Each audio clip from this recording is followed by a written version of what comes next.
Just one question. What if you miss? I won't.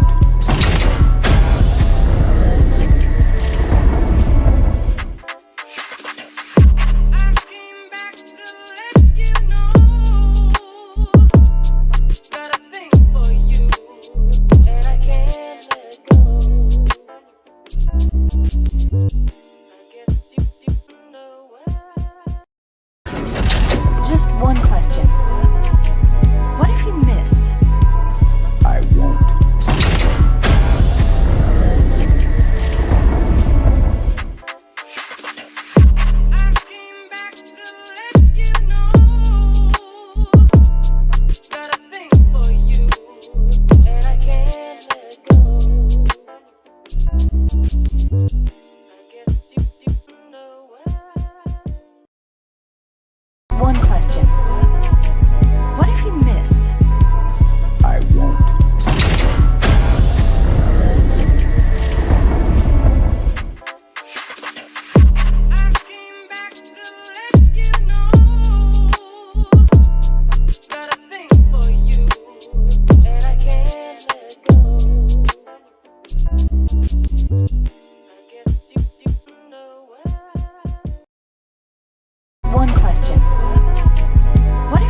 cover up your flaws. Don't say, oh, no, I'm not doing.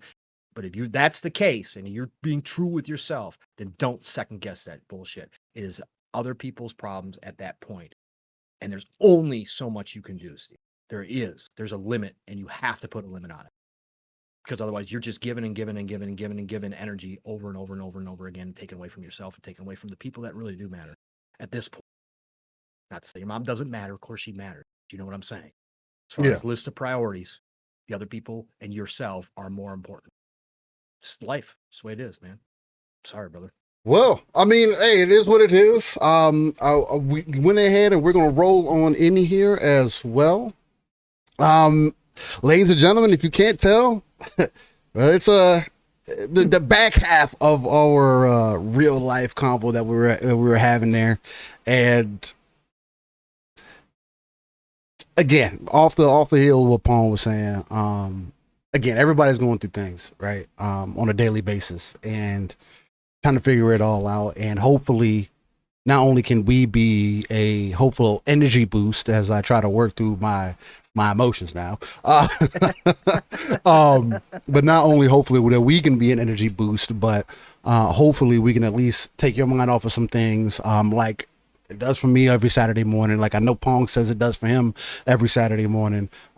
Get into some things that we are extremely passionate about, that we love talking about, chop it up with y'all, because y'all continue to show us love on every Saturday morning. And again, it's part of the reason why I've kind of continued to put more and more content, doing the lunch with Steels. You know, I've had people from chat follow on TikTok and even follow on the personal channel, say, hey, Steel, I appreciate, you being a little bit more personal, you coming to the table. And it's like, it's real life, man. When I say who I am here is exactly how I am everywhere else, it's like 100% mean that, you know what I mean? So anywhere where I can give that energy, hopefully possibly motivate somebody, potentially, or maybe y'all even motivate me through your comments and love, and like y'all do on a week-to-week basis, no matter if it's coming from the opposite perspective or opposition from whatever we're talking about, it's always welcome conversation, and I love to get into it on a week-to-week basis, and greatly appreciate y'all, man. So thanks y'all. We already got some beautiful peeper in here. Decado says I'm nicer. We got some peepers. We got some peepers here. Stanley Francois says we can help each other make it. We're a great gaming family. That's how it's supposed to be, man. Yeah. Yobi says a few lunch with Steels ago. One of them got me in my feelings, man. I appreciate the authenticity. Hey man, it's organic, man. I mean, again, if I could peel some of the layers to the onion back, I don't necessarily mind it. We're all people going through stuff at the end of the day. And if I can not only talk about some gaming stuff, but throw stuff in there, it's like being in a party chat, being with the homies, whatever the case. And again, there's enough BS going on in the real world to where it's like, why not? So yeah. Dixie said, I won't miss 10 times. I need to get a button for that. Hey, one day I'm gonna get this stream deck fixed. I'm gonna get it working. But nonetheless, I'm gonna have to run that back and get it, because that's one of my favorite parts of the trailer. It's like it was when he's asked if Chief's gonna miss, and he says, I won't. And I think that's perfect what we do here. Even if y'all think we might miss sometimes. We miss. Even if we're on the heartbeat of stuff. So Stanley also said, yo, Steel, pause, Mecha Break. The show is live.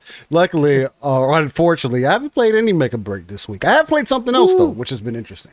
So we'll definitely get in there. Nixie says, we all can congregate here once again on a Saturday. The last. Mm-hmm. Appreciate that. Appreciate y'all coming back. I mean, again, we took a weekend off, real life again, background, Pong was spending some time with the family, and free Saturday for me. So I did some streaming. Said Pong got abducted by AI and I was forced to play Mecha Break. So that's what we did a live stream. Talked a little bit about the Halo news that ended up dropping as well that day. So I think it was a good time. BT says, Mom and Dad, Everborn and K Asante dropped me off. They said, don't give me any sugar. I'm done. They're not doing a show today? I thought they were. Just like good. No, I thought they were. I thought I saw K. Unless Yeah, you something might changed, have been. something changed late. But yeah, just like good houses wherever you got dropped off as a kid. We will feed you lots of sugar. In fact, we might buy you a drum set to take home as well. So Oh get ready, Lord, not BT. the drum set. Yes, sir. Mikado says, "I watch my mouth online since I can't get punched." Hey, like, I don't know. Hey, There's a lot you of got a interesting glass stuff. jaw. You got a glass jaw, man. At least you admit it, brother. Hey, that's You're fair. right. More people should treat it that way. More people. I mean, should treat again, it that way. I've never been to smack talking unless somebody was smack talking to me. So it's like I always I get that concept, but I can fight too. So, Dan says for the older generation, this is our Saturday morning cartoons. Hey, I love that, it, Dan. Appreciate that, Dan. And Nikado says, welcome back, Cortana. You already know. Well, ladies and gentlemen, if you didn't know, this is Living a Split Screen. The room's a little bit more brighter today. Family's getting ready to go out, so you get to see a little bit of my luxurious. Well, I think y'all see me fine every other week, so but maybe it's a little bit more warm, I should say, because the light we got in our room has a little bit more of that amber tint, I would say, to it. So, but nonetheless, this is Living Split Screen, a non-console centric platform talking about, I'm going to correct a little bit, the majority of things going on within the gaming sphere. This is the home of that RTS approach, that's real-time strategy, where we pull ourselves out of the world, look at the darker crevices of that map, pull our resources together so we can not only build up our own foundation, but also the foundation for the potential 2 to 3 billion gamers that are out there. Not only that, this is also the home of that ECP. That's the educated consumer perspective, because me and Pong do not work in the gaming industry. We're two dudes with plenty of professional knowledge behind us and also gaming knowledge that we like to bring to the table to have an overall overarching conversation about what's happening in the gaming industry, a hobby, passion, and something that we care about on a week-to-week basis. We also like to get the chat involved, as if you guys listen on a week-to-week, Nixie's probably our third co-host here, as he gets mentioned a lot in chat. But but no, we like to get the chat involved, especially when there's differing opinions and stuff like that. So hey, if you think that's a space for you, come hang out with us today and into the future, man. So much love to everybody who is here. I am one of your hosts of the dynamic duo known as Steel Rain. That T is a 7 everywhere. Google's the easiest place you could type that information in. And again, that is also on TikTok, Instagram, wherever it is at, because I am posting kind of content everywhere. And again, I am going to be, if I seem to be a little off today at somewhat, I am trying to make it a point today to capture as many clips as I possibly can, because Sunday when I get home, tomorrow when I get home, I'm going to be breaking a lot of this stuff down, scheduling things out so that we once again have content for the next however long, right? At least for shorts and stuff like that. Because again, I do want to grow. I want to get to that 3K mark, onward to 5K and onwards, just get more people in here chopping it up and possibly build up a real Discord or something like that at some point. Not the focus at this current moment, but something that we'll definitely end up building out. But nonetheless, before I get into what I've been into this week, gaming wise and otherwise, I gotta introduce the uncanny gentleman himself, the man who tried to run me into the ground last time we were live. He gave me a lot of smoking, said I was a reformed ex-button. Man, we had some good straight up Xbox. You see, he's still starting it. You see, You are. No, but he is the uncanny gentleman, the X-Men that is not Cyclops, but he is messing with Jean Grey. Matter of fact, the Phoenix, I think, is officially launched on Marvel Rivals. So maybe Pong is finally time to try out Marvel Rivals. Maybe it's finally time.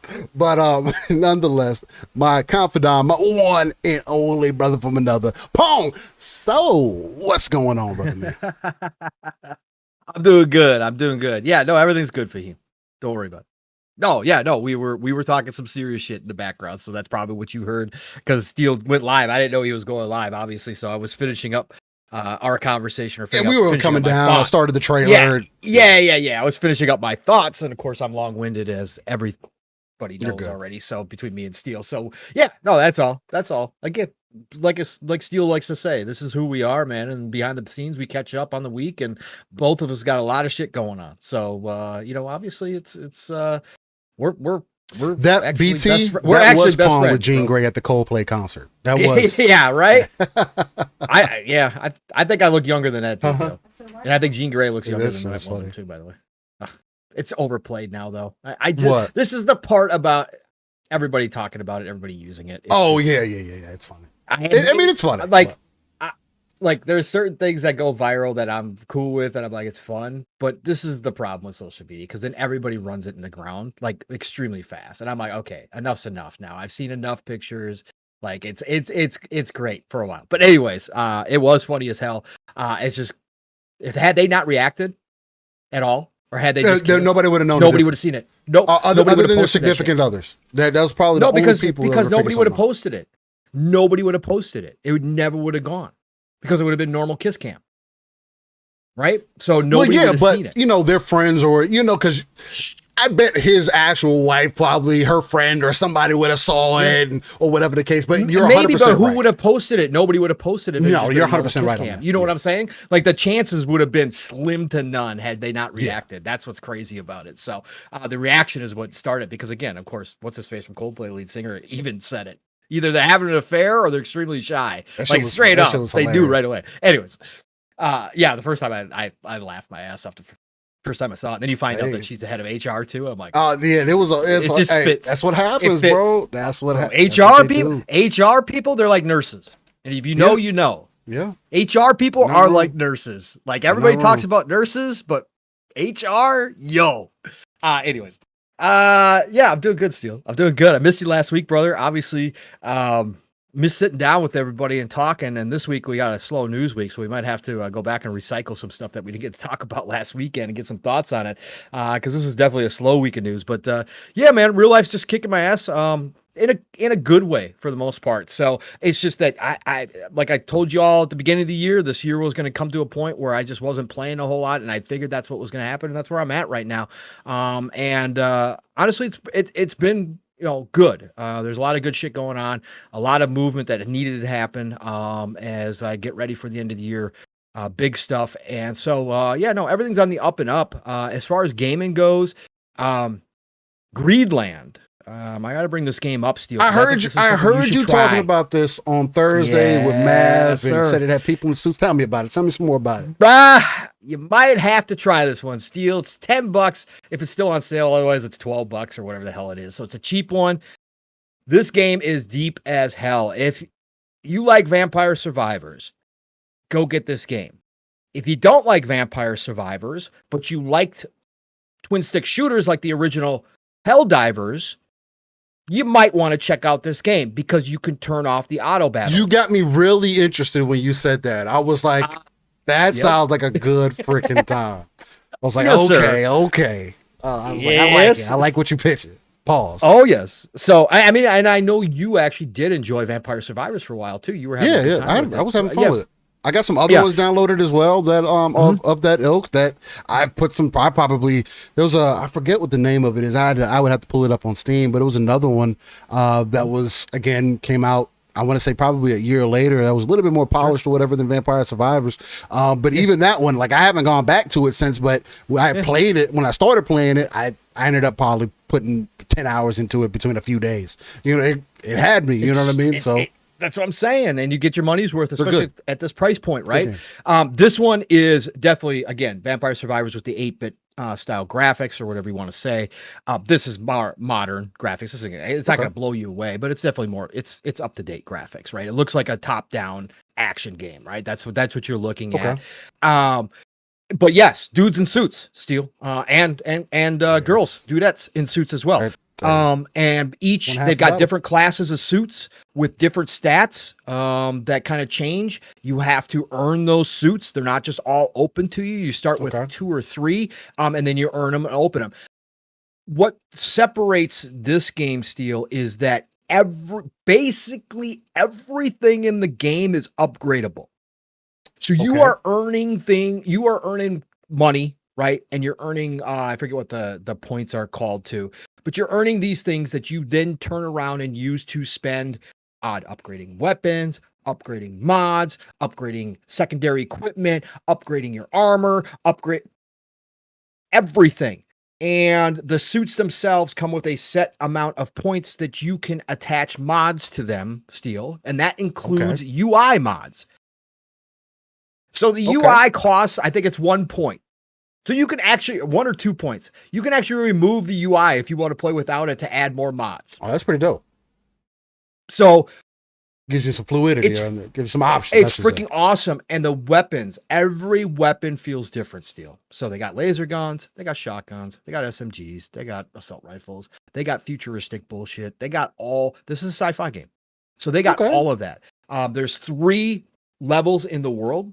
And each level, I think, has got 15 to, I think, like 12 to 15 areas to go through. If you're playing it on normal, each area is timed, and then you have missions that earn you bonus money and also level up your, I guess we'll say your ranking. Level up your ranking based upon how many missions you complete. And you level up that ranking, and that ranking also has to get to a certain level to open up certain weapons, certain secondary equipment that you can then purchase. So, like I said, you're constantly earning, Steel. Like that is, again, for me, that's an addictive loop, right? And so, like I said, if you play it, you'll recognize it instantaneously. The cool part about this game, though, is that obviously, if you play it like Vampire Survivors, you could still control where they shoot while you're playing like Vampire Survivors. You can still control where they shoot. You can let go of the right stick, and it goes into an auto cannon mode. And it will select target, and you can actually improve that through the mod system, Steel. Oh, damn. To lock on to enemies faster and shit. You could actually improve that system if you want to. Like it's like I said, they've thought of everything in this game. And then, as Steel was mentioning, that I talked about on Thursday night with Mav, if you're not into Vampire Survivors, but you like twin stick shooters, you can turn off the auto battling altogether.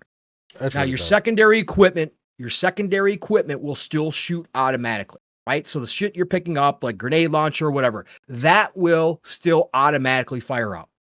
However, your main weapon then turns into a twin stick shooter, and they add an overheating function to it. So you have to control your shooting. Otherwise, your gun will overheat. Now, some mods can help you in that. Yes, some mods can help you in that. But then it becomes, as I said to Mav, in a lot of ways, again, yes, you can't control your secondary equipment, but in a lot of ways, it becomes like the first Helldivers, which was a twin stick shooter, top-down twin stick shooter. With that game, you were still calling in your own stratagems and that kind of stuff to make shit happen. This one, again, is all auto the second. But your main gun, you're playing a twin stick shooter, and it does make it a whole lot freaking harder. So they got bosses. You're constantly picking up shit. They got airdrops coming in, Steel, at all times that give you things like one will do an ice bomb instantaneously and freeze everything in a certain radius. One will call in cluster bombs in a certain area. You can pick up treasure chests, which can give you more and more loot or give you experience points. And then obviously, just like Vampire Survivors, every level that you go up, you are, choosing one item out of 3 or 4, depending, because there's a mod that can actually add more to the selection, but you're choosing one item out of there that you want to get or want to enhance each time you level up. So it's exactly the same there. But this game is deep, Steel. On Xbox, there is some performance issues. It's not running quite at a lock 60. It does dip. People have talked about this. I went and read some reviews and stuff. It certainly could be optimized better. When you are using the auto, there is a time when if you are aiming while you're using the auto battler mode, like I said, that's what I do because I still play it like a twin stick shooter. If I get in trouble, I can let it go, and it kind of just dictates what's closest and will take over, whatever else the case may be. But you will see some stuttering. It's a weird stutter. It's almost like the game is trying to move your gun, but it doesn't because you're pushing the gun in a certain direction. Has some indie jank to it. It's got a little indie jank to it. Yeah. I played the demo on Steam and didn't notice any of that a while back. So this game is also on Steam, but now launched on console. It's still considered early access on Steam, so I don't know because it doesn't say that on the console. I don't know what the deal. I don't know how to describe this, but anyways. Greenland. like Vampire Survivors, 1000% go give this game a shot for $10 or $12 or whatever. Go give this game a shot. If you like Vampire, go play this game. It's deeper than Vampire Survivors. It's got more modern graphics. And like I said, the loadouts and the different weapons and the different armors and all that kind of shit is just cool. It is dope. And I think that Steel, you should try it at some point. I know your backlog is huge too, but I'm just saying it is. And this week. There's a major one coming, which is going to tie up my time even more. And there's another game that I'm playing. I'm about to get it in there. Matter of fact, I'm gonna pull it up right now. Hey, Stream, if y'all see anything go sideways, it's because I'm pulling up Steam right now. Cybergunter says I agree 100%. Love it. Cool. Cool. Yeah, I'm about to wish this right now. Yes, sir. So yeah, go check that out. Otherwise, really. Again, haven't played a whole lot. Neverwinter Nights 2 came out this week. I still haven't fired it up. I'm planning on firing it up this weekend and see how it plays. It's the updated version, right? Yes, this is the new one. Yep, this is the new one because I've been playing the old one too, Neverwinter Nights, because I want to play through the first one again. But this is the updated one. It came out this week and I still haven't fired it up. So I will be doing that this weekend. So I'll probably be able to talk about that next week. There's another small game. Actually, I'll talk about 2 small games and I'll let you go, Steel. And it's going to be quick here. That I did jump into because, again, even though when I tell myself that I'm done buying for the time being, then shit pops up and I'm like, okay, it happens every time. It's $3 or it's $5 or it's $10. It's like, okay, whatever. So there's a game called He's Coming. He is coming. This came out in early access on Steam. Pause. It's not on console yet. Yeah, I know, right? He is coming.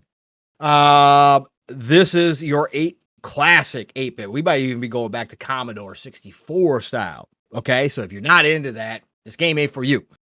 If you don't like auto battlers, this game ain't for you. But what this is a roguelike auto battler. But it is old school and it is fantasy. And what you do is you move around. You control it's an old school map, flat map with paths. And you're controlling your little knight dude, and it looks like I said, we might be going back to Commodore 64 style here. And you're controlling him through the paths with your arrows on your keyboard.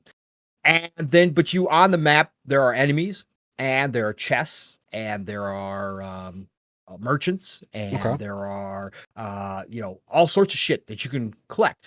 You have a certain amount of moves between day and night. During the day, the enemies don't move. Okay, they're stationary, so you choose who you want to fight. At night, they move so they can come to attack you. You move through, I think it's 4 or 5 cycles in this game, and then you meet a boss, and it's instantaneously wherever you are on the map. So basically, you're trying to get to enough treasure chests, right, and enough upgrade stations, because there is equipment upgrade stations as well. You can also find, you can add what I want to say. You can add like fire, or you can add like thorns to your weapons, etc. There's places to do that at. So basically, you're trying to prepare yourself for the boss, and the bosses are random that you run into. The first boss I ran into had 50 hit points, which was ridiculous. I was sitting at 10 hit points. That was my first boss out the gate. That was my first run. Done, over with, right? Got toasted. I lasted for a while because I had some healing armor on, and I actually had a healing sword as well. Next one was a troll. Did better, like got him to 0, but he got me to 0 first because my thorns kicked in, so it still counted as loss. Third one, I walked into this rock guy. This time I kind of knew what I was doing, so I kind of planned out my setup better as far as the equipment that I had, because you can get there's certain equipment sets that you can complete which give you bonuses just like anything else. Met this rock dude, killed him. So then it starts again. So then you start a new cycle and you continue forward. You continue the game forward with everything that you got. Anyways, He is coming. Early access Steam. It's freaking fun as hell. Okay, it's freaking fun as hell. Plus, Hooded Horse is the publisher, and I love Hooded Horse. They do a lot of fantastic games. They publish a lot of good shit. So I was happy to give them my money. Well, they had a package deal steal for another game that was on my wish list, which was called Breachway.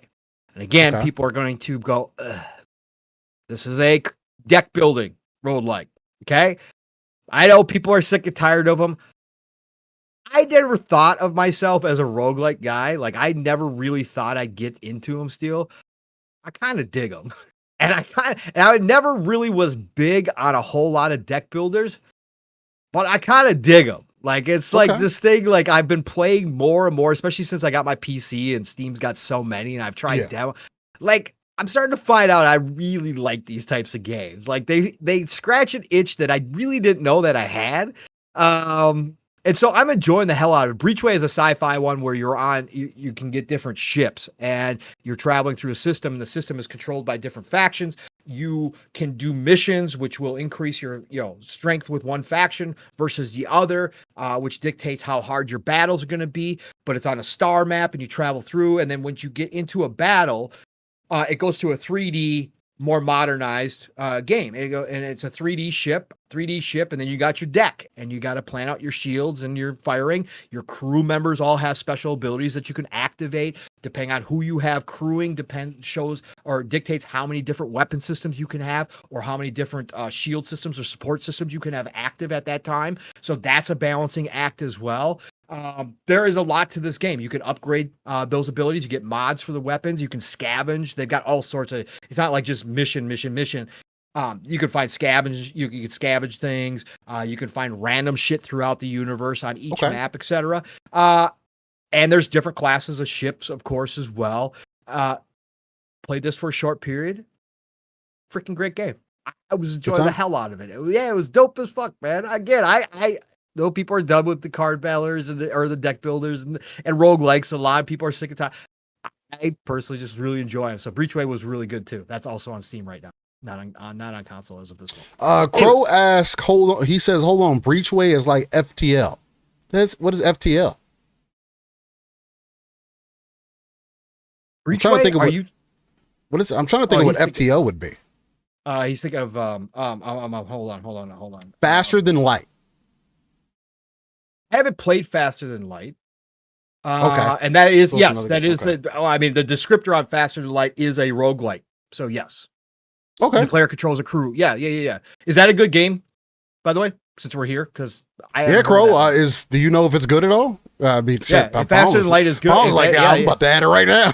I'm about to look at this shit. So I'm looking at it right now. And Decado, why'd you have to put Doll's Nest back on my radar? Oh, this is different. Okay, so in wait. Is this Faster Than Light? Crow says he says it's a fantastic game. He loves it. Okay. Then I will have to check that out. But this looks a little bit different because it looks like you are like actually on your ship maneuvering around and stuff too. He says you can control your crew and stuff too. Yeah, you control your crew on the actual ship. So yeah, this doesn't have that. Just again, Crow, I haven't played it, but just looking at it, some of the UI is kind of set up similar. But yeah, you don't control your crew within the ship itself. Like this shows you inside, look at your ship. That doesn't happen in Breachway at all. But it's a card battle. You got a card deck and all that kind of stuff. But everything happens. All the action happens on the outside. Nothing happens on the inside, right? So, but there, obviously you got healing mechanics and all that kind of stuff for your ship, and you got shield. But you're just not moving on the interior. This looks dope though. Thanks, Sly. And it's on sale right now for $2.99. But of course it is. I mean, that's like an undeniable. It's a done deal, bro. It's a done deal. I spent $2.99 driving out of my driveway now. Come on, man. Like this is like no big deal. Fuck. We're good. Yeah. Okay. Thanks, Crow. I'm gonna add that one. Appreciate it. And then that Doll's Nest game that I was talking about, that Decado just reminded me about, it's a game that came out this year. I saw it before. If you guys probably aren't going to be surprised when I tell you the description of this game. It's Doll's Nest is a 3D action game where you can customize mecha girls and explore a ruined world as a frame unit. Your adventure will pit you against the gigantic autonomous factory world of HOD. Overcome obstacles using the parts at your disposal, uncover the mysteries that lie at its center. Have I seen this one? Doll's Nest. Yeah. It was on my. I went to it. I was like, "Damn, do I have that on my wish list?" I was like, "Do I know what that is?" And yep, sure enough, it was already wish listed. Following. That's funny. They got a 10% sale on it right now. It's a $20 game. It's not bad. It's got very positive reviews on it. Again, like, bro, there's so many damn good games, bro. Fahim says, I wonder if Steel Rain had a Nani moment when Decado said that. I definitely did. when he said that. As soon as he said, because I know the type of Decado likes he likes similar games that Right. I tend to like as well, right? So when he mentioned Doll's Nest, I was like, why does that sound familiar? And then he was like, oh, but I'm excited for it.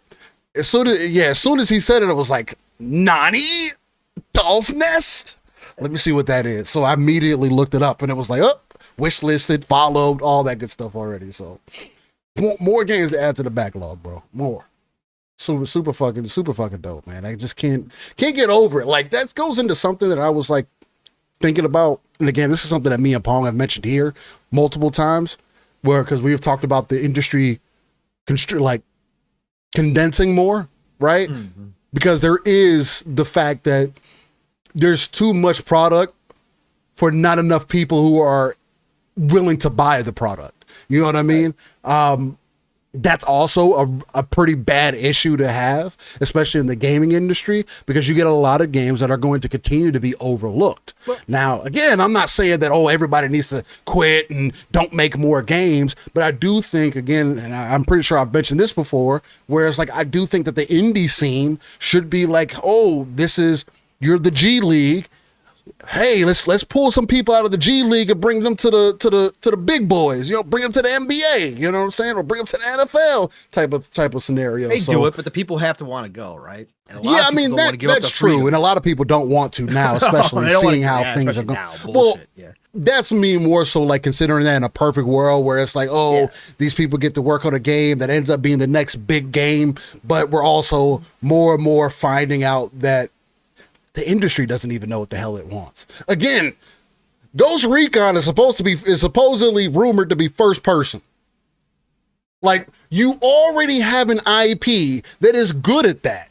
It is similar in combat. It's similar in playstyle. Still, this is the same company that this week said that monetization creates more fun for players. Okay, bro. There are studies that the East, without some form of microtransactions, that's why gacha games are popular, right? Because that's mobile. But it has transitioned to other games too. But yes, it is more mobile than anything. But you're seeing it transition to other games as well. Well, of course. But there's an idea. They're coming to console now, right? And PC, yeah, of course. Right? But there's this idea that the East tends to spend. They are willing to spend money on their games or within their games because of time. Right? Sure. They're always on the move. They're always got things going on. It's easier for them to spend, a few dollars here and there to roll for a character, to get progression, or to do whatever else the case might be. And where the West is kind of pushing back against that and saying, hey, we don't really like that. We like to play our games. We want to earn our stuff. We want to, now not everybody feels that way. I'm pretty, again, me and Pong have talked about our love for cosmetics and, our ups and downs with that, again, First Descendant. People said the First Descendant, I keep hearing people say that the First Descendant is a bad game, was a bad game, is a dead game. And look, I don't know what the numbers are for the First Descendant right now, but I know freaking me and Pong had a blast with it when the game released. I'll be real and say, as I continued to play it, yes, it had some early on issues as far as grind goes, but they've also made adjustments, and they have another big expansion coming right around the corner. You know what I mean? So again, like, there is that work that's put it into there, but it's just, I don't know. I don't know where I was going to go to take that next, but yeah. The fun is what matters more than anything. But I think more so what I was trying to get at is that there is, because I heard there were some other devs that got into it as well, is that there's just a different philosophy of how the West looks at games and how the East tends to look at games. I mean, we see that with characters and stuff too. So it's quite obvious. Yes. Yeah. Without a doubt. But yeah, no, whatever. I added it, so we're good. Still, you put FTL on the list. Battlefield 6. We're gonna have Battlefield 6 open beta soon too. Oh, that's where it branched off of. I was talking about fucking Ghost Recon and shit. But yeah, we'll talk about. We'll talk about that. But yeah, you think the Battlefield 6 beta is going to be announced at that July 29th thing that they just teased? What's being confirmed right now. Oh, that's what's being. Okay, I didn't look deeper There's content into creators who got the Battlefield, and one of the dudes, Rival Factor, just confirmed that that's the open beta will launch shortly after that whole setup. That's where they're going to announce it. Okay, 3-day event. starting July. We'll see. Right I mean, if it's going to be a beta, we'll see what ends up happening because I do want to get my hands on with it, see how it's feeling. I'm a beta boy all the way on Battlefield 6. Let's go, brother. We in. Let's go. Roadkill says I had a blast with first. I think you're talking about First Ascendant. You put 150 hours into it in just the first couple weeks, and I haven't played it since. And again, the game did have grind issues early on. It was not fun to grind in the game, but I'd be remiss I'd be lying to y'all if I was saying that the game wasn't fun to play. It was it was a good time. It felt good. Again, you're in a sea of games. You're a live service game. Yeah, not everybody's going to stay on board if you have games like Warframe who have been here for a while, figured out these issues already, and people transition into. You can't fault the game for that. But if the game is still getting expansions and stuff, and they're about to get another major expansion, it can't be completely dead. People are playing. So it's all about mindset. What if he say? He says, you call it pay to win, I call it choosing if you're down to grind or not. For me, as far as that conversation goes, I just don't like the idea in a game for paying to progress. I think it's dumb. Right. I just think that's dumb. You completely removing the point of the game. It doesn't come PvE, down to. I don't care.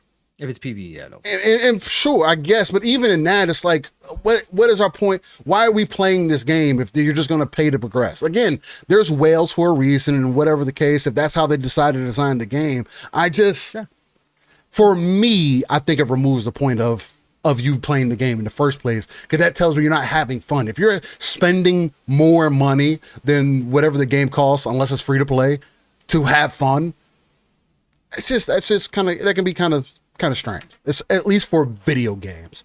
If you're doing gambling or doing it in other places, again, you got your own vices, but to each their own. I'm also somebody who believes in skill and stuff, so it's an open-ended conversation that I like getting into all the time. Roadkill they literally have a boob cam for Stellar Blade now. Are you kidding me? It's a mod.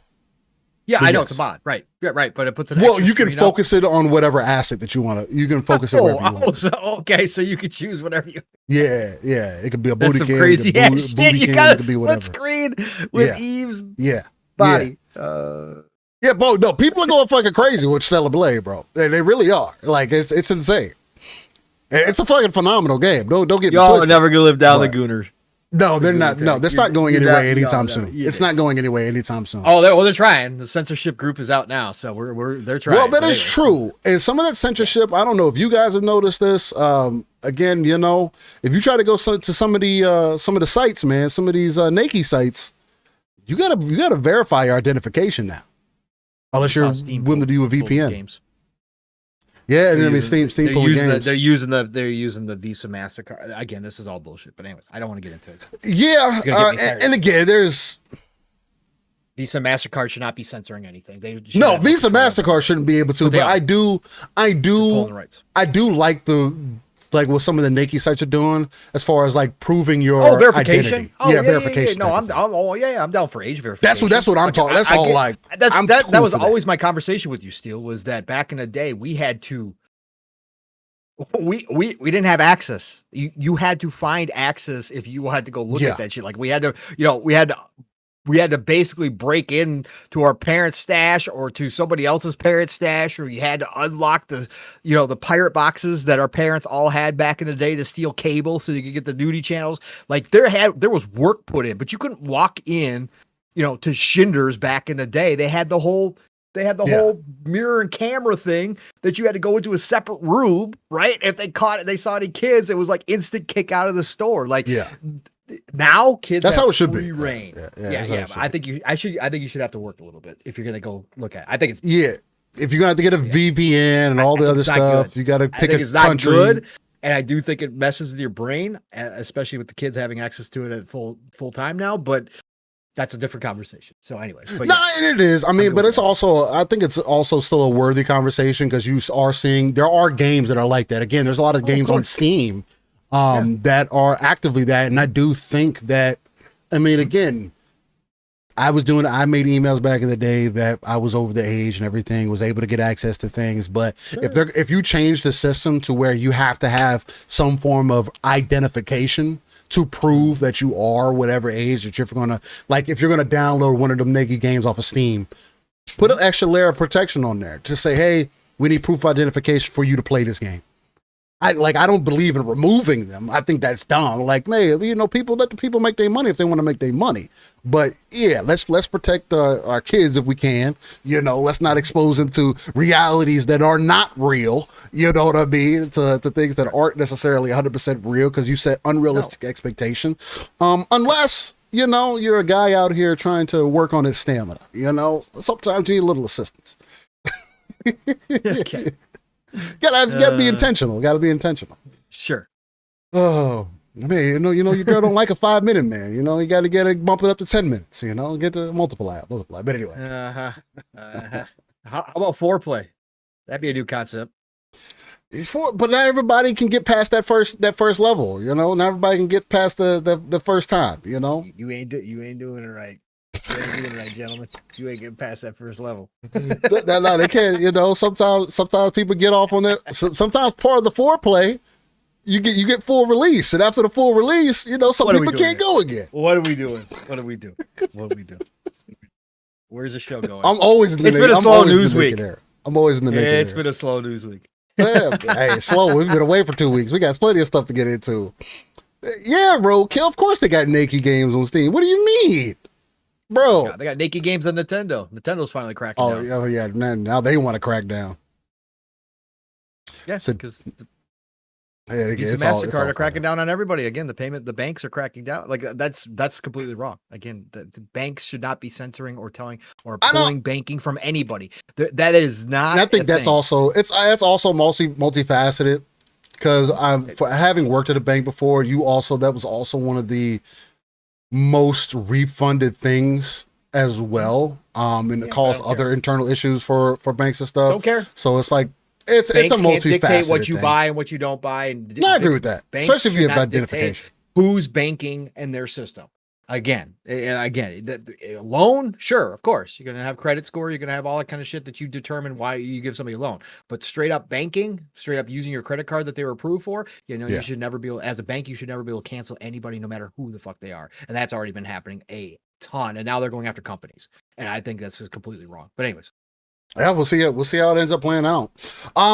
As far as what I've been into, I've picked up Power World again. I've been playing Power World with my youngest. She's been wanting to jump in and play, so we've been playing through Power World. So that's been interesting to jump back in. Also interesting to see that co-op perspective between me and her learning the ropes, and me being very particular about how let's set things up, and her being a little bit more free flow, not necessarily paying attention to everything. But it's been a really good time. We're gonna continue to play that on my off week, because I'm about to be on a 10-day work streak here. So that's been pretty fun.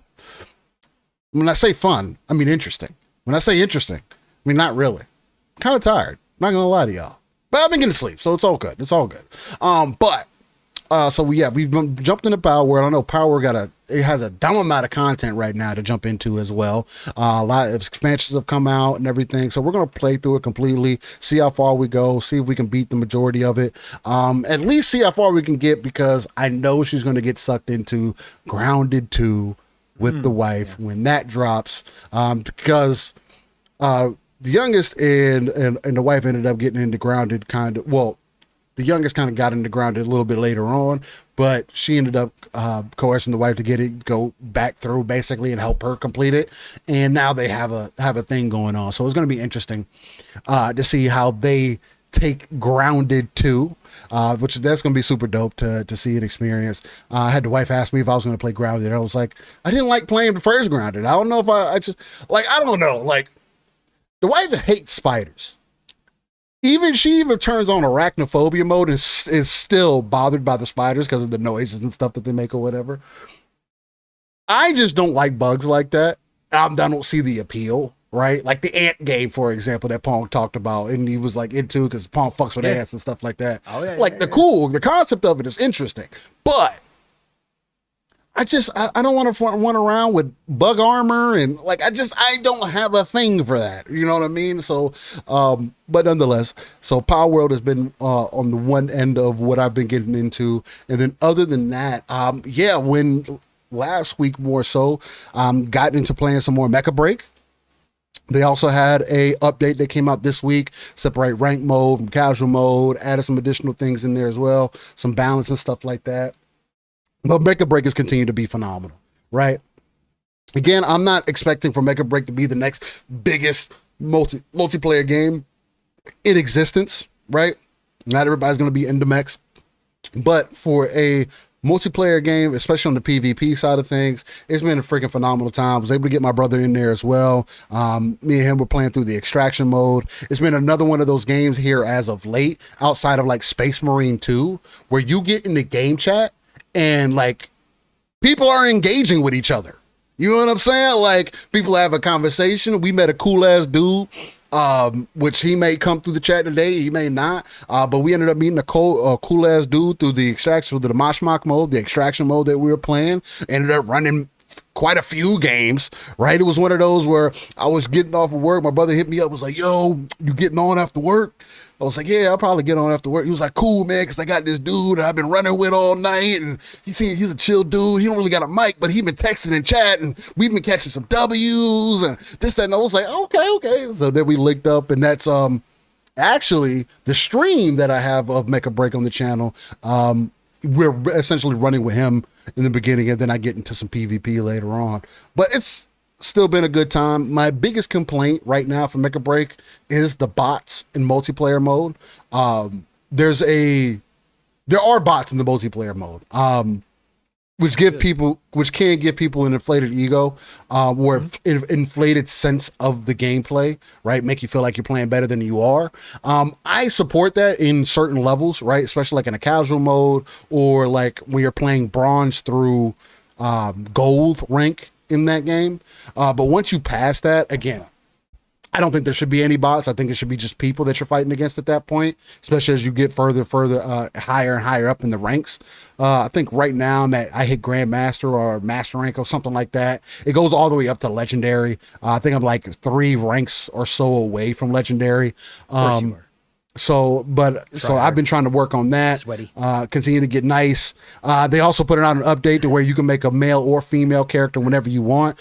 It used to cost money for you to create, like if you made a male character and you wanted to make a female character, it costs money to make another character. Like you had to pay money to make another character, right? Now you can edit your character, but you couldn't change the sex of your character once you made it.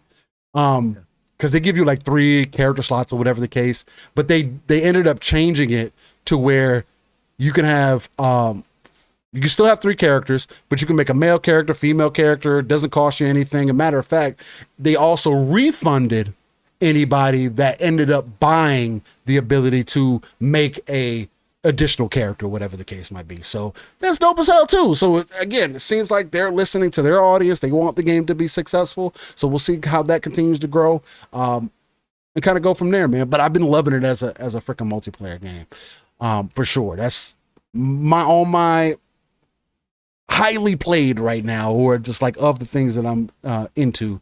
And then coming up this week, and maybe I'll just bring it up in the upcoming games list that I will be bringing back today, just for a little bit, run through some things. I won't play every trailer or nothing like that, but we'll run through them because there's some good games in there.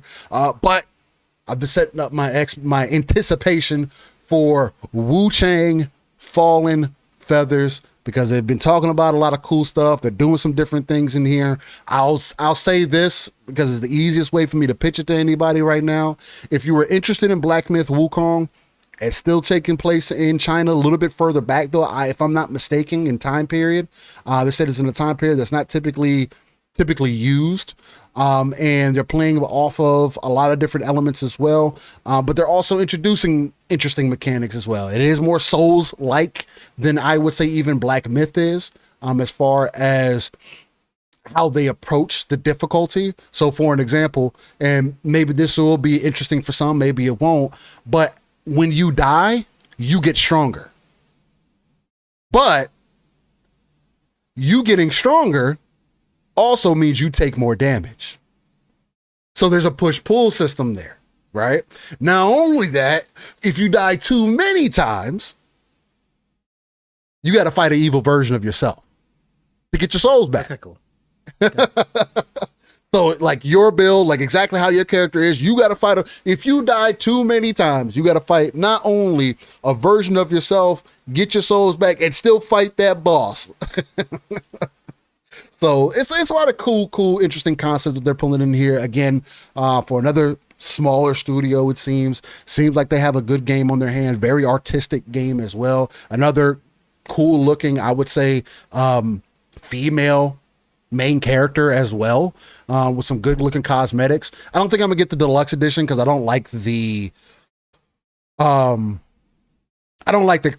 cosmetics outside like the dragon one that they had in there as far as the deluxe goes. So I want to it's gonna be another one of those where I try to unlock everything, see what all they can do. But you can mix match your builds. You can mismatch your armor, so you can kind of create whatever set that you want. Not only that, another thing that I think people will like, this is also coming from something that Black Myth did, is you can reset your skill points at any time. So let's say you go in with one build. Yeah, Nixie, Wuchang is on Game Pass. Sorry. Yes, Wuchang will be on Game Pass. Pong, they got a skill tree that's set up like Diablo. Oh, it's not it's not like a traditional, know, strength, dexterity, whatever the case. Like they have a skill tree to where you spec into how you want to play the character. Ideally, are they gonna have an easy mode? I don't think it's gonna have an easy mode. No, I don't think it's gonna have any modes or anything like that. Come on. Their version of the easy mode is you dying and being able to do more damage, but taking more damage. I'm gonna have to try it. It's on Game Pass. I'm gonna have to try it because it's a beautiful looking game. It looks interesting. Okay, I'm gonna make sorry, Steve. Real quick. Go ahead. Real quick, 10 seconds. Will one of you companies who are currently making all these kick-ass Souls games just take your same engine and style and make an RPG? Make an action RPG in that same dark fantasy style. Please. That's all I'm asking you. Like a top-down or? No, straight up Western style RPG. Oh, okay. Gotcha. Like Dragon's Dogma. Okay. Just make it the Souls Cool. style. Any of these companies. Now we got all these companies making Souls games. That would be and cool. The styles are freaking fantastic, Steel. But that's all I've ever asked for. That's all I ever wanted. Just make an RPG, a Western style RPG, an action RPG, whatever you want to call it. No, not Diablo top down, but just a straight up RPG, Dragon's Dogma style. Bro, it'd be so dope. I think that'd be cool as fuck. Like a Souls aesthetic style Dragon's Dogma. Yes. Yeah, that'd be cool. Yes. Bro, over the top combat, fantastic. whatever. Yes. That's what I'm saying, really cool. brother. Yeah, I think it'd be really cool. Anyways. They'd be able to mount the monsters and stuff like that. Crimson Desert is going to be that, Decado. And Pong has mentioned that how he is extremely interested in Crimson Desert. Again, I keep riding Crimson Desert's dick. I ain't even gonna lie to y'all. I think Crimson Desert is gonna make y'all look at The Witcher different. I really do. But they're even saying that's not an RPG, and I have a problem with that. So I mean, it's gonna be a great action. It depends game, on how it plays. It depends on how. But they are straight up. They are straight up moving themselves away from RPG. So again, I've already had to adjust my mindset when it comes to that game. I am super hyped for that game because it's gonna be a great action game, and I love action combat games. Obviously, Ninja Gaiden 4 coming out this year is freaking fantastic. I'm playing Stellar Blade as an action combat game, so it's freaking awesome. So I'm cool with Crimson Desert if they're. I want straight RPGs. I want deep RPG mechanics. That's what I thought we were going to get out of Crimson Desert, but it does sound like it's going to be much more actiony, which makes sense. Yeah, it is, and it's and to be fair, it probably is going to be a little bit more difficult to play as well. I ain't gonna lie. Right. Yeah, it's going to be deep. I'm still cool with that. Oh yeah, that anime that you just sent me in the DMs, Pong.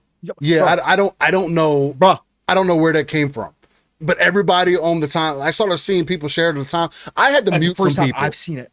That's the first time I've seen it as well, and I was like, "Yo, what in the entire hell is this?" It's on Japanese and it's on TV. Japanese TV. Yo, I mean, like I said, know they Steel, look there's at a lot of point. that stuff different. I don't care, but that's my But- point. That is like blatant. That is kind of like blatant. Like, Steel, Bro. that's like, yeah, no. yeah, no, that's Anyways. that's way too much for me. Like, I can't. I am so cool off of that, dog. I don't need. There's to see no that. point. Like, there's no, like, I'm sure there is a point because they always have some type of plot or surrounding, but I'm like, that's way too much, bro. That's going way too far. Like, I just, Yeah, I would love to tell y'all what we're talking about, but I'm not going to bring that up on screen. Yeah, we don't need to.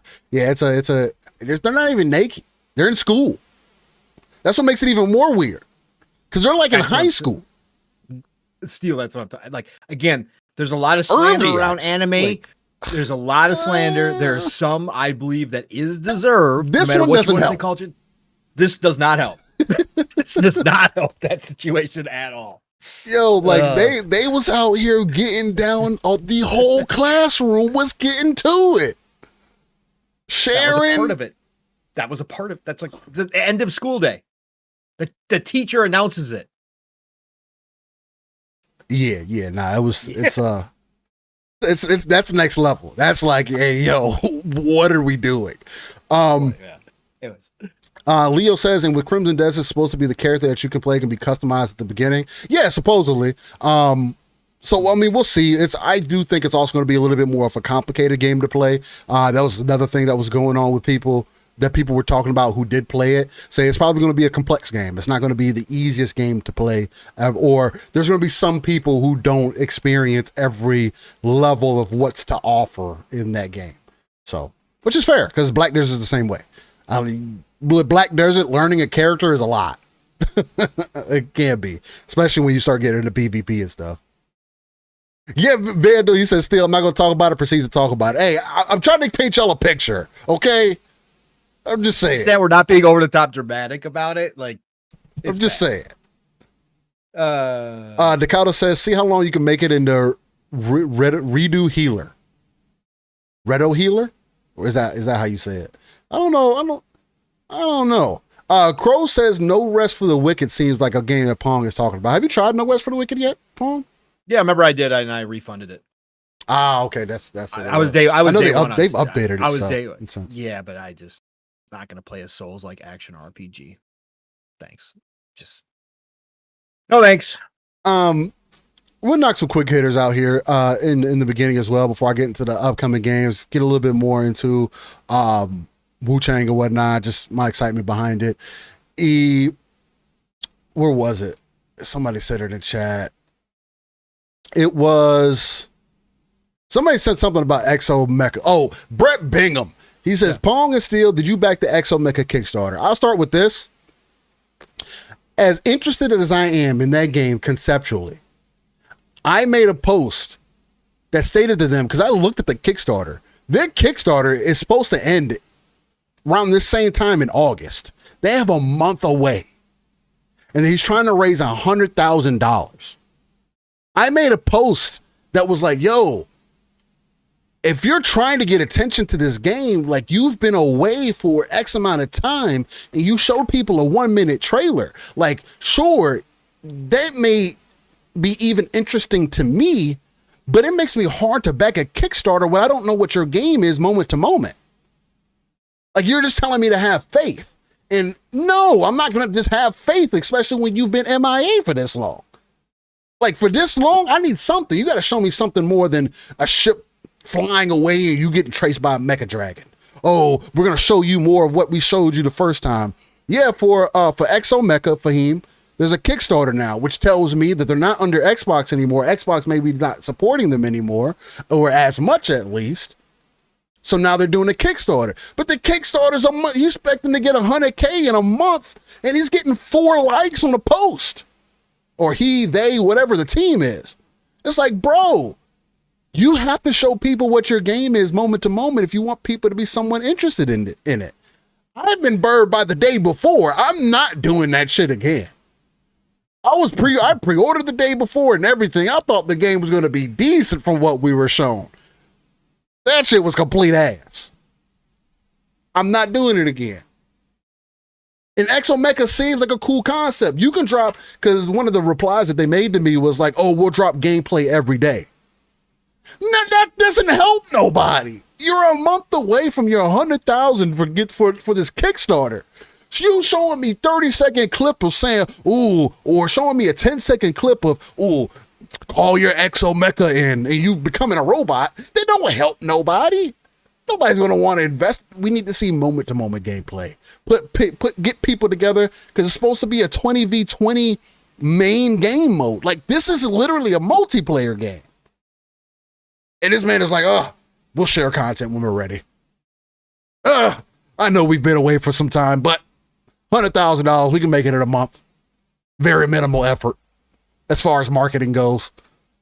Like, goddamn, guys. Like, interesting concept, but nonetheless, I mean, how do you feel about that, Paul? I don't know if you seen the stuff with it coming back and seen the Kickstarter and everything. Yeah. Have you taken a look at their Kickstarter? At the Kickstarter? Yeah. Okay. Yeah, we talked about a little bit on Thursday night too, about this, because it was a surprise. I mean, again, it came out of the blue. I didn't think it was real at first. When the announcement made, I literally didn't. Like, I had to go check. I thought somebody had made a fake account and was trying to drum up some shit. I was like, what the? Like, there's no way. As far as the Kickstarter goes, obviously, I think you're on the right track when you say that probably Microsoft funding pulled out. When they went back, because again, I brought this up on Thursday night. Their last official post was in 2022, Steel. Yeah.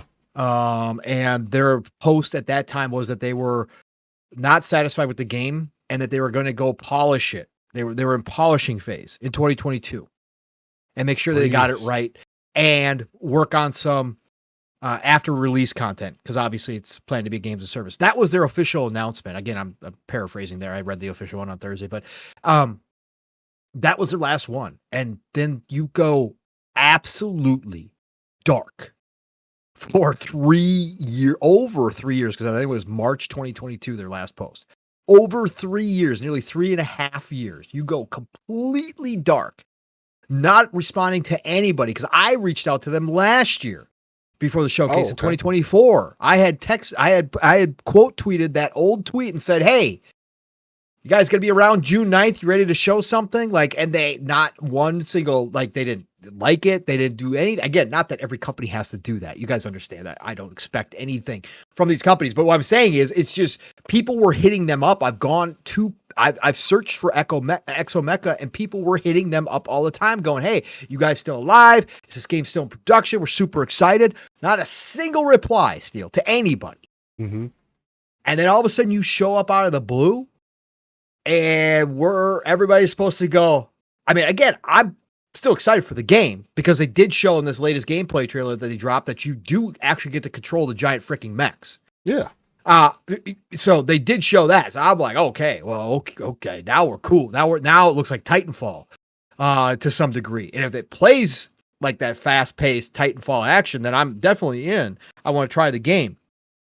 But to come back asking for a Kickstarter to be relevant at this point when you have been dark, no, you are basically starting from scratch on the hype train again. Yes, people are somewhat aware of your game, some of us more than others because we were excited for it in the beginning, but you are basically starting from scratch. You are going to have to build up momentum again. If you think you're just going to turn around and get your Kickstarter funded instantaneously because you say, hey, surprise, we're back, everybody celebrate. That's not how the world works, and definitely not how this industry works. You are gone and forgotten. And there are thousands of games coming out, right? Thousands of games coming out that you are now competing against to get attention again. Especially as a multiplayer game. They're gonna have to do more for me. Again, if it dropped, let's say it dropped next week, and let's say it was $29.99, and I saw some gameplay. It looked like a cool multiplayer game. It doesn't have to be the greatest shit since sliced bread. Let's just say it's cool looking multiplayer, although it looks like there's some single player elements to it still. Because if you watch that full video, in the mech at the end, he gets transported to some freaking island to battle that dragon. And he's the last, there's nobody else with him. It's him in the mech. So I'm still not understanding. And to that point, to your point about that, still, yes, they have to show what this game actually is and how it actually plays. And they really need to do a full kind of blowout with this game.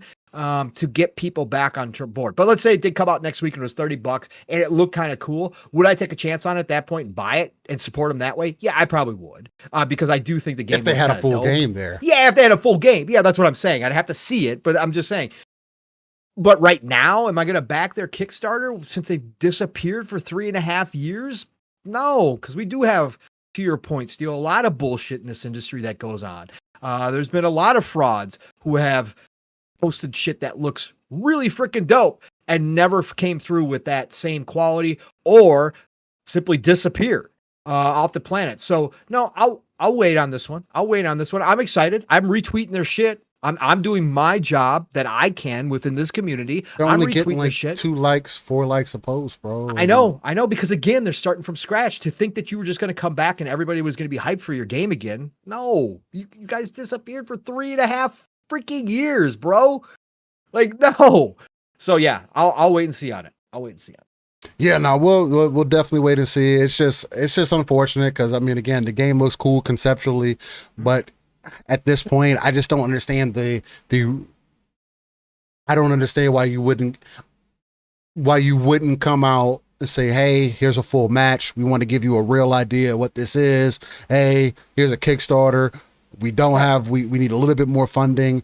You know, you're trying to play off the Titanfall hype as well, talking about you're going to do Mecha Fall 3 or whatever the case might be if you hit the $1 million mark for a Kickstarter. And it's like, bro, you're worried about all the wrong damn things. You're kind of telling me the fact that you didn't come back with a literal slice of gameplay in display, that if the 20v20 mode is your main game mode, as they described, when you go to the Kickstarter, that is one of the main game modes. If you didn't come back with that, it kind of tells me that that's not ready. Something's off. So, and again, I've learned my lesson once. So. Yeah, no. I agree with you. Like I said, I think you're spot on. If I was going to do this return like they are, Steel, I would have instantly, because they must have been doing internal testing at this point, right? They must have thousands of hours of gameplay internally by this point. At least I hope they do. They showed more gameplay 3 years ago. That's what I'm saying. If that's the case, I would have come back with ExoMecha. We are back. This is what we've been working on. We can't wait to share the full details with you on such and such a date where we sit down and do an interview and talk about what's been happening behind the scenes and where we've been. But here's a 5-minute gameplay trailer of what you can expect from ExoMecha when we find a release coming later this year or whatever you wanted to say. That's how I would have done it, Steel. And I would have just done unclipped gameplay. Like that's what I would have just done, unchopped gameplay. I would have taken a 5-minute slice of what it looks like from multiple perspectives, right? On both sides of the teams, getting into a mech, using vehicles, some ground, a couple different weapons here and there, maybe a little bit of the big boss or whatever the hell that is. That would have been it. And then I would have had a full blowout. But yeah, this is a weird way to do it. It's just crazy. It's just crazy to see these types of things happen, especially when you see a game like that again, it was shown on an Xbox stage 3 years ago. And then you see where it's at now. So Slusher, you're wrong. You're so wrong. Slusher's always wrong. He said Redfall Complete Edition coming to PlayStation 5, $69.99. I didn't mention it because nobody cares. And I get, but you guys all know how weird I am as a gamer. I did re-download Redfall and I did play it. Oh, did you? Yeah, I did. Because it's a looter. It's a freaking looter. And I get bugs up my butt. And I was like, it actually, once you get into it, actually the further you get and the more shit you kind of open up, it does get better as you go. But is it a great They've also game? updated it too. So yeah, no, they updated it. Yeah, no. And Mav and I played it for 5 straight hours after they updated, and it was playing really well. Mav and I had a good time, but I went back to it just playing solo. I had to knock the difficulty down because that's how hard it was. The enemies were freaking nuts. We were playing at one level right below the hardest. Man, those enemies were tough as shit solo. Holy cow, man, they were mobbing me.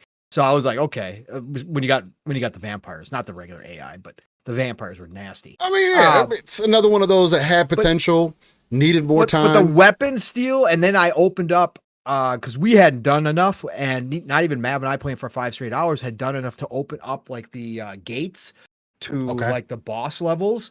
where you can go in and make runs. Right. And then there's loot caves. Once you beat the boss in there's loot caves where you get some really cool, kind of different weaponry too. You can get some uniques in there. I started doing that too.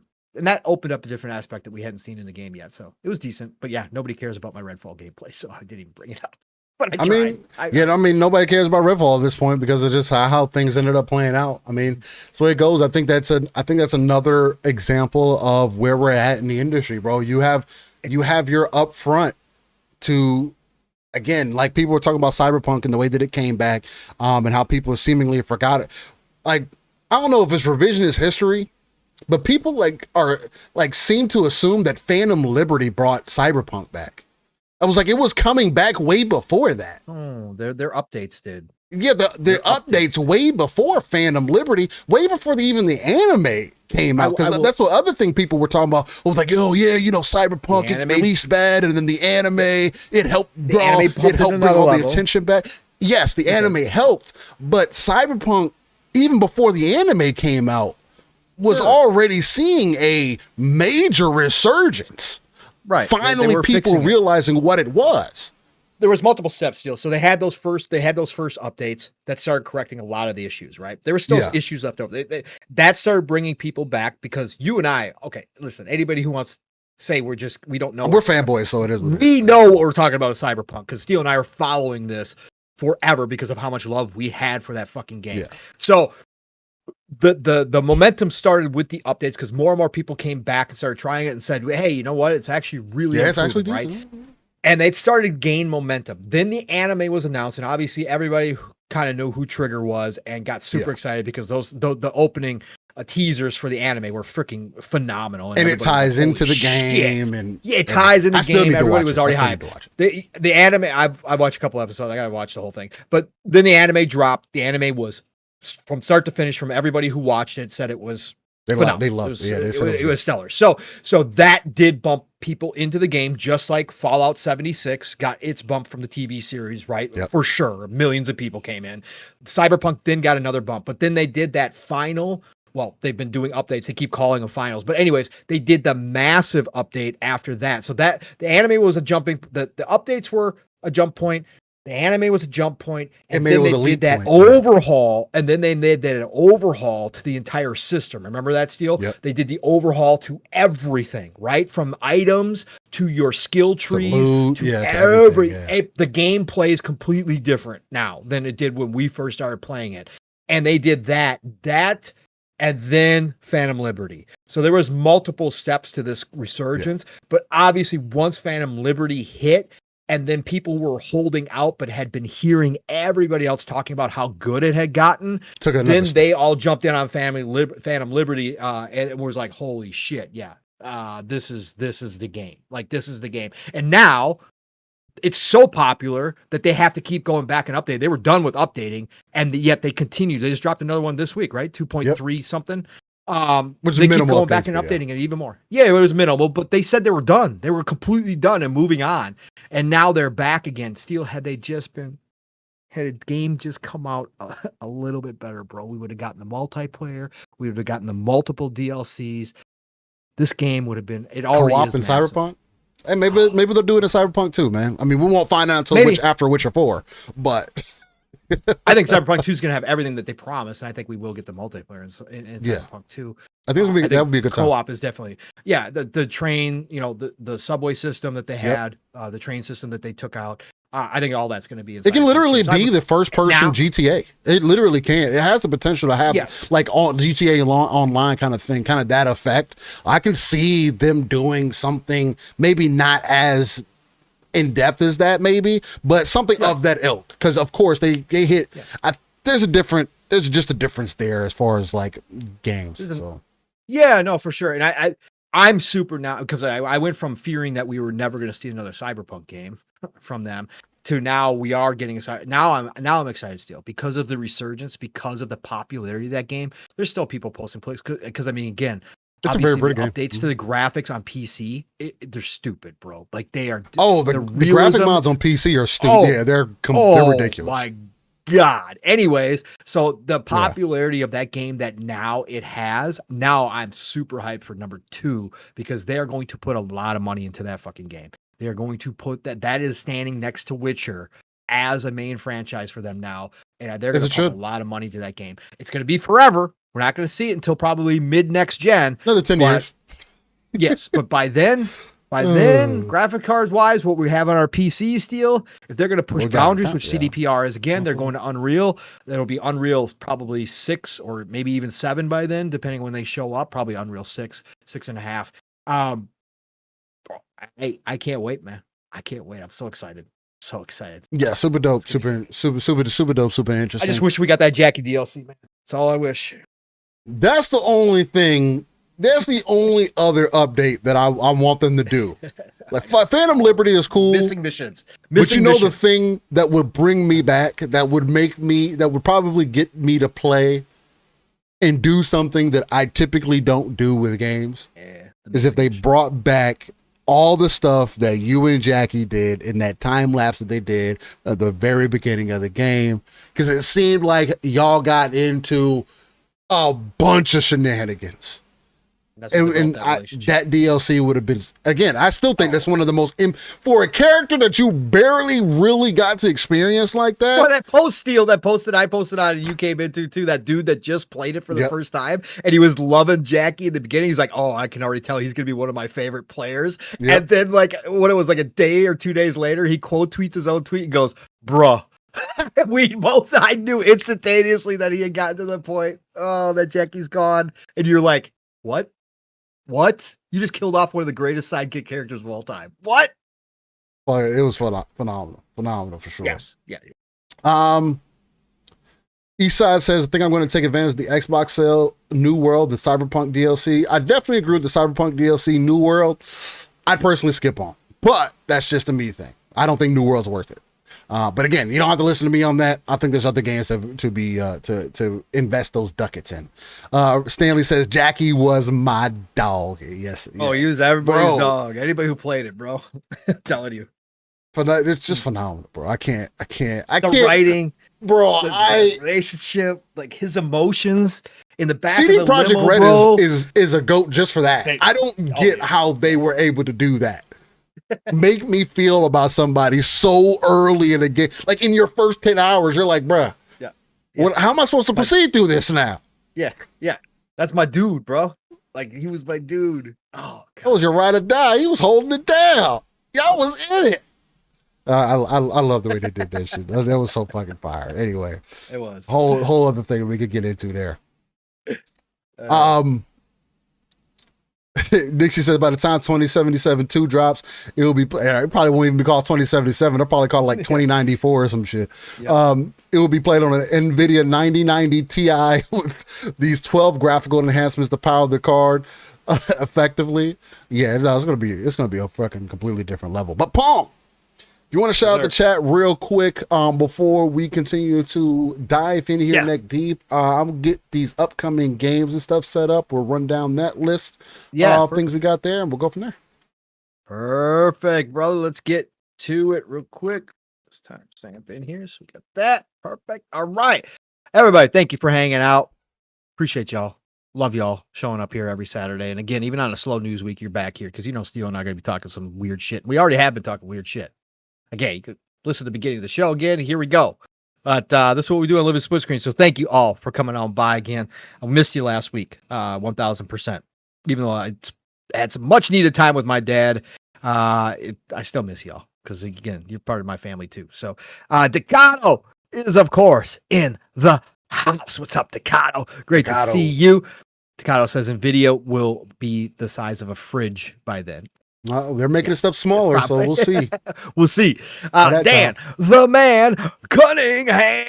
He says Cyberpunk was the last physical game that I bought. Good last physical game, man. Good last physical game to have for sure. Fahim Scott, what's going on, Fahim? Great to see you, brother. Nixie, of course, is in the house. He says Jackie was one of the most underwritten, great characters in gaming history. Facts. It's a fact. It's crazy how they did that, bro. It's a fact, bro. It's a fact. I've never cared about a character quicker than I did with Jackie. Like literally, I was like, holy shit, this dude is it, man. This dude's my dude. Like Yeah, it's one of the best- ride or die. Oh, one of the man, best It's crazy. characters, like Especially just for one not of the having best any side of those characters, missions. Just watching a run through of highlights of quick clips, and then doing some missions with him, but very little build up, and it just Jackie's instantly the guy. Like he just feels like you've known him for a long time in the game. Like it's weird. Like there's very few companies who can write like that. There's very few companies with character development like that. That's what we And shout out to talk CDPR. about. Yeah. When we're talking Yeah, that's about what good writing, when we're talking about character yeah. development, that's what we're Yeah. that's the type of stuff. That's a good example. Man, such good shit. Who else we got here? Stanley Fritz Wolf, of course, is in the house. Sith Lord, what's going on, Sith Lord? He says we need bananas. Donkey Kong is awesome. Hey, all you Nintendo heads out there, happy for you. Happy. I'm happy for you guys too. I hate to say that, and I Steel makes posts like that all the time. I'm like, oh god, because I read it and I go, that's so damn sarcastic. It's such shit. I mean, what else can I say? Like, I can't like that's why I normally won't even post Steel, is because what else can you that's say? why I dog? won't. That's why I just normally don't even post on it. That's why I normally just I smile. I'm happy. Great for you guys, and I just move on because I can't. When I say something, like it sounds like I'm being totally sarcastic. I am genuinely, enthusiastically happy for everybody who loves Nintendo and has gotten what they wanted of the Switch 2. I just watch that shit, and I don't get it. To this day, I still don't get it. I never will, and that's okay. Again, I've said it all along. I outgrew Nintendo. I just can't like understand how we complain about all these other games, but when it comes to stuff, this is the one. Hypocrisy. We can talk about. Okay. We can talk about that. But nonetheless, hey, to each their own. Anyways, it's but yes. across the board. People have accepted it. People are enjoying it. People said it's got a good story. Cool, man. Cool. Great. Cool. It's cool. It's cool. But happy to see you, Sith Lord. And again, thank you, brother, for the shout outs each and every Much single love, week, Sith, man. every You do all love. Who else we got? Side Bando. He says, I need a Pan Am DLC. Oh. I love Pan Am. I like Judy too. I like the that Judy again, for you life, go bro. you go back Judy for into life. good written characters, like Judy for even life. that, like the fact that even Judy made me think about, man, what do you think? And then you find out, but you were also a female character, so it definitely made more sense. Because you find out that she's not into dudes. Yeah. You know what I'm saying? But that's fine. Even if I'd still, even though I play a female, like if I'm doing the missions that I'm running, like I knew that from the beginning because we had heard early on that was the case, right? Yeah. But I look at her still as me, like a male, right? And so I judge them as me, like who. And Pan Am was great. Don't get me wrong. Pan Am's one of those girls, but Judy for life, man. Judy was the shit. Anyways, but I love that too. There was a lot of people posting about those two all the time too, and oh man, the photo mode in that game, Steel. Oh, my photos. And they've made it bro. better. I still have. Yeah. Bro, I Dragon's Dogma 2 has got one of the best photo. I got some of the greatest photos of all time. But going back between those two, between that and Cyberpunk, going back and looking at some of my photos from Cyberpunk and what I could pull out of that game was ridiculous. Then too. Like, yeah, it's so freaking good, man. I got a beautiful portrait shot of Judy looking out the window in black and white. Oh, it's just chef's kiss. It's just so beautiful, man. Anyways, I love photo modes. I really do. Who else we got in here? We got Mass Whole 1977. He jumped in here with a sup nerds. Sup to you, Mass. Sup nerd. Ron Slusher. Always making himself known in the chat. Thank you, Ron. Appreciate you being here. Let's see. Scrolling. We got the Sly Crow. What's going on, Sly Crow? Great to see you in here. Who else? We got Leo Holden Cross is in here. What's going on, Leo Holden Cross? He said, Steel, that's what you call a catch-22 in the classroom. Oh, he must be talking about the anime. Oh, yeah, no. I'm so good, bro. What's going on, Brett? Great to see you, sir. Still shocking to me. Legendary. Oh, man. Of course, the legendary one of the most positive people in the entire community. Thank you, Legend. Appreciate you always being here, brother, man. Elijah Vasquez. What's going on, Elijah? Great to see you, sir. Thank you for dropping in here and saying hi. We got the XBX Lord Chaos 78 in the house. What's going on, Lord Chaos? He says, shit, Roblox makes you take a picture of a valid ID for the mature rated stuff, which they should, because Roblox was and still is it's a terrible place for terrible people showing up wanting to get in contact with kids. But anyways, definitely a problem. But yes, absolutely. Again, I think we need more of the age verification shit. There's a ways around it. There always will be, but just saying. No, every layer is helpful. Any kind of barrier that you can put in that stops somebody, whether it's one person or whether it's 100 people, from doing something bad or having something bad done to them, especially children, absolutely. The more layers, the better. Now, what's going on? Roadkill 8018 is in the house. What's going on, Roadkill? Thank you both for dropping in here. We got Mishi in the house. What's going on, Mishi? He says they don't care about the kids. They only want control. Yeah, the banking system for sure. The banking system, I agree with you wholeheartedly. There are some people who actually care about the kids, but yeah, no, the banking system and some of these censorship groups, it's all about control. It's all about narrative. It's all about propaganda. 1000%. There are some people who legitimately, though, do want to do some good stuff out here.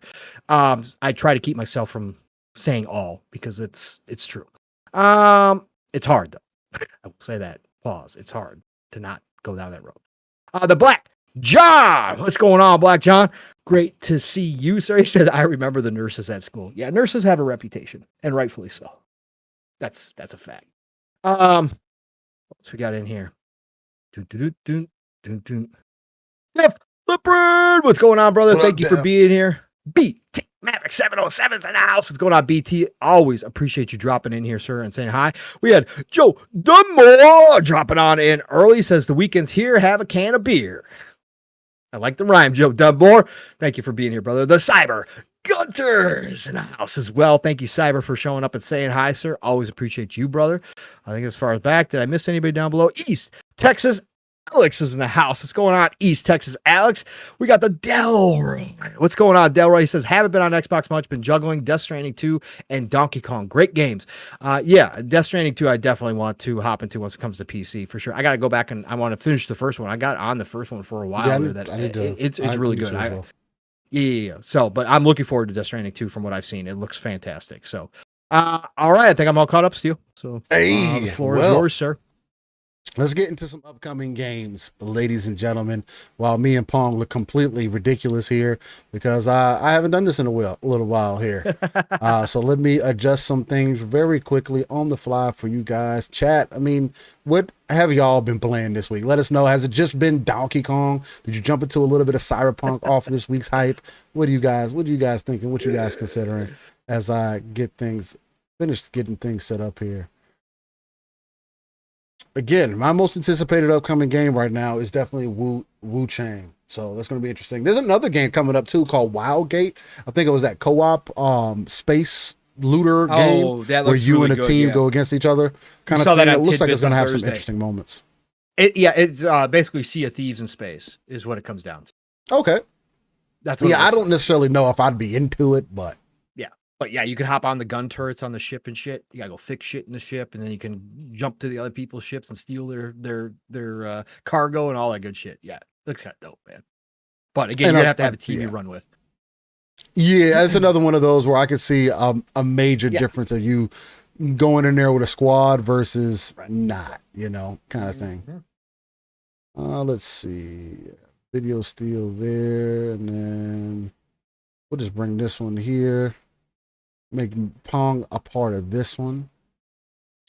Ron Slusher says Metal Eden is my most anticipated game right now. Yeah, apparently that demo was received pretty well that they did for it, so that's good to see. Again, it's another game that, like, coming off of Doom, seems to be really interesting.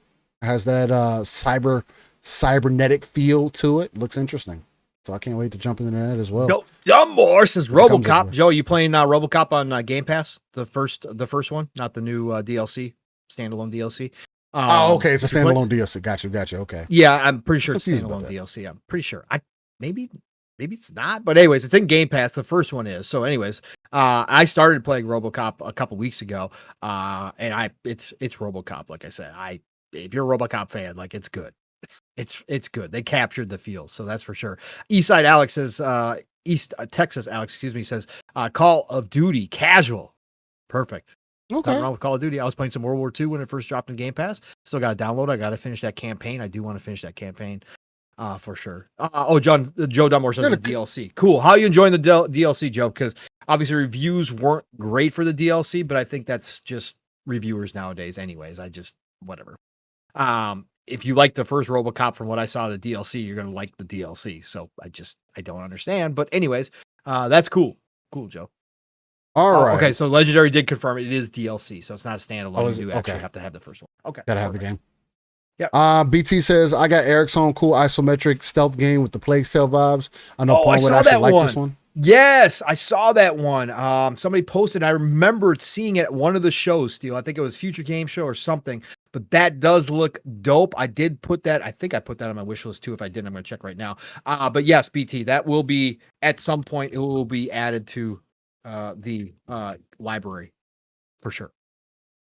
Fahim asked if I seen Lost Suicide. I did see Lost Suicide. Lost Suicide was another one of those games that I said originally when we were shown. It's the one with the ice dragon or whatever that's following you, another action game. So that one is more akin to like a Devil May Cry, from what I saw of it at least. And that's supposed to be coming out next month. They haven't shown much else about it, so that's also very interesting to me. It's another one of those games that apparently took 10 years to make. So we'll see what that ends up meaning. Hopefully they are ready for release next month. It is coming to PlayStation and PC day one. I do think it's another one of those that's kind of telling, right? Because I think it was originally announced to be coming to PlayStation. But now it's coming to PC, so we'll see. I definitely am interested in it. I want to play it when it drops. Again, though, that is definitely of my ilk. I just want to see. I don't know. I haven't seen the confidence from the team, like them putting out trailers or starting to talk about it, especially with the game releasing next month. Like this is the time where you start like ramping things up. Like, hey, this is kind of some of the things we went through. I was a solo dev for X amount of time, kind of thing. Building that story up, kind of like what we saw a little bit from Black Myth before they went quiet and then kind of popped back out. So. Let's see. JB1521 says, where's Chrono Odyssey at? Chrono Odyssey, it went back in the oven. That's where it's at. The beta came out. Needed it. The beta came out and it went back in the oven. And the major consensus right now is that people aren't going to play it in the current standing. That's what I've seen across the board. People are like, if this is what the game is going to be, yeah, we don't know. This might not be the MMO we thought it was going to be. So, unfortunately. Fahim, Echoes of the End. Yes, that one looks cool too. For sure. That was another one of those.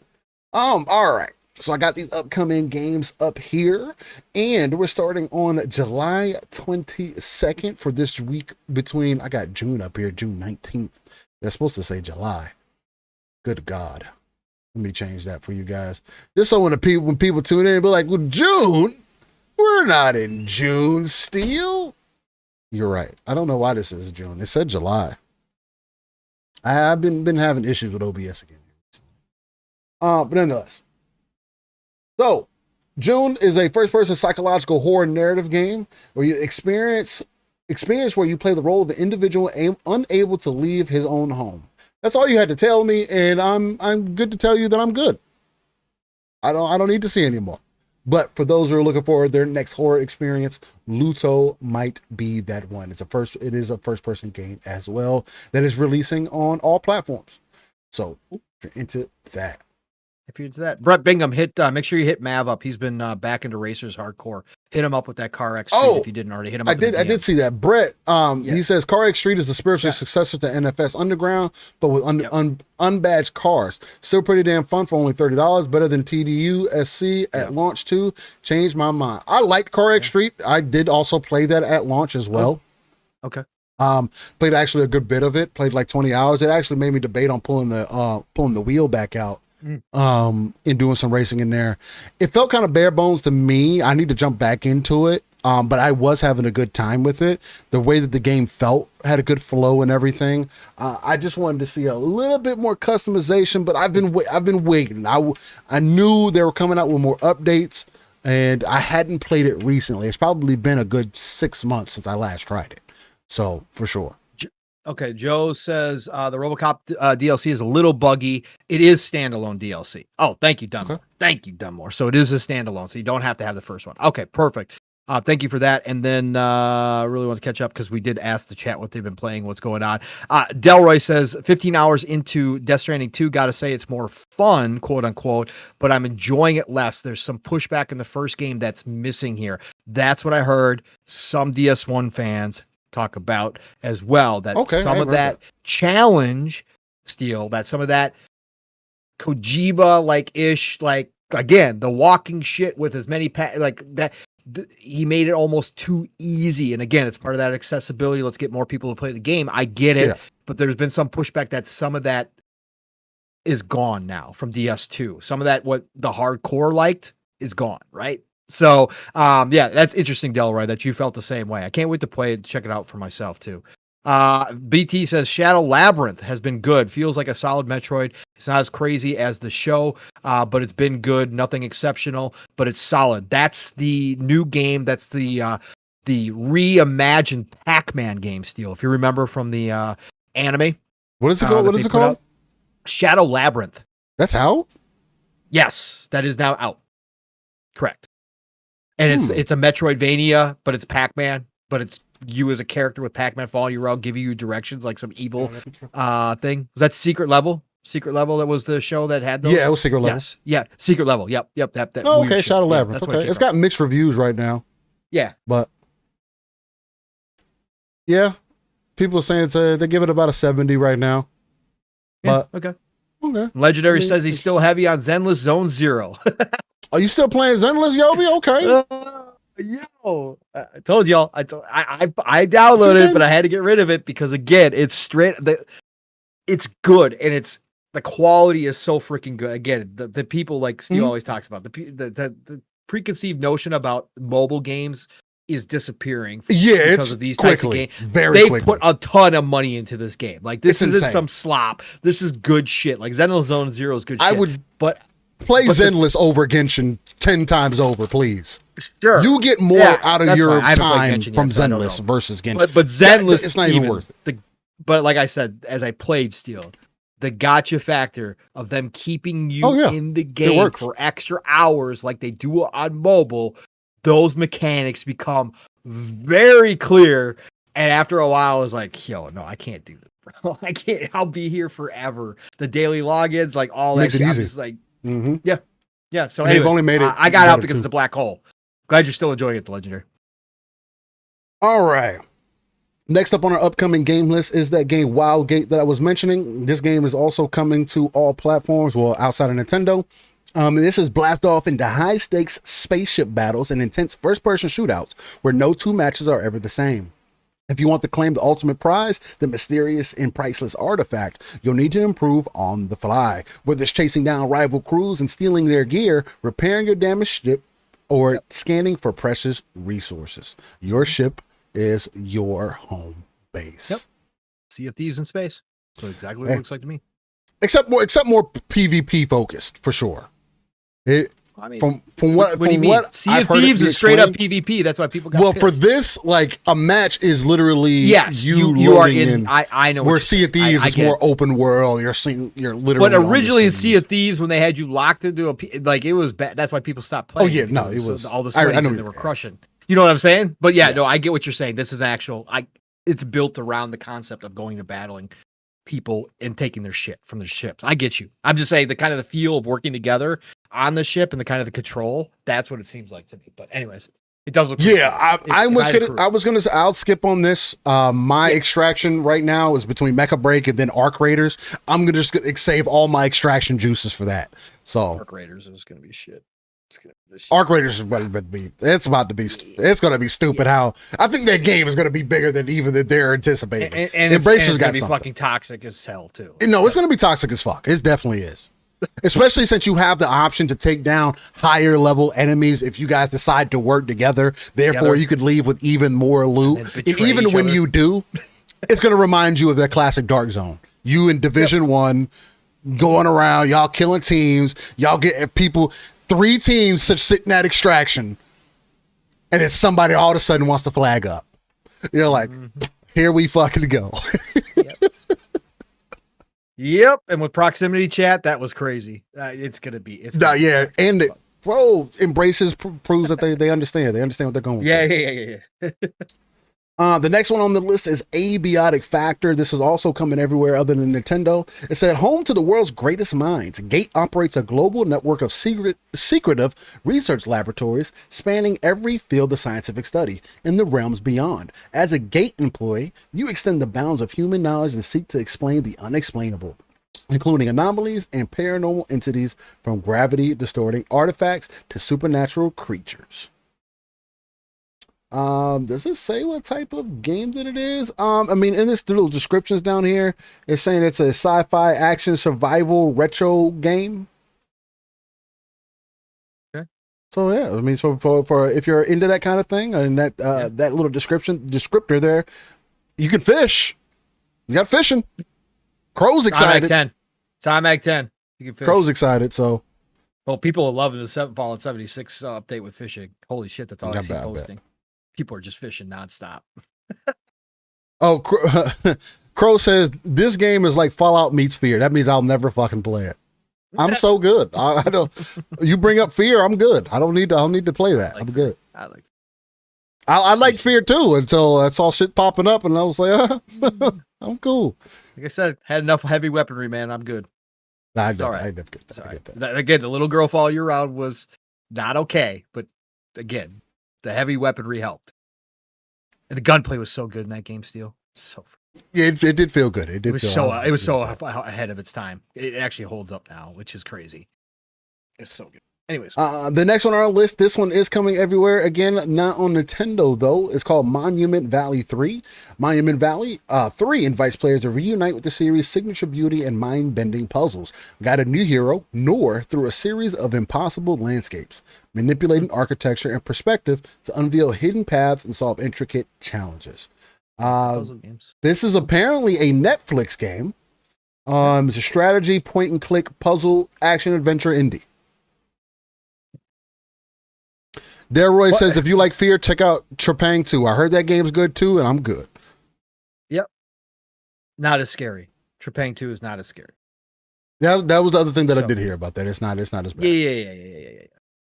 Yeah, Arc Raiders is definitely going to be epic. Yeah, JB. From what I played. Funny, quick side note about Netflix games, Steel. Yeah. Just to give you an idea, one of the dudes I work with, he's a younger guy. He's, 20, 25, 28? 27. Okay. Anyways, he's got a couple kids. Whatever. Not a gamer. Was a jock, not a gamer, right? Was a baseball Okay. Not a gamer at all. I wonder where you're going with this. This is interesting. Yeah. No, this is like totally one of those anecdotal situations that we always talk about the masses, and not. Uh-huh. So anyways, he does play like Monopoly Go. Yeah. And he does like gamble. Oh, that's like, super casual. Whatever. Yeah, that's super casual shit, right? Whatever. So all of a sudden he comes in this week. He came in on like Wednesday or Thursday, whatever else. He's like, and he knows I'm a gamer, right? But obviously I don't talk to him because he has zero interest. Like he's like, whatever. He's like, oh man, you won't believe it. He's like, I found out Netflix has gaming. I'm like, yeah, they've been into gaming for a while, bro. And he's like, oh man. And he's like, pulls out his phone. And he's like, man. He's like, I never tried one of these Grand Theft Auto games, but I'm playing San Andreas right now on my phone through Netflix. And I was like, you are? And he's like, yeah, bro, let me show you. And I'm like, yeah, that's their streaming service. So he pulls up Grand Theft Auto San Andreas, and he's like, dude, I'm just trying to figure out what I'm doing, but I've never played this game before, but it's kind of fun. He's like, you just go around, beat the shit out of people, and shoot people. Like, man, that's pretty dope. Yep. It's like, yo, Netflix on his phone with the touch controls. I was like, oh, here we go. Here's one of the casuals, man, showing up out of the blue. You meet the audience where if you're trying to introduce things to more people, you have to meet them where they're at. And when you make it, Amazon has shown some of that. They just don't have enough of a catalog of games to like really entice people. And I don't think Amazon Prime, their service for like shows and stuff, hasn't necessarily popped up. They've had some good shows and stuff like on there, but I don't think it's caught on with the games yet. But I'll tell you, it's possible. Yeah. It's just crazy though, because it was out of the blue. Because again, he has zero interest in gaming. That's wild as hell. That is wild as hell. But he was showing me San Andreas, just to say this, streaming through Yeah. Netflix on his phone, and we have shit service in our building. It actually was running smooth solid? as hell. Yeah, it was running solid. Yeah, really solid. I was impressed. Pretty damn cool. And Nick said, yeah, he is a gamer, but he's a casual. That's what we consider that's a casual gamer. Nothing wrong with that. Yeah, no, that's what I'm saying. It's one of those situations. Again, it's totally anecdotal, but that's a situation that Xbox always talks about, right? Getting out to more people, and everybody says, "Oh, that doesn't really happen." And yes, this is one dude. That's why I say it's anecdotal or whatever else. Yeah, for sure. But it still caught me completely off guard that somebody who has no interest suddenly realized that Netflix has games, and out of all the games, he's like, "Let me try Grand Theft Auto San Andreas." Yeah, Because obviously his buddies fun. have played Grand Theft Auto, so he's heard about Grand Theft Auto. He's seen Grand Theft Auto, but he just never played it himself. But that was just totally a random situation. I was like, holy shit, it actually worked. Netflix found somebody.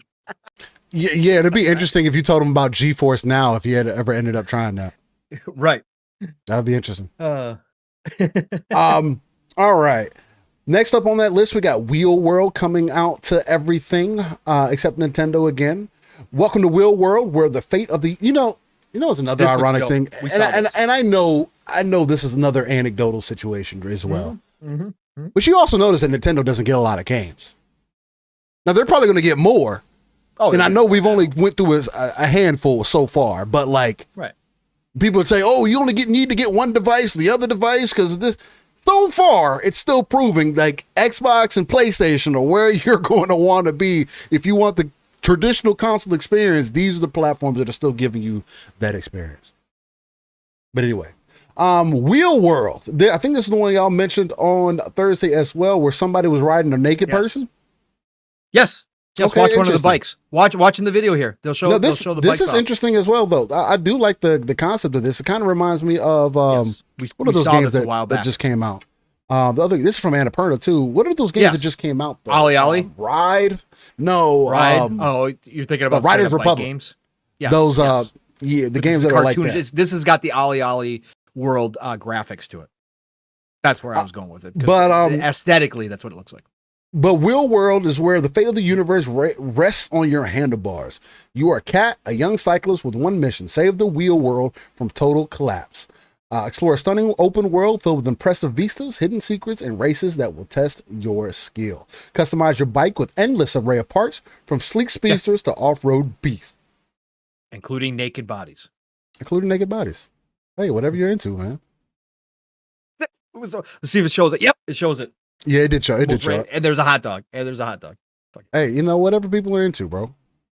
And the glizzy. Is that what you're gonna do, Steele? As the kids say.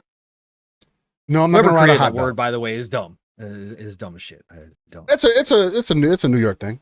Yeah, that's what they call hot dogs. Yeah, it's glizzies. Yeah. Dumb as Take shit. a glizzy to the face. Take a glizzy to the face, man. Well, you can ride a glizzy in this one. There you Wheel go. Hey, world. some people got to be down for that. Then you got WWE 2K25 also coming. Returns Coming bigger, to bolder, Switch. and better than ever. Oh, this is coming to already Switch out on too. everything. Sorry, yeah. It's out on Coming to Switch everything. too. It's coming to Switch too. Yeah, look at the faces. Yo, the downgrade. I was dying. I was like, do you think this is gonna be close to lock 30 on the Switch 2? Maybe. It runs Donkey Kong great. What do you mean? It has to. Not doctor, don't. Huh? No, Paul, you're just an angry fan. We You're don't just you're count just that angry. because that's not the main part of the Switch 2. Even though that's a part of the feed, we don't count that. Even though it's a console, we don't count that. The dock doesn't matter, according to the reviewers. Paul, don't you worry about it. It runs great. It's the full world's fully destructible. It's good, has a good story. Donkey Kong looks good. That's all that matters. I know. Happy for him. Then we got Secret Paws. It's coming to everything, including the Switch this time. Secret Paws is a cozy office, is a 3D hidden object game. I think that kind of tells you enough. Yeah, Yobi, I've seen that. Roman Reigns is supposed to be playing Akuma in the new Street Fighter. I've seen that. It's not a bad match. Yeah, I don't think that's a bad pick. As long as he stays built, I would want him to see it get a little bit more built to be Akuma. But I don't think it's bad. I mean, again, I don't think the older Street Fighter movie was bad either. I think they could do it better with it for sure. With Van Damme? With Van Damme. Yeah. Oh, of course. I thought that shit was cool. What's his face is M. Bison is just classic. Yeah, I thought that shit was cool as fuck. But I think it's cheese as hell, but I love it. Yeah. I like the old Mortal Kombat movies. I think a modern one would be cool. What the fuck did they do to Jade? Anyways. With Jade in the Mortal Kombat movie? Oh, you wanna step aside and talk about? Let's step aside and talk about that real quick. No. I'm done with this bullet. No, because they want to wind up on Gosi Yote too. Because did you see the voice actress? What she do? She's a perfectly capable Japanese voice actress woman who could have been the main character in Ghost of Yote, and she's beautiful. They purposely went and got somebody not beautiful to play that role when they had a perfectly they're talking about the voice actress. Yeah. I got you. The model. The person that they got the face for, the actual model versus who plays the actual voice. Plays the actual I thought voice. that they were the same. I thought she did the voice and was the face. Damn. No. Anyways. As far as Jade and Mortal Kombat goes, I don't necessarily have a problem with it, but when I did see it at first, it's so when I did see it, I was like, damn, man, I do think that we should lean into more of what these Mortal Kombat characters look like. I do think we should lean into that. I get everybody wants the representation in these movies and stuff, but bro, like, these are video game movies. Can we lean more into what these characters are supposed to look like? That's my only thing. She has never appeared that way ever in any video game. No, she had, but that's what I'm speaking to. This, but this is I know, but this has been an excuse, and this has been an excuse for some comic book movies when they pull some obscure thing that, like, oh, this one comic book run, this is what it was, so now we can do it. Like, there's not even that for this casting. I'm like, and to use the Intergalactica, Intergalactic, whatever. You keep calling it Intergalactic. Yeah, it's Intergalactic. Yeah, Intergalactic. Sorry. I always Battlestar Galactica. Yeah, I know exactly why I figured you were saying that. I was just about to say Battlestar Galactica is probably exactly why you keep saying that's exactly right. Yeah. It's fucking hilarious. Again, I like the first Mortal Kombat movie. It is what it is. I like the originals. But I like the first one. The first one's fine. The minute I saw Jade, the more recent first one, right? Should be dead. I thought that one was fine. So, like, I don't doubt that this one is going to be a solid movie as well, action oriented or whatever the case. But I do agree with, like, bro, can I just have, like, more of what these characters look like in a game, please? I don't care who you get to play the role, but, like, they're an actor for a reason. It's a fantasy, bro. Like, was it one of those things where she said she wouldn't wear a wig, or she couldn't get her hair done, or would get the side, whatever the case? They wanted it. No, they wanted it. Oh, well, that's what they wanted. Just like Keith Urban playing Johnny Cage. That Johnny Cage third trailer, I'm not even gonna lie to y'all, I felt weird about it at first as well. I was like, I don't know if Keith Urban fits, but I like him as an actor, and I think he can fucking make it work. Oh, yeah. He'll make it. And he made it work. He sold me. By the end of that trailer, he sold me. I was like, all right, okay, I want to see it. I want to see how he does this. Crow says Toddy wore a wig for the 100. But that's what I'm saying. Like, you couldn't do that. You're an actor, bro. Like, play into the role. Are you a fan of Mortal Kombat? You're not? Well, director, can you direct? Can you put on some swagger or something? And Carl, I think, is it Keith Urban or Carl Urban? I want to get his name right. I think it's Carl, because he played Judge Dredd too, didn't it? Did he? No. Did he? Well, I don't remember. Can't remember. Nixie. It's Carl Urban. That's what it is. Yeah, I'm glad that people said for Tron 2. Yeah. Yeah, no, he was Dredd. He was Dredd. Yeah. Nixie, I get that feeling. I get you feeling on Leto, because I'm not the biggest Leto fan either. I can't stand Leto as an actor. Okay, he was great in Blade Runner. Okay, I haven't seen Blade Runner, the newer one. Yeah, what? I still haven't seen it. I haven't seen it yet, and I like their old Blade Runner. Yo, I love the old Blade Runner, actually. Okay. Well, you have to. Okay. Anyways, it's the only sequel that has been that far from the original that actually because I hate when they do that, because 90% of the time. 2042, Blade Runner 2042, or something like that? Yes, yeah. I'll add it to my list. Add it to your list, because I'll watch it normally this a sequel like that far apart never works, right? It's 90% that you wait too long and you can't recapture. They actually, like the first one is still always to me going to be the better one, but my God, did they come close with that second one? Like Ridley Scott, like is so fucking amazing. But anyways, Jared in that one was good. Obviously his Joker was terrible. Obviously he's got other roles where his other roles were shit. But he's hit or miss for me. I actually, from seeing this, the new Tron trailer, because I am not going to hold on my breath on anything Disney does, right? We just know that. And I was scared because I like Tron Legacy. I really did. I like I like those Tron movies. I think they aged those Legacy well. Was great. The first one again is nostalgic. It was older, right? Old as shit, but I love it to death. It always will be one of my favorites. It was good. Legacy was really good. I thought Legacy was a nice follow-up. It was really fun. But I was worried about Ares. I was really worried about Ares. Especially with their run of I'm Star still Wars worried about them bringing it to the real world. Like, how this is going to work? Yeah. This trailer, though, again, I'm still all in. This might be the first movie I go see. I haven't been to the theater. I think I was telling Mav on Thursday. Oh, it's going to be phenomenal. Like 9 years. I haven't been to the theater in 9 years or something like that. Maybe longer. I'd have to go back and look and try to figure out what it was the last thing I saw. I might go to the theater in October for this. That's how much I love Tron. I love the aesthetic. I love everything about it. But Leto's, the small clips that we got out of this trailer, I'm cool with it. It looks like he might be okay in this one for me. Now, that could completely change when I see the movie, but I think he might be pulling off this role okay. But again, I'm not the hugest fan, so I get where Nixie's coming from. But the trailer itself, I'm still all in. I think they did a nice job here. And I am curious, like you said, Steel, bringing it to the real world, how this is all going to mix together, how they're going to keep that. It looks like they're doing a great job in the special effects. Because they could do a Matrix kind of thing here too, right? Where it's like, oh, it got beyond the system, right? Kind of thing. Which again, moving further into the future, we're moving further and further, like from where Tron took place in the first movie to what they did in Legacy to now what you can do in the third.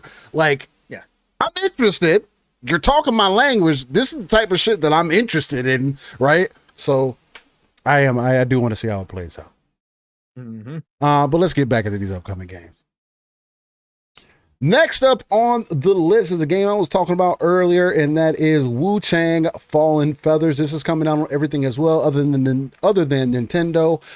And it is going to be in Xbox Game Pass as well. So for those who want to play it that way, you're more than welcome. I think it's going to be a welcome addition for everybody that was sleeping on Black Myth, or you're boycotting Black Myth for whatever that team did by not bringing it to Xbox sooner for whatever excuse. Please play Wuchang. It's another game coming out of China, which again gives it room to explode the same way kind of Black Myth did. But nonetheless, definitely try it out. Definitely another one of those I'm highly interested in as well. But if you're not familiar with it, you play as Bai Wuchang, a pirate warrior cursed with ornithopy, and uncover the secrets of your forgotten past. Ornithopy is essentially it's like a feathering disease, something to that effect. It's what's on her arm, right? Yeah, by her arms, like and that. It's a curse. Yeah, it's a curse. Yeah, I'm gonna download it, try it. Steel, I am. Again, I'm not gonna like it if they don't have an easy mode, but I'm still gonna try it. But I think the reaction to this, because bro, there was huge lines for this game at the last show, which was, what was the last show? I can't remember where they had it at. They just had it recently at one of the shows. Anyways, there was huge lines for it, and everybody coming out of there saying it was phenomenal. So I'm sure this is going to be another hit. Yeah, I've seen. I saw the Iron Lords talk about it as well. Lord Addict, he's spoken to it, and I know Addict enjoys his more difficult games as well. And he said even he was getting some hands thrown, but that was also like they put him at a certain type of boss at a certain section with a certain type of build. And with this game, knowing that you can respec your skills, whatever you want, you can essentially play however. You also have with your character, you'll have two weapons that you can swap between. So that's the other thing as well. Not every weapon can parry. Not every weapon can block. So there's that thing too. Like for example, the longsword can parry. The dual blades can't. So you have to make that choice in the moment of, hey, what weapon am I going to use, or am I going to be more aggressive? And the game is supposedly balanced pretty damn well from everything that I've heard people keep talking about. But it says it offers challenging combat experience with multiple weapon categories and magic, explore interconnected environments, and encounter historical figures and make choices that will shape the fate of Shu. Yeah, it's going to be interesting to see how this plays out. The other thing too, if you end up dying a lot, you get more power. I know I mentioned that earlier, but you end up being able to do apparently you'll be able to end up doing some really cool fucking abilities as well. So if I just die a lot, I can just keep stacking power. So I can. You can, but it's gonna level it back off, because once you defeat whatever you did, then it's going to level, kind of even itself out. Okay. I got you. So it's not like a permanent. It's not a permanent. Okay. It's like, hey, if you know, because you hate banging your head, for an example. Yeah, no, it's a tep buff. It's a tep buff. Yeah, I got it. It can all, but it's also a nerf because you are taking more damage as well. Oh, okay. Yeah, that won't work for me. Okay. So if you're aggressive, you could probably knock out a boss, and who knows, maybe this will be one that breaks through for some people. So we'll see. Anyway. Yeah, Jesse, I want to go back and try. First of all, Sly Crow says Wuchang is a 40 to 60 hour game. One creator I follow is a huge Souls-like, and she says it's challenging. So that's pretty dope.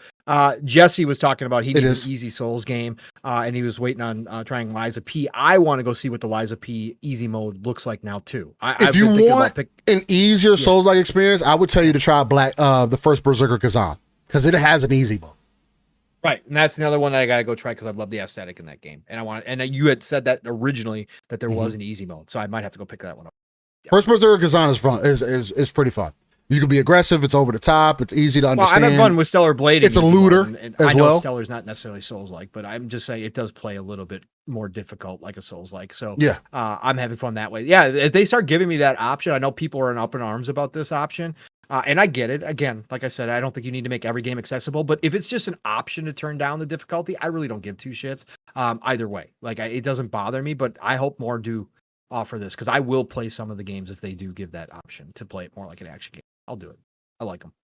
Yobi says, I can't wait for LSS to make their real debut on the show with intros and all. On what show? We got a show already. Nah, he probably means maybe in person or whatever. Oh yeah, that would be fine. Yeah. And Fahim, Black Myth isn't difficult, but I would be lying if I would tell you that it's not challenging. Right. Black Myth is challenging. Again, I dropped Black Myth for other reasons. On the back end, due to a boss that was towards the end of the game, and then I ended up fighting this bleeding deer. It wasn't as bad, but at that point I was kind of over it already. I was like, I just have such a bad taste. And then another game came out, so I was like, I'll just move on. Live SplitScreen said, no, Yobi says, I meant make y'all debut on Iron Lords. Paul's been over to Iron Lords a few times. So shout out to them. I've been on Iron Lords before. Nothing like a major debut or anything like that. I don't know if you did like an official background with them. Did you, Paul? Yeah, that's what I thought. That was like I did it like a couple years ago, maybe 3 years ago at this point. Did I make my official debut?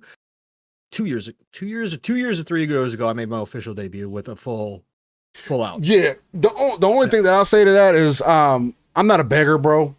You know what I'm saying? Like, I fuck with the Iron Lords. I think they're good. I think they're solid dudes. I think they're one of the pillars of the community. You know what I'm saying? I do think there's some back end things that may or may not cause it to happen. Either way, it's not a big deal to me. It's not like it's a end all to be all. I still fuck with those dudes regardless. So it is what it is. They're freaking fantastic. But hey, if back end shit, me not being cool with certain motherfuckers just because of principle shit, then it is what it is. Again, because you tell everybody you're happy for them. That's why. Hey, I'm happy for them. That's all that matters. I'm just bad. I'm happy for everybody, man. I'm happy. Oh, Yobi says, I'm just saying your voice has to be heard. Hey man, one day we'll see. We'll see, man. From the people's voices to you, from to their ears, bro. If that's something that we can make happen, cool. If not, I'm not. I'm going to continue to build up this Live and Split Screen thing, putting out more content, building up my own personal brand, like I've been mentioning, and just kind of go from there. So yeah, if you're not in the podcasting scene, what Steele's speaking to is that there's a lot of people who have simply begged their way onto shows, and there's a point of self-promotion. Like, sure, that, like, I totally think that, if you're trying to do something, self-promotion, I don't have a problem with people who self-promote. I think that's I mean, you should. You should, right? Not everybody's comfortable doing it, and some people do it more than others. And sure, it can get to a point where it's over the top and it kind of gets cringy, or people just get sick and tired of hearing you. That's fine. It's like e-begging, right? If you're running a show and it's your full-time job, there are people who do it in a genuine manner that people, you'd never even really know that they're asking, like, you know what I'm saying? Like, it's just kind of like a natural thing. There's others who obviously we've made fun of on here, that do it over the top and do it ridiculously. And again, it's your job. It's how you support your family. I get it, right? This is your hustle. Okay. Some people just do it in a way that a lot of us go, don't like that. Same in the background with podcasting and how people get on shows, especially big shows like Iron Lords and stuff.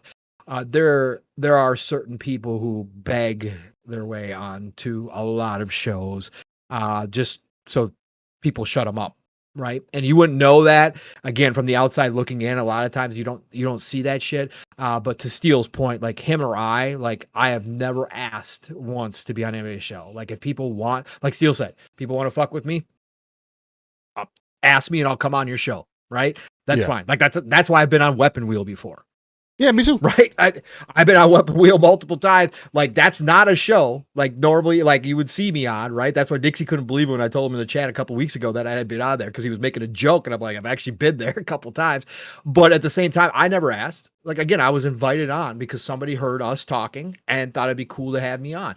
That's the way it's been for me since I started podcasting. I've never asked to be anywhere, and that's the way Steele takes it too. Steele's not going to be out here asking, like, you want me on your show? Come holler, man. I'm cool. You see me doing the content. I'm humbled by every opportunity and every invite. And that's the realest of the real, like, right there. And I tell everybody who comes, even if it's been multiple times, anytime Cogs hit me up, and Cogs hit me up before and I couldn't do it because I'm busy or whatever else.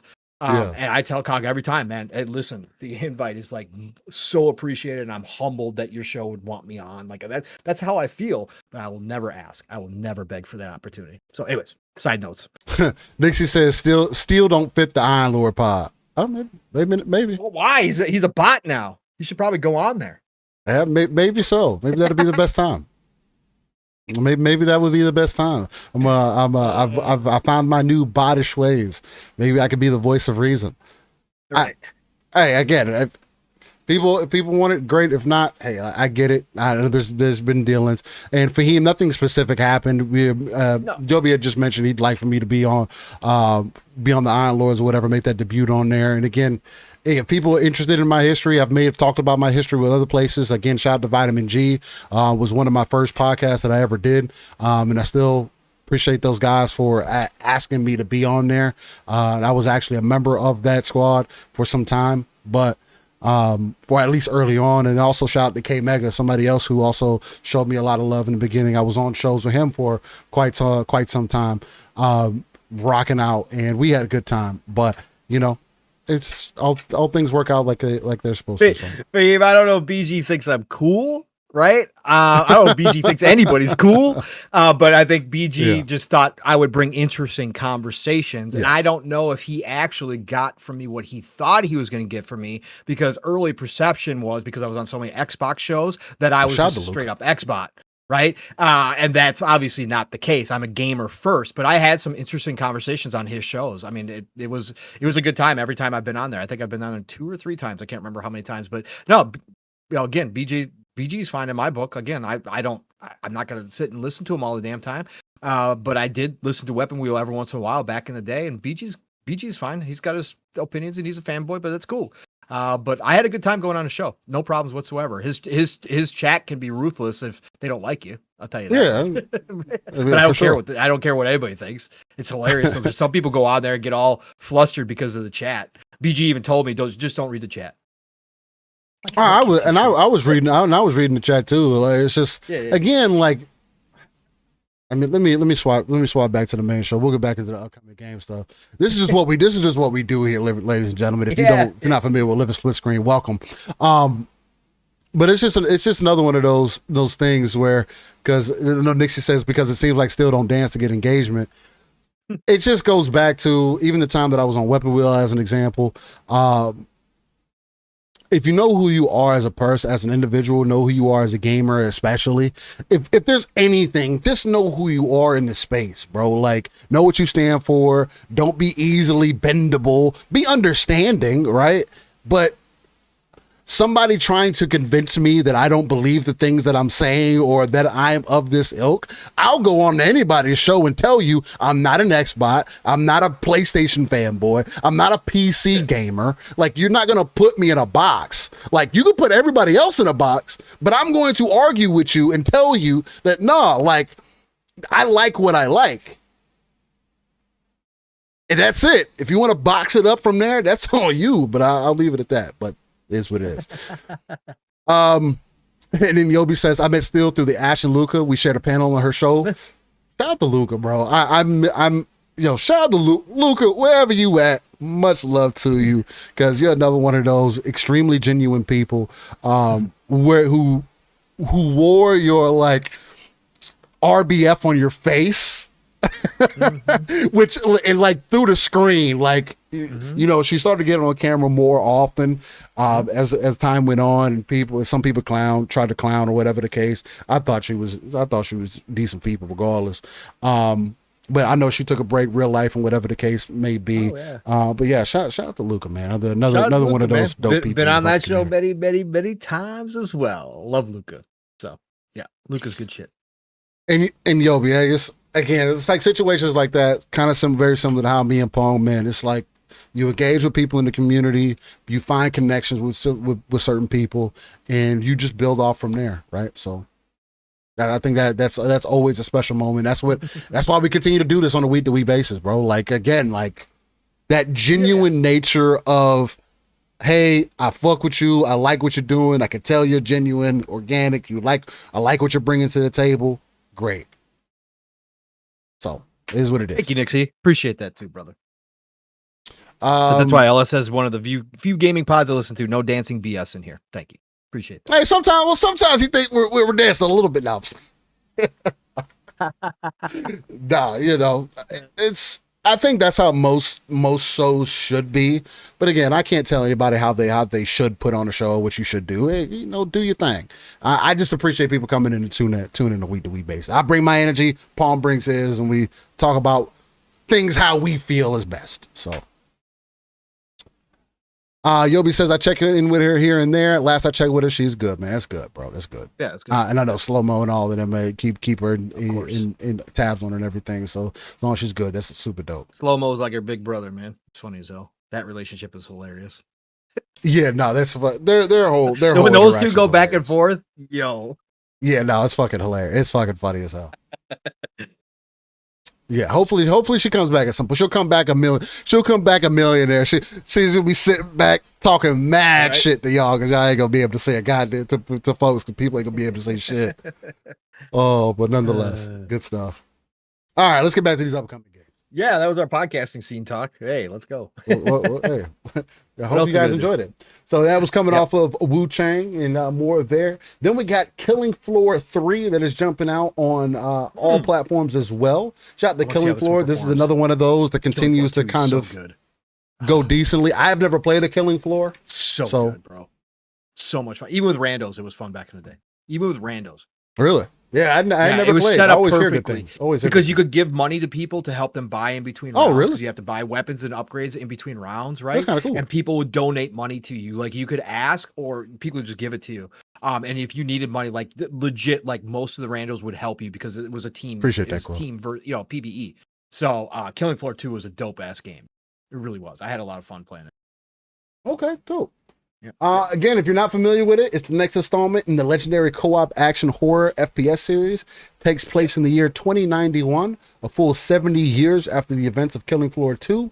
The mega corporation Horizon has engineered the ultimate army. And it's another one of those like left. Is it like Left 4 Dead, or is it more like a horde style kind of game? It's a horde style because it's round based, right? So like zombies and stuff like that. Yeah. Kind of like that. Yeah, in a lot of ways, yes. It's just like that. It is fast, fucking paced too, though. It's damn. Okay. It's really, really fast. I mean, it's old school first person shooter. It's fun as fuck, man. It really is. Eastside said he bought it and Deluxe and never played it. I got a lot of games like that, Eastside. I got a lot of games, brother. But if you ever want to jump in, there's still tons of people that play Killing Floor 2. You could find a match easily right now. Takato said Killing Floor 2 is fun as hell. Yeah, it really is. Love it. Dope. Yeah, I've always heard good things about it. Then next up on the list, you got Super Mario Party Jamboree plus Jamboree TV. That's coming to Switch 2. I think this is just an update to Super Mario. Yeah, it's a Switch 2 edition. That's something that's already been out. Then you got Hatsune Miku Logic Paint S Plus. I don't know who the hell Hatsune Miku is. Oh, you don't? No, not really. I just know she started coming out like out of nowhere. No, bro, there's no way you don't know who she is. I don't know who Hatsune Miku is, bro. You What is she originally from? I keep wondering why. I haven't done no research on her, and I keep wondering why she's so popular. And I still don't understand. Like, what is that? Because she her music. I understand, like, she's an artist. A huge deal, right? So, like, the music is what really made her big, right? Because she was a fake musician, but everybody loved the music that they created for her, right? So that's what made her big, right? Was the music. So I just can't believe you say that she can't. No, it's not my style. Like, I'm not into J-pop. So like, I don't, again, it's like whatever. Like what's a J-pop group? Blackpink or Pink Black, whatever the hell the name is, the big one right now. I've listened to some of their songs and I'm like, okay, whatever. I don't get why it's a thing. So looks like their software voice bank developed by Krypton Future Media. Okay. I have no. Yeah, I just. But maybe I need to do a little bit of research. The video game was Hatsumaki.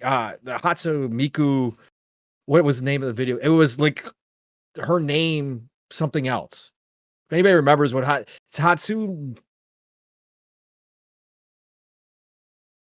Something. I'll just look it up real quick.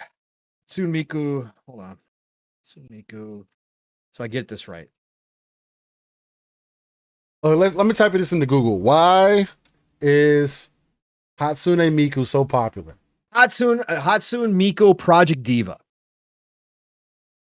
That was her first video game. Then there was Diva Arcade. There's Project Diva 2nd, Project Diva Extend, Project Diva F, Project Diva F Second, Project Diva X. Okay, so maybe this will help me and the people in chat. So Hatsune Miku's immense popularity stems from a combination of factors, including her unique status as a virtual pop star, the accessibility and versatility of her voice synthesizer software, the vast and diverse library of songs created by a global community of users, and aggressive marketing and merchandising strategy.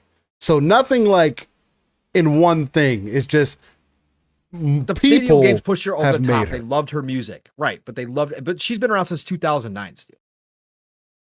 Interesting. So, yeah, she did a lot of live concerts. That's really interesting. I just again, like, she blew up in the time like where I feel like I was in high school when she was blowing up. I don't know who the fuck was she. I don't know who the hell that is. Hatsune Miku. Yeah, if you were in the place, because she was PlayStation, right? PlayStation had the games, so it was a PlayStation. But yeah, I guess I've seen her forever. That's what the. At least you never played it because it's singing games, it's karaoke games, like it's singing games, right? rhythm games. I don't do any of that shit. Obviously, you guys all know how I feel about music games. I fucking hate them, all of them, because I'm not good. But anyways, that's where it all started. But yeah, I've seen her forever. She's been a freaking, she's everywhere, especially the Japanese. I mean, and now she's just coming back to be relevant. Like I don't know. I didn't get it, but hey, I just wanted to have a little bit of understanding. I still don't get it. Yeah. I mean, she's a well-designed character. It looks like, but anyway. Yeah, I mean, it was the East that promoted her, right? It's the East. Oh, okay. So yeah, for sure. All right, to wrap up our upcoming games list, we got Death Relives, which is also coming to everything other than Nintendo. And this is step into a harrowing world of teenager desperate to evade from the formidable Aztec god, Zype Oh, this is definitely Totec. Steel. This is definitely Steel. Brace yourself for a whirlwind of terror and survival tactics. Death Steel. Relives Totally. is a first-person survival horror experience crafted by Steel. enthusiasts of mythology and horror. Your primary objectives: run, Yep. hide, and Look at cling that to thing. life. You fucking are no. I'm good. Yep. Steel streaming. Yeah, Next week. the 3K will. I'll stream it. Look at Fucking that thing Jesus behind the Christ. person. What the hell? Lord. When the principle of your game is to run, hide, and cling to life, I'm cool. I'm good. I don't think that one's for me. That's funny as hell. Next on the Switch 2, we got No Sleep for Kaname Date from AI the Sononium Files. What a name.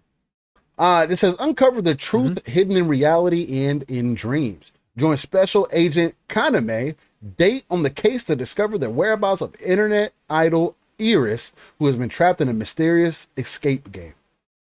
This is an RPG. Correct. It's a narrative-driven detective style, I guess, RPG. I've promoted AI the Sonoman multiple times, Steel. I've said if you guys like narrative-driven games with some detective style RPG mechanics to it and that kind of stuff, go get this game. Like they've been out for, they were on Xbox too. So Okay. both 1 and 2, yes. Excellent games, highly rated by everybody who plays them. Small but loyal fan base. Chunsoft always does really, really good work with niche Eastern style games. And this is just another series that they've done phenomenal with. It is a very good series. I played the first one well, I shouldn't say extensively, but I played the first one for like 10 hours, maybe 12 hours, maybe somewhere in that neighborhood. It's really, really well done.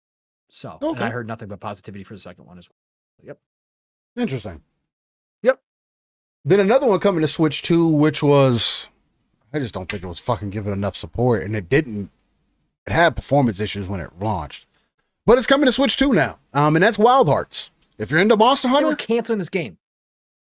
I did too. And then it Isn't was this announced the for EA Switch 2. one? Was this EA? Were they killing the servers? I thought, but then it was announced for Switch 2. Because it was one of those ones that went on sale. Steel. I could have gotten the full deluxe edition for like $6 on Xbox at one point. It was announced to come to Switch 2 like a year ago or so. Okay, maybe even they longer must than have- that. Did they? It's Wild Hearts, right? Yeah, Wild Hearts. Mm-hmm. It's the same game you're Wild thinking Hearts about. servers. Yeah, the Wild Hearts server support was reportedly ended in September 2023, just 7 months after launch. It's coming to Switch 2. I guess they think. But I guess they feel Switch players are going to play it. Did they ever actually shut down it? I don't know if they did. I never ended up returning. I don't know if this is going to have online. I mean, Switch has. Well, yeah, they said online you were going to be able support, to play offline, so they said that was still a thing.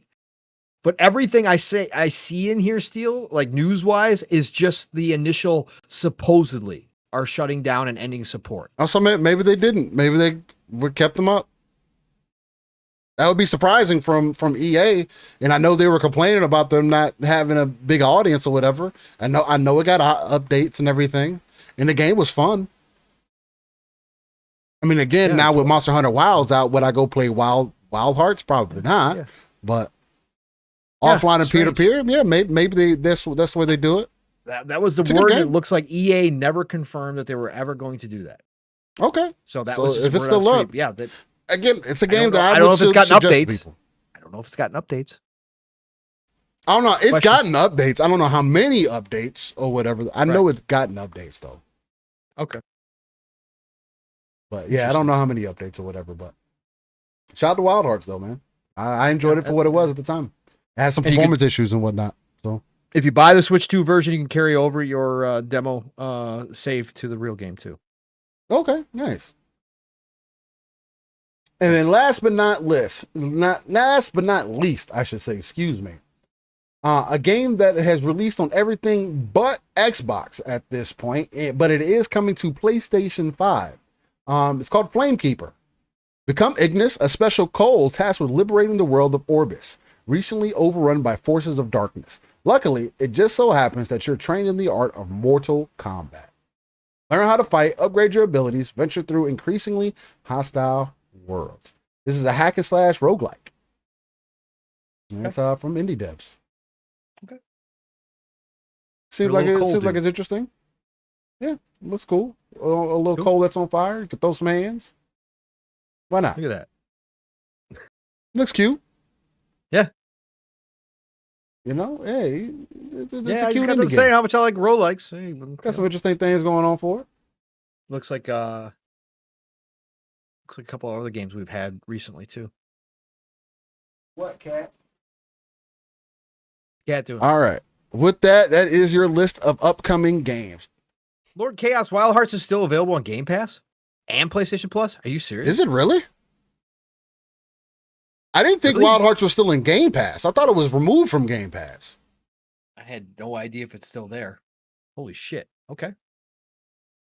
Yeah, I thought it was removed from Game Pass. Interesting. What's up, baby? Get the kitty on screen for y'all. But yeah, that's crazy. If it's still on Game Pass and PlayStation, that's crazy. Beam said it's in That's PlayStation Plus. Yeah. Interesting. Okay. Interesting. Oh, Game Pass through EA. Okay, I can see that. Oh, okay. Yeah. Okay. I got you. That makes more sense. I didn't even think about it that way. I always forget. You're right. All right. Well, Pong, what do we jump into first now that we're finally done with that portion of it? Some of our side conversations. I know I put a couple things in the thumbnail, Donkey Kong being one of them. Wuchang, again, I think I've discussed enough about Wuchang before it's released. It is coming out next week. So I am debating on what I want to do. Chat, let me know what y'all want to see. Do you guys want to see me stream Wuchang? I'll be off next week, so I'll possibly be able to do it. I'll stream it. I'll try to make this like the first one that I do from start to finish. Cause I know I did a little bit with Flintlock, and I enjoyed Flintlock for what it was. I had some issues with it, which I mentioned on stream, but let me know if you guys want to see Wuchang, and I'll do some streams of Wuchang because it comes out Thursday. Hopefully it's not one of those like, oh, it's going to come out late, and maybe you'll see me rage. Who knows? But because other than playing Mecha Break, that's what's gonna be. Beam says stream it. We'll see. We'll see what I got going on. I'll go ahead and make some thumbnails and stuff just in case. People love Souls-like streams, bro. Because they do, but it also depends on the game. It does also depend on the game. Okay, all right. Because people like to watch people struggle. If you're not struggling much, I don't know if people. I don't agree. Because I think there's a bunch of people like me who probably won't touch the games, but want to see other people go through them, and because they are so damn cool looking. And I just think they're a good watch, because you do get the challenge factor from somebody who knows what they're doing, and it's impressive when you start beating bosses. Right? It's impressive no matter what, and I think a lot of people feed off of your energy too when you start beating. So, anyways, I have a good time with it. It's a good point. I like what you're putting down there. I may have to do that. I'm gonna start a poll. Yeah, it's a good point, Nixie. Do you want to see Wuchang live gameplay or on release? And then yes or no in the poll. Boom. Start the poll. Put that in chat. Put that in chat in case you are interested. If we get enough yeses in there, I'll make some thumbnails and I get it set up and I'll schedule it out and everything. If y'all are 100% on board, I'll set it up and everything, and we'll definitely get it done, because it's going to be the game that I'm going to be playing for the weekend. I can't guarantee like I'll be putting 6 hours into it every day, because I do want to spend some time like actually getting out to the beach and knocking out some car stuff. I got to replace the fucking headliner in my truck. So that's going to be an interesting thing to do this fucking week. Yeah, it shouldn't be too bad, but the truck's older. The headliner's been falling for some time. I want to get it fixed before the kids go back to school. One less thing to fucking think about. All right. Well, one of the things that I was going to lead with, just because of my love for Armored Core and also your love for Armored Core and how we've kind of hyped it up. I know you kind of fell off of Armored Core after the release and everything. After some time, for a while, but yeah. But Armored Core is a game that I am in my third playthrough of. Did a little bit of the co-op mod for Armored Core as well with my brother, which was also interesting, which we need to also run that back and do a full playthrough of it, because I don't think he didn't end up doing a full playthrough of Armored Core 6. But FromSoft is rumored to be working on another game outside of Dustbloods. And Dustbloods is a game that's supposed to be a Nintendo exclusive. Now, as much as I may be a FromSoftware fan, I don't care how much of a fan I am, it's not going to be enough for me to buy an entire console. It didn't work for Bloodborne. It's not going to work for Dustbloods.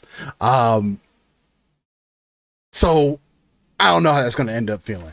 I believe the code name for said game is FBC or something to that nature. Let me see if I can pull that up real quick.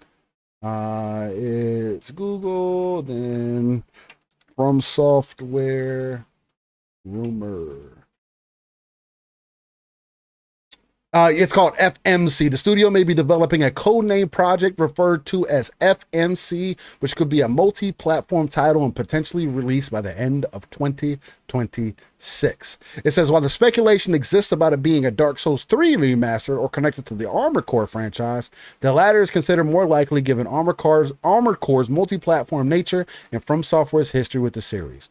This is a good breakdown of it, because Armored Core hasn't got another big expansion, right? They've done some updates to the PvP, to some mechanics in game as well. Just make sure the game is running as stable and as fluid as possible and feeling as good as possible. But it hasn't gotten a major expansion. I think that's kind of a missed opportunity right now, taking consideration FromSoftware is working on multiple projects right now. But I also believe with the release of Night Rain, that it potentially showed FromSoftware a different lane that they could definitely walk down, because FromSoftware hasn't always been the greatest as far as the multiplayer side of things going. It being either convoluted, hard to join people's parties. You gotta crack a finger, call a finger, do this with the finger, stick it. Hey, pause. draw a configuration circle, whatever you got to do to summon your co-op buddy, as well as after every boss you got to resummon your partner and all that stuff. I think with Night Rain being able to make it a more condensed experience, and I saw the conversation again this week, and it's been going on for a little bit, that people felt like Night Rain was just a cash grab. I think at this point, Night Rain's proven to be a lot more than just a cash grab.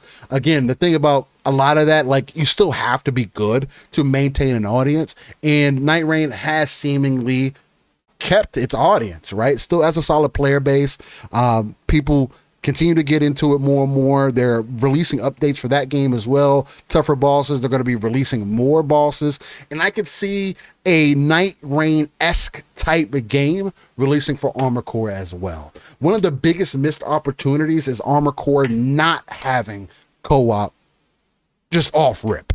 You know what I mean? Just having that option of you and a buddy dropping in and knocking out levels together, or having some side missions that you could do, or survival mode, or this or that, or even the potential of me and Paul getting together in Armored Core 6 and us getting some missions together. I do think that is the next step for FromSoft, to do that with some of their spin-off games. And I think with an IP like Armored Core, it's the perfect stage for it, because again, in a lot of ways, I feel like Armored Core kind of revitalized the mecha genre in a lot of ways. I think it made people kind of realize, oh, maybe these games can be pretty cool or pretty cool, especially considering that Armored Core actually ended up selling more than the entire franchise has sold up to this point. You know, that was something that me and Paul bragged about before the game released. We were hoping that was what was going to happen, and it did end up doing that. Now, again, Pong, I'm pretty sure you didn't hear, but I was mentioning that I feel like the FMC project that they're doing, outside of Dust Bloods, which is the Nintendo game that they're doing multiplayer, I think that this may be a Night Rain-esque Armored Core game. More co-op centric, multiplayer focused, something that you and a buddy can drop into, knock out some missions, have a good time with, something of that ilk. That makes the most sense to me, especially seeing the success that they've had with Armored Core now to this point. I think this kind of, for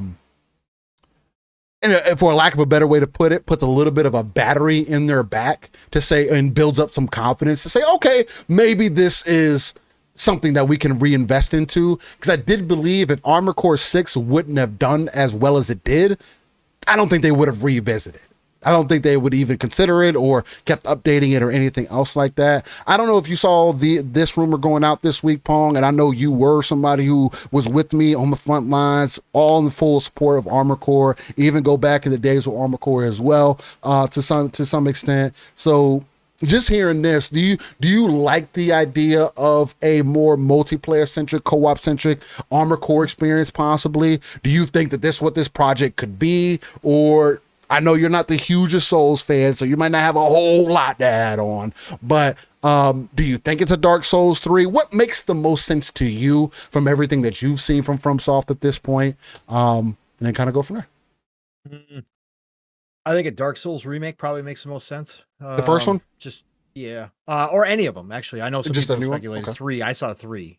But I think that makes the most sense. Like, FromSoftware has become quite the machine right now if they're pumping out games like this. If they've got this many teams working on games, they're like Obsidian. I'm pretty impressed. Yeah, like, I'm pretty impressed right now what they're doing. Like, coming off a Night Rain right into another game, like, this is pretty good shit right here. While developing Dust Bloods as well, like. Yeah, exactly. While doing something exclusive for Nintendo. First of all, if it is some type of Night Rain expansion, for Armored Core, I'd be happy with that. Of course, I would. I would love to jump back in with you again, and I'd love to get back to Armored Core again. I think that's another one of those. If there's going to be mods that you download, I think that may be another one where maybe we do some gameplay and figure that out so we can get in. It would be dope as hell if they're going to do that, if they're going to give support. Now, according to the articles and stuff of what they've said is Armored Core did good. Like, they were impressed with Armored Core's numbers. Now, did it do Elden Ring numbers? Of course not. No. Right? Did it do Dark Souls numbers? Of course not. But did it do good for what it was? Like you said, Steel, we talked about in the past how few all the other Armored Cores actually sold, but it had a legit fan base for it. And for them to bring it back, they actually did expand the fan base because a lot more people jumped in because of FromSoftware themselves, because the name now means something. And I think a lot of people found out that they really did like mech games, right? And that game was extremely challenging. I fell off at the one boss, Steel, that I could not, the helicopter boss? The hover one that goes up in the air, is firing all those missiles at you, whatever else comes down. It's like the hover. Anyways, challenging as hell, but still really, really good. And I would love to see some DLC for it. You would if you'd know instantaneously, but I think it would be great. I think it'd be great for all the people that purchased that game, that FromSoftware did something for them, and put out some DLC. Co-op would be an awesome addition. But to me, where FromSoftware is right now, I think to me it makes the most sense because they have they're still a business, everybody, and they've been making a lot of money, but they're pumping out a lot of games and they got a lot of projects. To me, it makes the most sense right now. Remakes are all the rage. Now, we've talked about how certain ones don't ever make sense, right? Again, what PlayStation did on a lot of their games didn't make any sense to a lot of people. You know what I'm saying? But to go back to the Dark Souls and redo them now makes sense, right? Especially with FromSoftware and what they've done in the Souls genre now as the kings of Souls, as the creators of Souls. Like, it would make sense for them to go back and redo some of those early games and bring them back for the people because they know there's an audience that will go purchase them, that will go buy it, right? And I think that that's easy money. As Shuhei mentioned in his interviews, it's easy money still to go do that kind of work and put it out. And for FromSoftware, of course, it's going to be like the people are going to line up to buy that game again. So I think that's probably what it is. But is it out of the question that it's Armored Core DLC? No, I don't think it's out of the question, Steel. I think you might be onto something there for sure. I know the code letters that they're using, it's either Dark Souls or Armored Core, according to That's what people who know yeah. what FromSoftware does with their codes. It is one of those two franchises. So it wouldn't shock me in the world. Like, oh my God, I can't believe they did this. No, I think Armored Core sold well enough to warrant some type of DLC if they wanted to. But I think Dark Souls would be easy money, bro. A remake of any of those Dark Souls, easy money. Easy money. Yeah, as far as Dark Souls goes, I mean, if they're gonna remake one or remaster or whatever the case may be, remake especially, Dark Souls 3 would be more of a remaster than a remake, I think, at this point, for sure. Just because it's the closest one, and it is, as far as Dark Souls experiences go, the most refined. I would definitely say Dark Souls 3 is the best out of the three, for sure. Again, you know, you expect when people make the next iteration of the game to get better and better. Seemingly, that's not always the case. But I do think that Dark Souls is one of those. It is more likely to me to do a Dark Souls 1 remake just because there has been enough time to separate it, and it could introduce new people who have become fans of the Souls genre to kind of understand what made that game special, right? Dark Souls 1 was a very hard game to get into. I'll tell you what, the first time I played Dark Souls 1, I quit the game. The game was not for me. I didn't come back to the game until my brother played it, said he liked it, and I was like, I guess I'll try it. And this was like years later, I think. He played it, said he enjoyed it, and then I came back to it, and I was like, oh, okay, I get it now. You know, as you get into it, you figure out that it's more about, it's like a push and pull kind of thing going on. It is punishing still, but once you start understanding the game, once it clicks hard.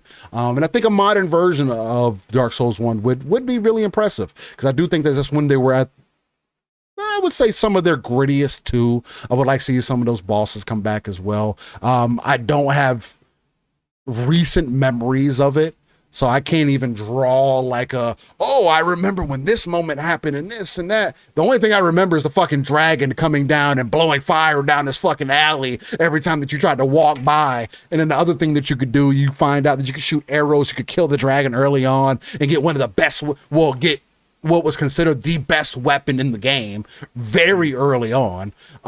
So there was those things. So again, I think that's possible. I just think that taking advantage of Armored Core just makes more sense, especially if you're talking about a late 2026. If you're doing stuff with Night Rain, you're doing stuff with Dust Bloods. I don't know. Maybe doing the remaster is easy, but I could say that doing Night Rain was easy. They reused the assets from Elden Ring, right? It made it more of an arcade-ish-like experience. So that's why I'm leaning into Armored Core. Gives the audience something else. I think Night Rain again was a good proving ground for something like that can work. So it's kind of where I stand as far as that goes. Yep, sounds good. There's a lot of people hyped, ready. So we'll see what it ends up making. Black John says, I started at Dark Souls 3 and I dropped that when I was unseasoned. I went back earlier this year. I think Dark Souls 3, it's either 2 or 3. I can't ever remember. Let me see real quick. Because one of the games, I straight up put the game down for 3 months. It was like, yeah, I'm not doing this. I'm so fucking good. Let me see. I'm gonna look at the bosses here real quick. Dark Souls 3 bosses. I don't think it was 3. It doesn't sound familiar. I think it was 2 because there was an additional reason. Yeah, no, it definitely wasn't 3. 3 was that. Yeah, no, this was a fucking phenomenal game. It was definitely Dark Souls 2. Not only, because this happened afterwards. Not only did the game make me put it down for 3 months, but it also some point after that, after I came back after the 3 months and I then beat the boss, I also lost my save data. It got corrupted. I almost stopped playing Souls games after that. Said, you know what? I'm so fucking good off of this. Of course. Yeah, To me, that is literally the worst. The worst thing that could ever happen, especially in a Souls game, is you have this 40-hour experience and then your save gets corrupted. I don't replay games, bro. I just don't. Yeah. I just get it. Especially when it puts you through it, but nonetheless. Get it. But shout out to that. I guess the next thing that we could roll into, because I think this will be really interesting on a multifaceted level, because we both have experience with the IP to, I would say, probably a pretty deep extent. And we kind of teased it earlier with what Ubisoft has going on. But that's on one end, what you teased about Ubisoft saying monetization makes the player experience more fun.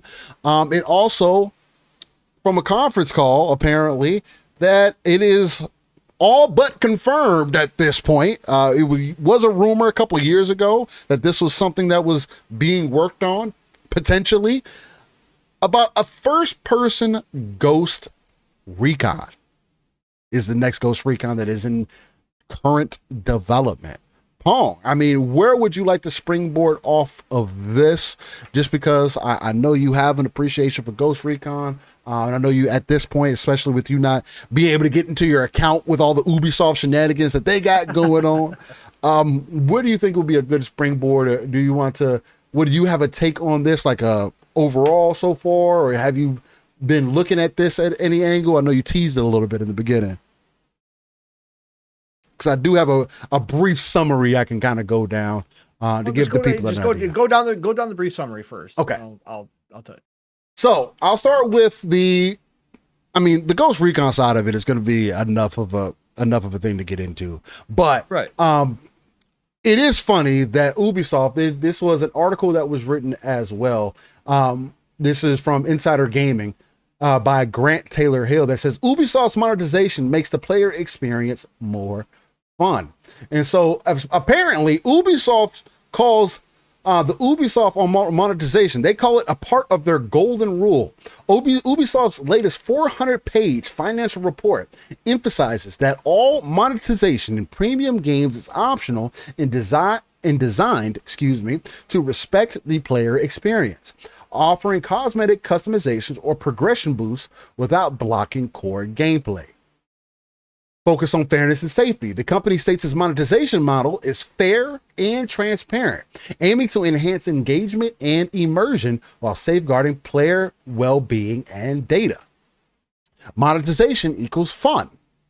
Ubisoft confidently claims that offering personalization and speed of play options makes the player experience more fun, while reiterating that actual enjoyment of the full game doesn't depend on spending.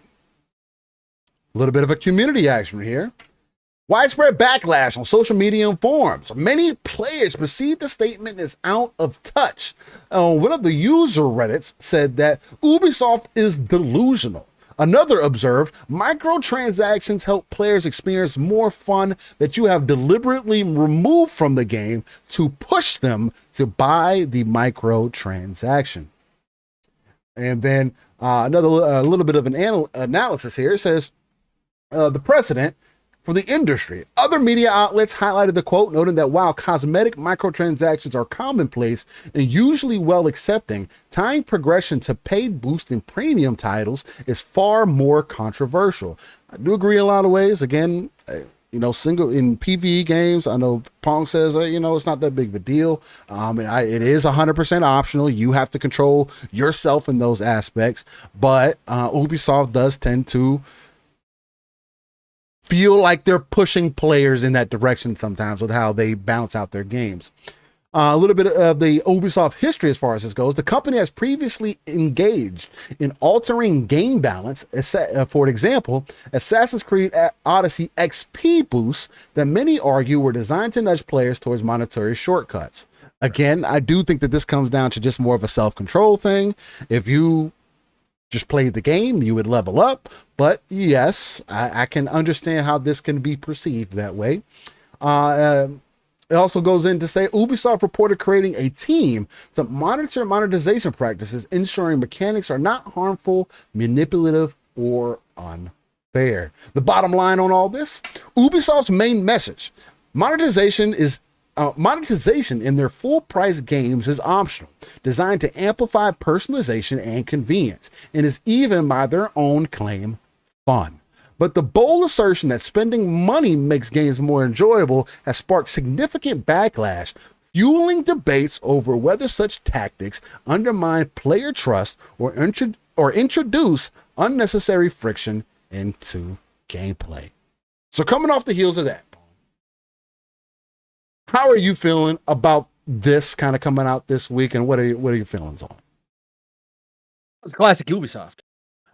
This is part of the reason why they are in the trouble they are. Not that they don't make good games. I will reiterate this till I'm not a Ubisoft game hater. I, in fact, like to love most of their games that they produce. They are the fast food of video gaming for me. They're my McDonald's. Okay. When I get an Ubisoft game, I know what I'm going to get. Is it necessarily going to be a, high-end $150 steak? No. But can it be a freaking delicious meal? Yes, it can be. So I like Ubisoft games. Do I have a problem with their monetization from the standpoint of the gamer? No, I have never felt like I've needed to buy their monetization. Now, the thing with Ubisoft games is I do wait, generally speaking, for the big sales on their Ultimate Edition versions of their games, which will include some of those XP boosters, etc. People who buy day one, like the Odyssey, I remember people talking about. Now, I didn't play Odyssey until 2-3 years after it came out. I didn't play Odyssey because I waited, and I'm good with that. But for the people who did buy it up front, I do remember people talking about that they thought they had nerfed the XP in the game to make you, it was very slow leveling. And that game is already massive. If you want to do everything in that game, you're talking about literally hundreds of hours if you want to do everything in that game. Yeah. And people felt their leveling was way too slow and that they were kind of being pushed towards buying the XP bonuses. That's bullshit. Like, again, it's business and it's still optional for everybody. But if you trim the leveling down, I talked about that in Avowed. I thought the leveling was way too slow in Avowed. If you trim the leveling down, it does make for a non-fun experience. So I would counter Ubisoft's claim that monetization makes the games more fun from that specific example from one of their games. No, it doesn't make it more fun. It makes you treat the game as a corporation, as a business, more than you treat it as a video game. So I can't get on board with that. Now, are there instances where options like customizing my character, like Steel and I have talked about, Steel even more than me, but I certainly have my games that I love doing it. First Descendant is a perfect example. I will play dress up with my characters. Would those options necessarily, would they take the time to make all those clothing assets and put them in a straight game with no monetization? Like, let's say, 15 years ago, 20 years ago?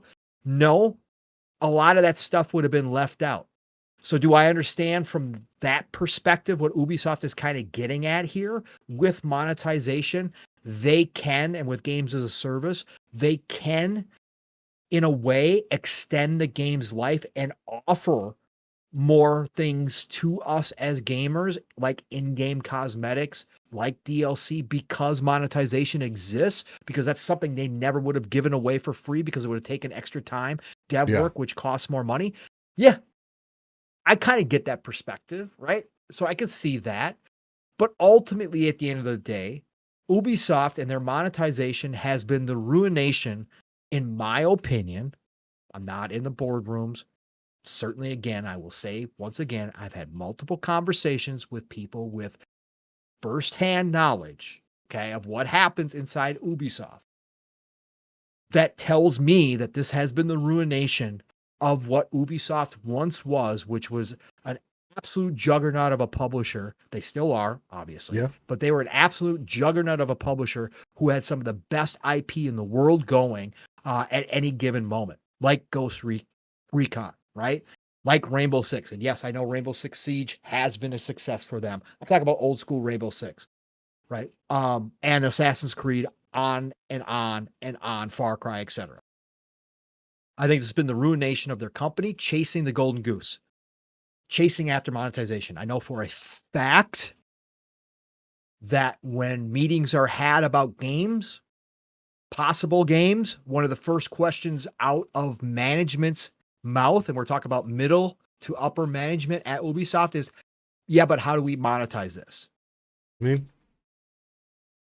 it seems like that seems to be more of a main focus than anything. I get it, but I think that this standpoint has, like I said, there's one perspective where I go, okay, I get it. You do get to add things that you normally wouldn't. If people are willing to optionally buy things, you can add more to the game. And for some people, that's going to make the game better. Okay, I can see that perspective.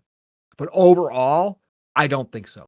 I think overall, Ubisoft was a better company when they were making non-monetized games, focused first on the gameplay and making the game fun and making sure that they were making a product that people wanted to buy and purchase in the millions of copies.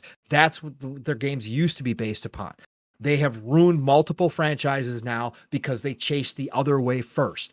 And it's one of the reasons why we went an entire now generation and a half without a Splinter Cell, despite that being one of their biggest IPs, which is back in the day. It's still asinine to me. It is asinine, but it's because they cannot figure out how to monetize that game. And I know that for a fact. Okay? So that is a problem to me within Ubisoft. And I think so that's why I get kind of upset when they make, and again, this wasn't a public quote. This was in their investors. Yeah, it was in their talking to money people. Yeah. I get all of that. But they know in 2025, all of these companies know that their investor meetings go out to the public eventually. Oh, yeah. And the public hears this shit. And that is an asinine quote 90% of the time. Again, I can understand a small perspective, but that's an asinine quote. So that's why I go, no, Ubisoft, you've lost the plot long ago, and you still don't get it if that's where your focus is. If that's still like, oh, we're so happy to announce that through all of our analytics, and these analytics have been so good, Steel, just look at Skull and Bones. All through these analytics, monetization equals more fun for our gamers. Yeah, that doesn't make no sense. You guys aren't learning your lessons. Yeah, that tells me that you definitely still have lost the plot. Monetization of your game doesn't make it more fun. Matter of fact, having that shit in the game, like especially like Valhalla as an example, there were some cosmetics in the Ubisoft store that you couldn't unlock in game, that you had to buy, that I thought was kind of corny. You know what I mean? Or just kind of unfortunate in a lot of ways, because it's like, damn, bro. At the end of the day, do I think that this is like a major thing? I do think that Ubisoft has shown a way where this can be done and it's not egregious. I do think that when people overreact about the XP shit in the Assassin's Creed games or whatever, and I can't, and maybe I just haven't done the research on it, I can't see where people are like, oh, well, it's proven that they decrease the XP gains to make you feel like you need to get an XP boost. I think that's just people's own self-control and feeling like they don't have time to level up their character. Or I have never played an Assassin's Creed game. And again, I haven't played Odyssey. So maybe it's different from Odyssey. It's the only one that I've skipped so far. I haven't played Mirage either. But I did play Valhalla. I did play Origins. And I've played the Assassin's Creed before. I've never in an Assassin's Creed game, and I believe Origins was the first one that they kind of really truly leaned on that mechanic and system, because that's when they changed some of the combat mechanics as well. I just never felt like, oh, I need to get an XP boost so I can be stronger than the enemies I'm fighting against. And I'm playing on the hardest difficulty. So it's like, if me as a gamer, not spending any money on the game, except for my entry price to play, doesn't feel like I have to spend money to progress in a game. I don't have to feel like I never felt like I had to grind. Like, I don't know what people think that these games are. I've never played an Ubisoft. When I was playing Assassin's Creed Shadows, I didn't feel like, oh man, I had just cleared out this base. I didn't feel like I got enough XP. Let me go into the store and find out whether I can go get an XP boost. I just never thought about it. It's an optional thing. I do think that this is one of those things that consumers do need to hold themselves accountable for and figure out, what are you really mad about? I understand, like what Paul was mentioning, them coming across with the perspective that monetization makes your game fun. Yes, that's dumb as hell. That makes no sense. No, monetization doesn't make your game fun. Your game makes the game fun. That's the whole point of it. Sure, can you add things that you can monetize that can add on to the experience? Like Paul was mentioning with cosmetics. I have openly admitted, a good looking character will make and break a lot of things for me. Me being able to customize my character can make and break a lot of things for me. In Assassin's Creed Shadows, I've found equipment and gear that I don't know, maybe I haven't played, and I can tell you I haven't played enough. I haven't even locked Yasuke yet in the fucking game. So that tells you where I'm at, and I'm waiting for the DLC to come out before I return to it. But I don't think they gave me enough cosmetic options in that game, as far as like being able to just recolor my outfit, right? As an example. But all the outlier things where people are like, oh, well, Ubisoft is they're introducing all these mechanics and making you feel they're limiting your XP and making you feel like you got to go into the store and buy ABC things. I have never agreed with that. I do think that Ubisoft has lost their path as far as what they feel is what I feel is important in their games. And again, that is gameplay first. It's using Assassin's Creed Shadow as an example, again, it shouldn't take you 3 months to figure out that, hey, people like the back eject from the older Assassin's Creed games. You should probably re-implement that in your game again. I don't think it should fucking take that long. I also don't think in their, what was their shooter that they just fucking shut down? That they just released. What was that called? X-Defiant. X-Defiant, I don't think the microtransactions made that game any fun. The game is dead now. Because y'all think microtransactions make the game fun, you released a game that had hit detection issues, you released a game that had server problems, you released a game that apparently wasn't the greatest balanced as far as things go, map-wise and everything. People were having a good time with it, but you didn't understand the plot of how to make a successful multiplayer game at a time where Call of Duty was struggling and people were asking you of it. Well, we're asking this of you. Again, in God Emperor, For Honor, he does bring a good example. For Honor is still going. I think at this point, I think For Honor is probably their most successful multiplayer game. I feel like maybe I'm off on that. Maybe I'm wrong. Maybe I'm just like recency bias or something like that, but they're still dropping updates for that shit. And I think there's a lot more than just like the monetization side that makes that game fun to play. It's a good time. It's a good fucking game. So, but when you have a company that believes that microtransactions make your game fun and also want to make Ghost Recon first person again, because it was, admittedly, I had to do a little bit of research. So I forgot. Ghost Recon did start off as first person. Correct.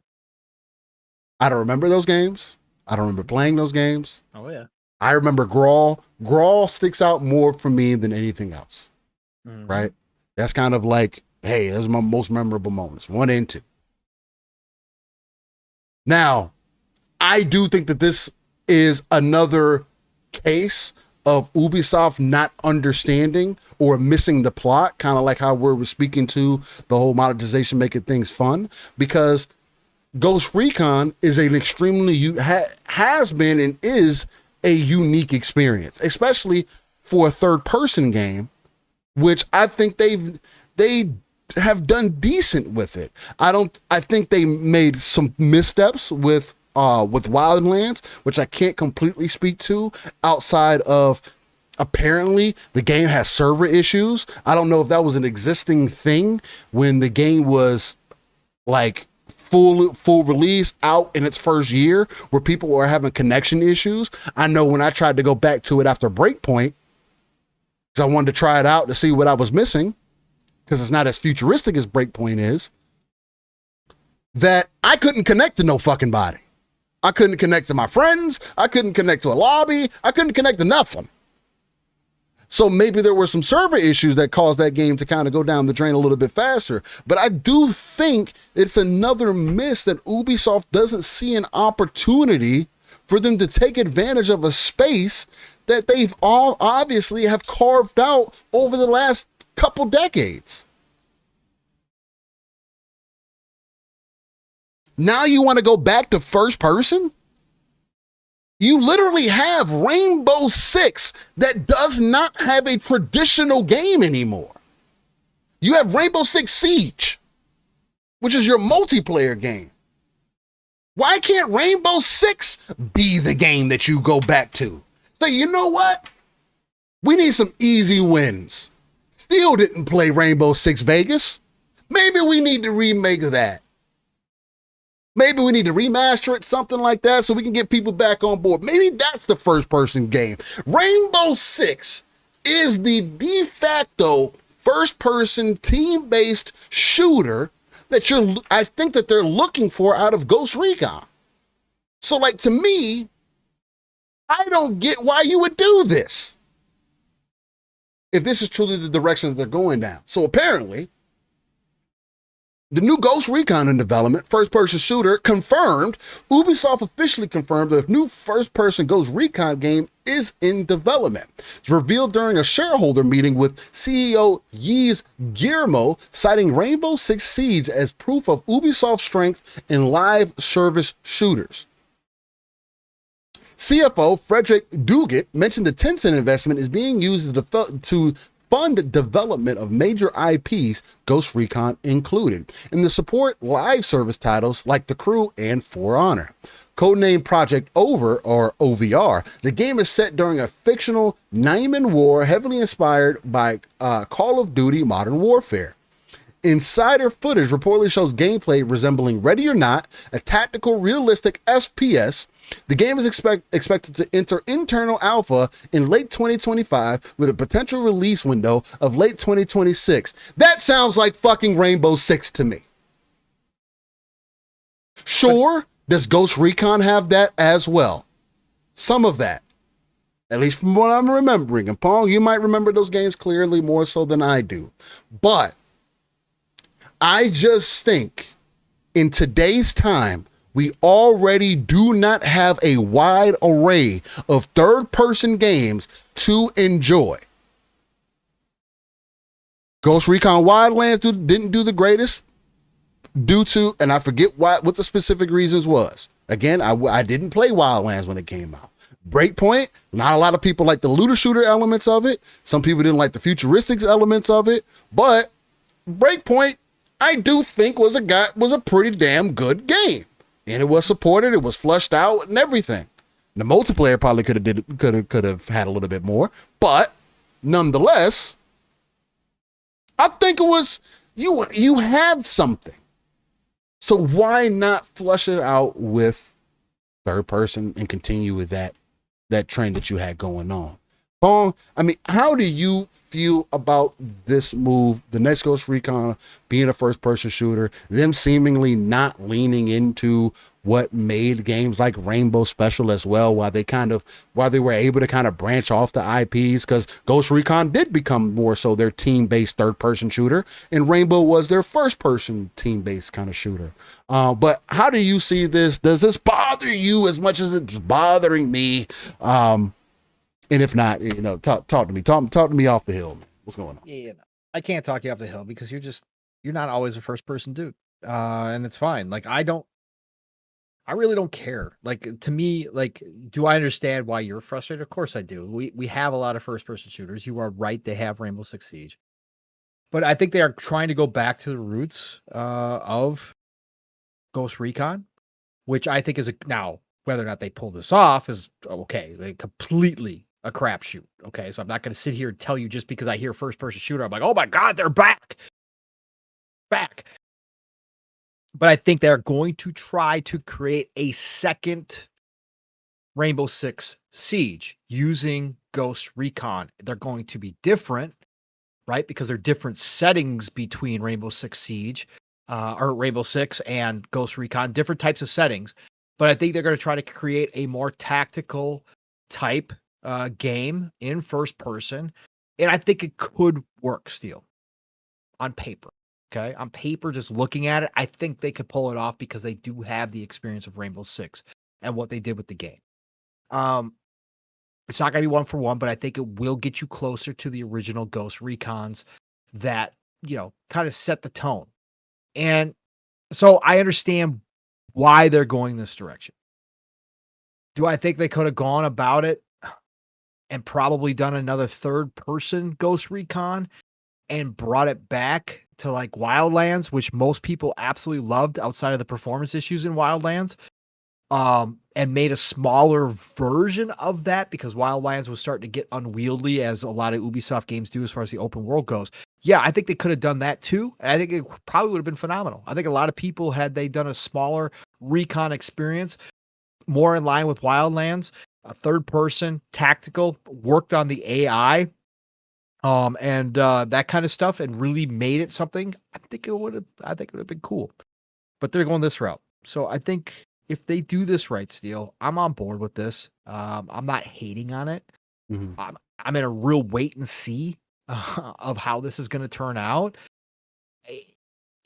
The one good thing is, Steel, with Ubisoft, is at least when they're going into a project, if they've greenlit that project and it's going, they're going to dump enormous amounts of resources into it. So that's the one good news. So if they're trying to really bring Recon back, then we might get something high quality out of it, like a real high quality game from them. Look at how long and how much money they dumped into Skull and Bones. Now, Skull and Bones is an absolute failure. Why they're keeping that thing afloat, I have no idea outside of pride and ego. It's ridiculous. But anyways, they dumped a huge amount of time and resources in that game.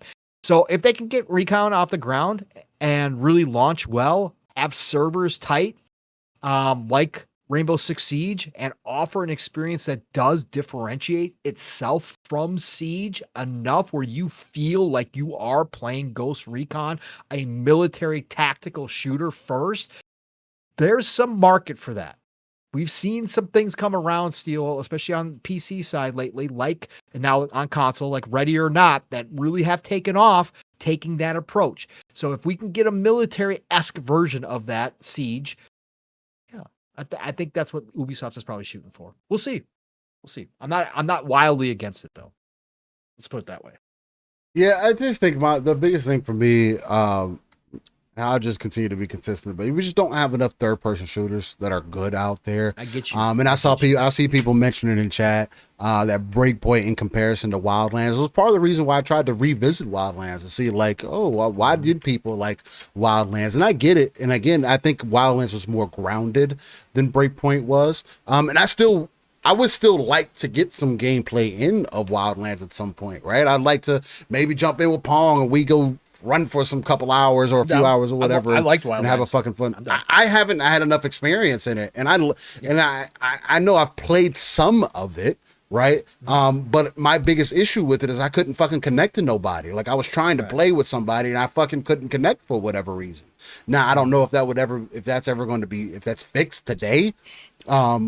Because that was one of my biggest turnoffs, so I just said, fuck it, I'll just play Breakpoint if that's the case. But I did want to play it more because I do like just the idea of, third-person tactical shooter, taking your time, one-tapping enemies, you and your home, especially when you're with your buddy, because they set it up as a team-based game. You and your homie with your squad, and y'all going through bases and taking people out, scoping things out, marking everything, taking dudes, tapping dudes out one at a time, making sure that you're doing all the right things. It's like, and then the intensity of like trying not to get caught, like adding additional levels to your additional anticipation onto yourself. I think this is something that Ghost Recon was able to do so naturally since Grawl, and they haven't nailed that multiplayer experience that they did so well back then. It's like, damn, bro, like at least give me a remake or something. Show me that you still get like what made Ghost Recon really stand out and stick out with everybody versus giving me something that seems like you could have just done with Rainbow. And I mean, I get the different perspectives of it, right?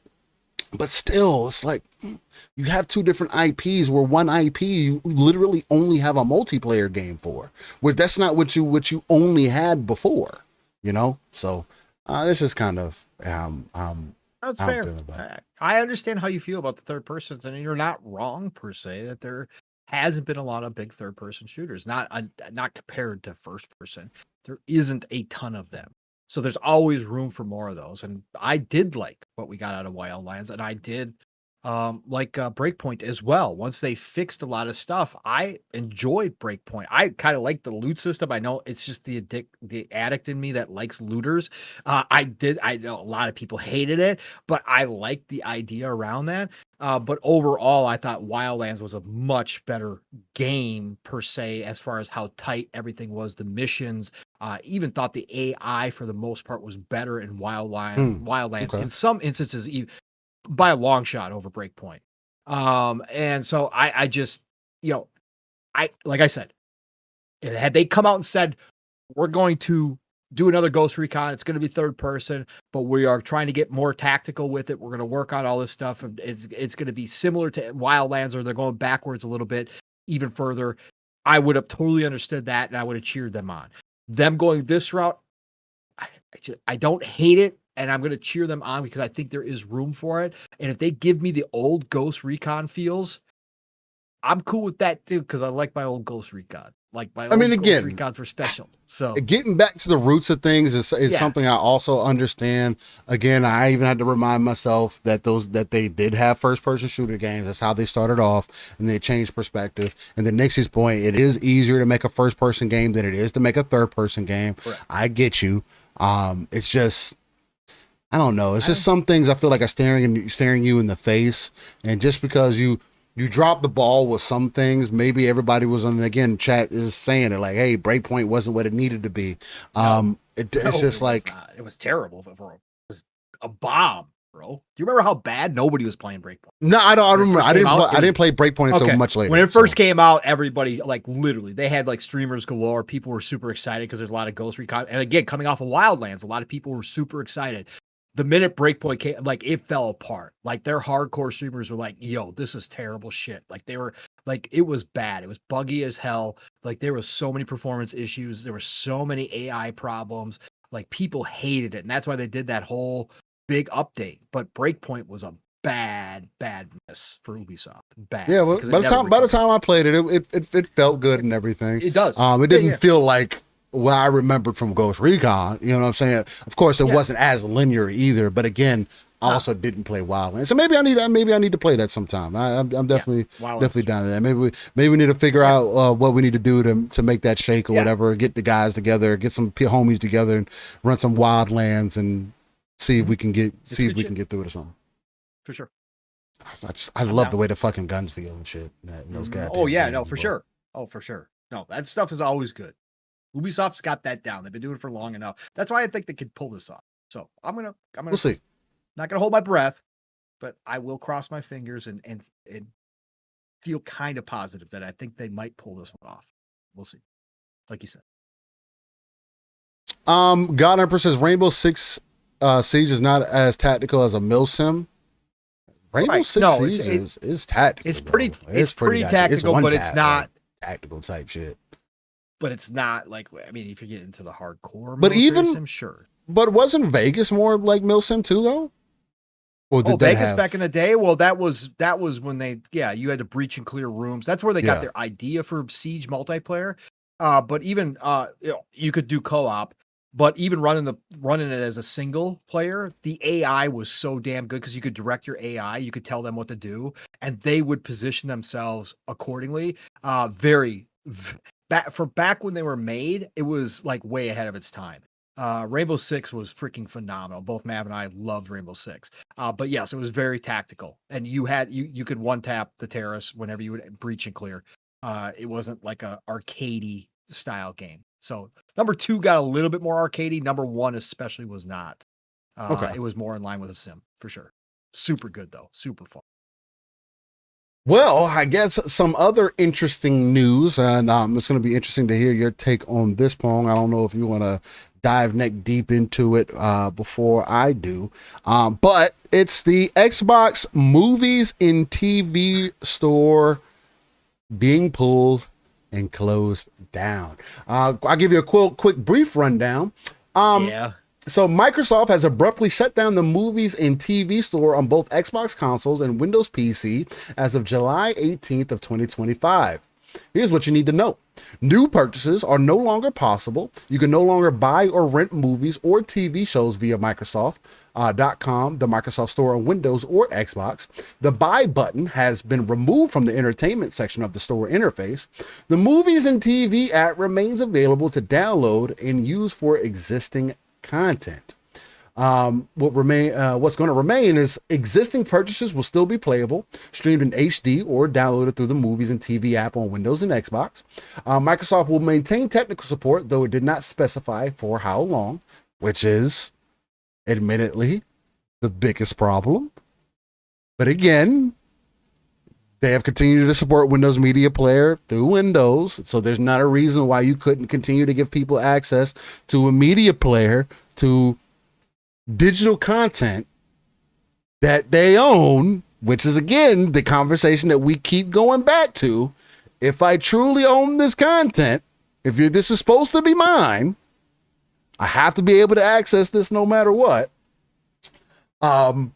And there's some limitations and caveats. No refunds. Microsoft explicitly stated they won't refund users for past purchases. No direct content transfers. While users in the US can link selected titles to movies anywhere, there's no general way to port your library elsewhere, and this option isn't available internationally. They go on to say, why now? This move aligns with Microsoft's broader retreat from entertainment services. They previously shut down Groove Music in 2017 and have de-emphasized non-gaming offerings. With the rise of streaming platforms and smart TVs, maintaining a proprietary storefront likely no longer made financial sense. I'll let you kind of start and lead on this one, Pong, with your overall feelings on this. I'll tell you, Skybox View, for me, I don't think it's at least they didn't do what PlayStation did. Close it and then fucking start pulling content away from you. Telling you, nope, you ain't got access no more. But there is still that lingering question of, but how long will you have this kind of access? So What do you think, Paul? Was this a big hit to you, as some others had mentioned, as I've seen online? Or they're like, oh, I was building my library of content through Xbox movies and TV app, and you pulled it away. This is another reason why I will not invest in Xbox, and this is also proof that Xbox is going away. Yeah, whatever. It's not their main business. It never was their main business. And obviously, as much as, I thought they might want to jump back into movies and TV at some point, with owning some studios, it doesn't look like they are. And if PlayStation can drop their store, and one of Sony's main things is movies and TV, and they can still drop the store, then it can happen anywhere. Like, this is the argument that you will hear, Steele, for physical, right? This is the argument that everybody's brought up, and I talked about it. I'm starting to get back into physical on my movies for the reason that streaming services don't offer all the movies, that a lot of 70s, 80s, 90s movies aren't available anywhere, and in fact, a lot of them are out of production and they're not being put into any format anymore. And so there's this argument, and I never was a big movie buyer on any of these services, right? I don't like. Me if I had to neither. It pick fucking one, costs $9 and $14 to rent a fucking movie. Yeah, I Like, got some good like, the deals. fuck? Don't get me wrong. I do own a couple things through Xboxes, because there was a couple of deals where they screwed up the pricing. Like, and shout out to Wario, who always catches them and posts them online, where I've got some amazing deals. I think I got the Indiana Jones series. I think I've got the Star Wars series through there, because I got them ultra freaking cheap. But I've never trusted any of the digital buys as far as movies go. Like, Amazon's the only one that I own a few, like, because Amazon's so Amazon's big, not going nowhere. and they're not going anywhere. It's one of their main businesses, right? Is movies. It is. Whereas I looked at Xbox and Microsoft, and I always knew, I was like, that's not their business. Like, it's like, no, I was more surprised when Sony pulled. Right, that's what I was saying. Because Sony, that's why I said, if PlayStation could do it, because Sony's one of their main businesses is movies and TV, like, that's crazy. Like, holy shit, they're not even offering it. But yeah, no, I never trusted any of these stores. It sucks for everybody who was building a library, but this is the risk. And I always go back to this, right? This is the same thing. People go, yeah, but what if Xbox stops making games one day and it's all gone, and your digital library's all gone? Then it's all gone. But I that's why we've talked about that the government has to get involved. As much as I hate governmental regulations, the one thing I've said is digital purchases have to start being covered by the government, and they have to put protections in for us as consumers. And that's Stop Killing Games was one of the big things that just came up recently. But I've always said all along, Steele, I understand the risk that I'm taking by being digital with books or with games, movies, music.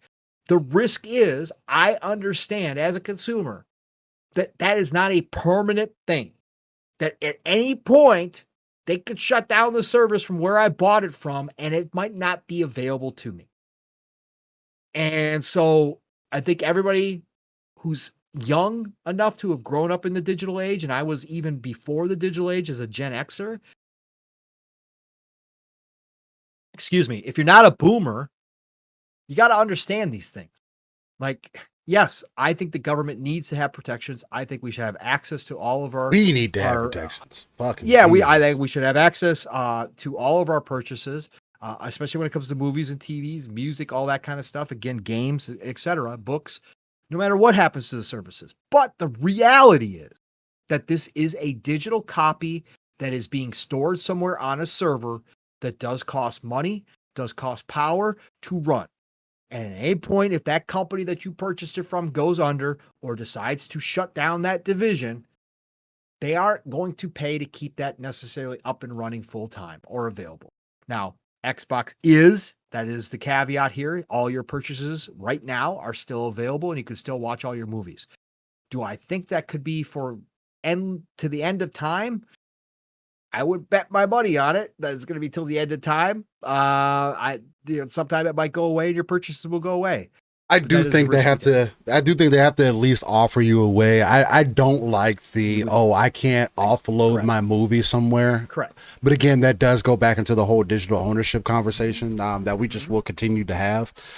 Because you telling me that I can't do something with my content is dumb as fuck. Yeah. Again, like I'd mentioned, on our last show, if I want to offload it to my personal server or whatever the hell that I want to do, because you say that you're ending whatever, then hey, it's my movie. Let me pull this file off your server and put it in my personal hard drive. And you can even give me like a pop-up that comes up and says, hey, if you remove it from this server and you accidentally delete it, you will no longer be able to access it because we have shut down this store. I'll be like, all right, bet. At least I know I'm making a choice. But if I have it somewhere locally, I have it backed up, I made copies of it, whatever I wanted to do, at least I have the option. And I think that's the main thing as a consumer. I don't think it's that major big of a deal. I think it was more of a big deal when Sony did it, again, to the point that that is a focus of theirs. Now their movies and business has not been the greatest over the last decade. Spider-Man has been doing a lot of work for them. They obviously don't know how to really pay true respect to that IP. Madam Web was complete fucking disaster. I don't even want to watch the goddamn movie based off of how ass that I've heard about it. And I'm not like overly critical about superhero movies, but I can say like, dog, as much as I think Tom Holland is a decent Spider-Man but they had to get Marvel more involved for that to be a factor. You know what I'm saying? And Toby was cool. I think Andrew was cool, but like they can't continue it. So I don't know. There's a lot that's on the table. It's really interesting. I don't think this is another doom and gloom scenario. God, no. It is unfortunate to see, that another thing got pulled that is of value as a customer, but sure. Xbox helped usher in the digital era for movies and TV with Netflix as an example. Xbox made Netflix what it is. Without that, Netflix would not be where it's at today. Point blank, period. They teamed up with Microsoft to provide streaming movies and prove that it could be done on the Xbox 360. And Netflix now, as of physical discs, crazy, yeah, exactly. And as of today, you now have more services and direct access through your TV to that media content, right? There's other ways for you to access it. There's other ways to get into it. Sure. Would you like all those things from your gaming box? Sure. I would like my gaming box to start focusing more on being a gaming box. You know what I mean? But like, give me some more hardware that's going to be competitive for the gaming aspect. Although that is changing somewhat as well. I mean, again, and there is a lot of that will be alleviated if the next Xbox is more PC centric. This is something that you won't have to worry about because you'll be able to access that content however you want. So we'll see how that ends up turning out. But yeah, I don't have anything like over the top negative. I just saw a lot of interesting conversation happening this week again about it. People are like, that's my final straw for Xbox. Yeah, no. And again, Chad's bringing up some good points. I mean, BT bring up a perfect point about the censorship. That's one of my main issues, Steele, with not with having everything digital. Yeah. And that's another thing that needs to be protected. He was making a joke on my behalf and saying that I wanted to see the mermaid's butt. And they censored it in Disney in the movie Splash. That's the type of stuff that absolutely I'm looking at. Again, I started this kind of back to physical on my movies when I found out that they were censoring the new version of Crocodile Dundee that they were going to produce was actually going to remove some stuff that would be considered transphobic nowadays from that movie. Bullshit. Like, no, we're not doing this. Like, again, I hate that. I hate that on every freaking level. If you don't like it, don't fucking watch it. Don't fucking read it, whatever the case may be. Don't go back and alter history. We already know they've been doing it in books. They've been doing it in lots of places now that things are digital. So yes, to me, that is a part of when I say I want government regulation, not only the protection of the consumer for their purchases, but also protecting the content itself from being edited, right? From being memory hold, from having history changed because you don't like it now. Like, no, we're not. That's been done throughout history as well. We're not going to do that. Okay. We're not, that's not what I'm looking for, but digital makes it very easy for these companies to apply their own censorship to things. When again, that should not be happening at all. In this day and age, in any day and age, in a free society. So I'm against all that. So great point, BT Maverick. Even though you made it as a joke, I agree with you wholeheartedly. Yeah. I do want to see her button splash. I don't want it. Yeah, I mean, again, I'm behind that. As long as there's nothing like overly egregious or anything like that, I don't think we should be censoring stuff. Either way, again, I mean, you even see it with they have a pop up. I forgot what movie was it. There's tons of movies now, like sensitive warning. Yeah, I don't know if it was like Rush Hour. I think it was Rush Hour actually. Yes. Oh, it was a fucking content warning. I was like, it was funny for the time. It's like, it's still fucking funny, bro. It's still funny. Yeah, I still think it's funny. Yeah. Learn how to laugh. Learn how to laugh, millennials. Learn how to laugh. I don't think it's millennials. Okay. I don't think it's millennials being sensitive about it. I think it's more so Gen Z. I think it's the generation behind. No, it was millennials. Sensitive. Yeah, but Gen Z can be sensitive, of course. But I'm saying millennials started that shit. Yeah, because millennials were the first ones with cancel culture and all that shit. So yeah. Anyways. All right. Well, that I think essentially knocks that one out of the park for us as well. The only other one that I had on my list here was that the Xbox Ally price rumors kind of were put out there, and I will say they kind of leaned the way that I expected for it to. I kind of think so. Brett Bingham says, Steel Pong, no, it's not us, definitely X or Alpha Gen. Again, I don't Pong be having a little bit more information than me. As far as I'm aware, I'm a millennial considered, and you are. I thought I always was more so under the impression that we were like the last generation that understood a lot of that stuff, because we grew up with Def Comedy Jam and all that stuff, where like it still was real raunchy and stuff, and understood what comedy was. I do know, like my brother's generation, he was born in '97. He's not technically considered a millennial, if I'm not mistaken. Maybe he still fits in there. I think it's after that.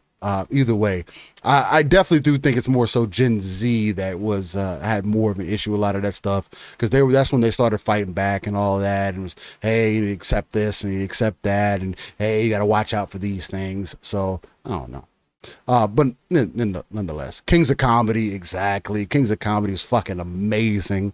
I watched that growing up, and I found nothing offensive about that at fucking 10 years old. Nothing.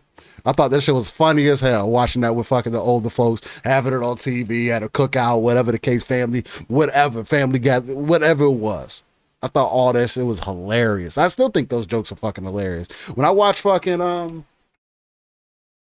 it's millennials that became adults, that was the first run. Again, I'm not saying Gen Z and whatever the one next is Gen Alpha. Eddie Murphy Raw. Yep, that's exactly what I was thinking about. Yeah. But that was ours. That was Gen X. Oh, I know that. That was old. That was old. But it was millennials when they started becoming adults that started going after South Park, that started going after things like that. It was not Gen Z was too young. Gen Z didn't have a voice on social media. The millennials are the ones who started cancel culture. Millennials are the ones that started getting into adulthood and started becoming very one way. And started doing that whole thing. Gen Z, certainly, of course, the younger generations are becoming more sensitive because they grew up with people telling them that shit was bad and that it's all this. I never liked South Park, but I thought it was funny when I was younger. Fantastic. South Park was fantastic for many, many, many seasons. It still is, because they don't give a shit. And that's why I will always praise South Park, because they didn't give a shit. They gave it to everybody, which is what used to be the way, and nobody had a problem with it. So South Park will always be fantastic to me. Is it as funny to me now as it was back when I was in my 20s? No, it's not. But the fact is, it's still hilarious. And I love South Park to death. But I'm just using that as a prime example of when millennials became adults. That's what they started the cancel culture. And they started saying, oh, this is inappropriate. This is phobic. This is that. This is that. Like, we can't do that. This is ist. We got to cancel that. And so that's why I say the millennials were the start. But obviously, everybody's right. The younger generations have been very sensitive as well, for sure. And then we started getting the sensitive warnings, like you said, Steel.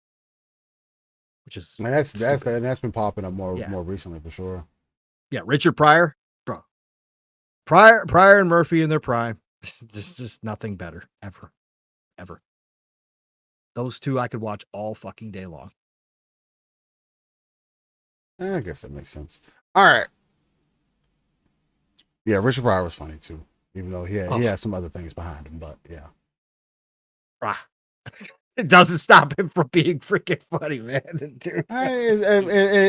No, it doesn't stop him from being funny, but it does add kind of thing. No. So it's things that you don't find out till late. I've had to learn to separate so many of celebrities that I enjoyed in my past. I've had to separate them from who they really are. That honestly, most of that stuff, unless it's like, something like R. Kelly, I can't listen to R. Kelly anymore. Oh no, right. But I'm just saying, like he makes fucking funny. He made phenomenal fucking music, but I just sure.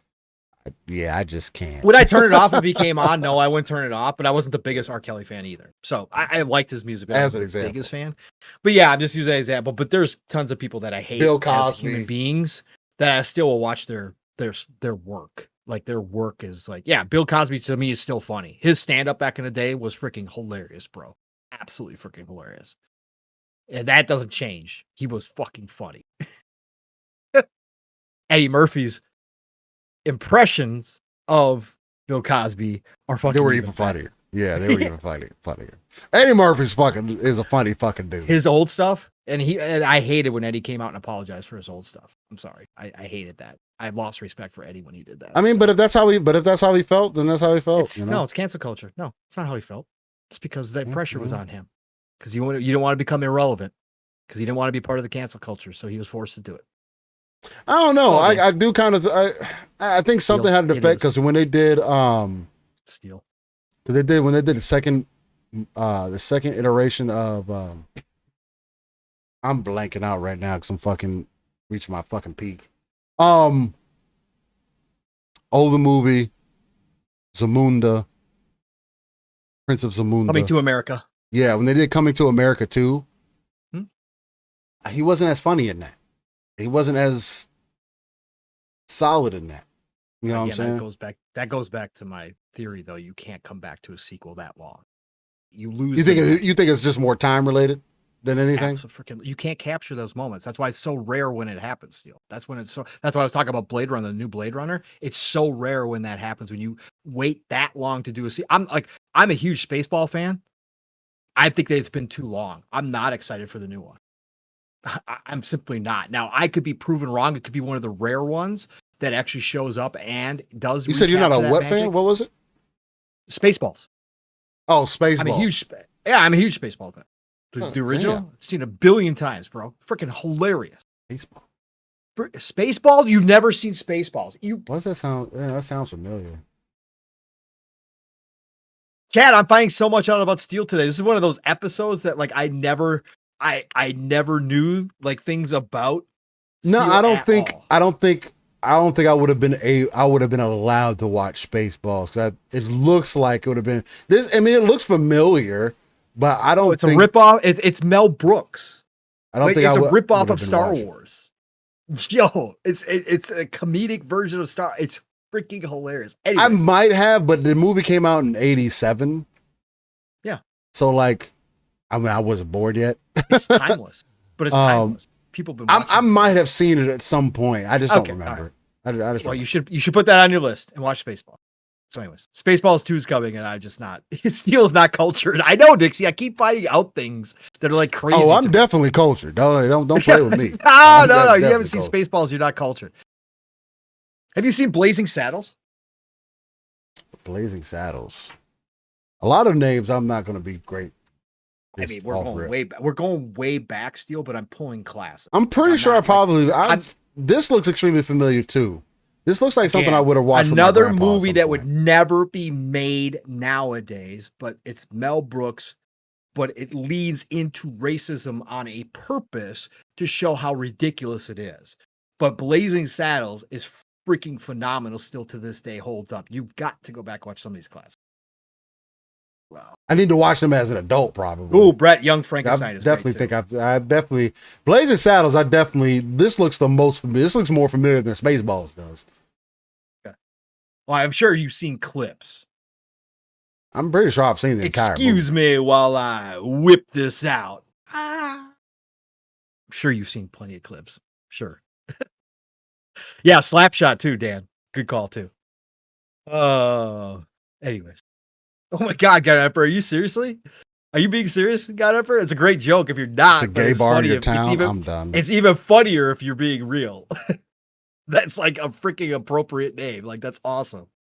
Naked Gun, yeah. The new Naked Gun. Yep. We'll see what they do because it's totally different. But Leslie Nielsen was such a classic. I watched Naked Gun in the theater, and literally me and my buddy, we fell out of our chairs laughing in the front row in Naked Gun. We were just two stupid kids, but we were just having such a good time. Especially when he said, "Nice beaver." Thank you. I just had it stuffed. God, it's just so fucking good, man. Hey, what a white women at? No, yeah, I see. No, I do. Yes, That's it's good shit. You gotta. Oh my God, it's so good.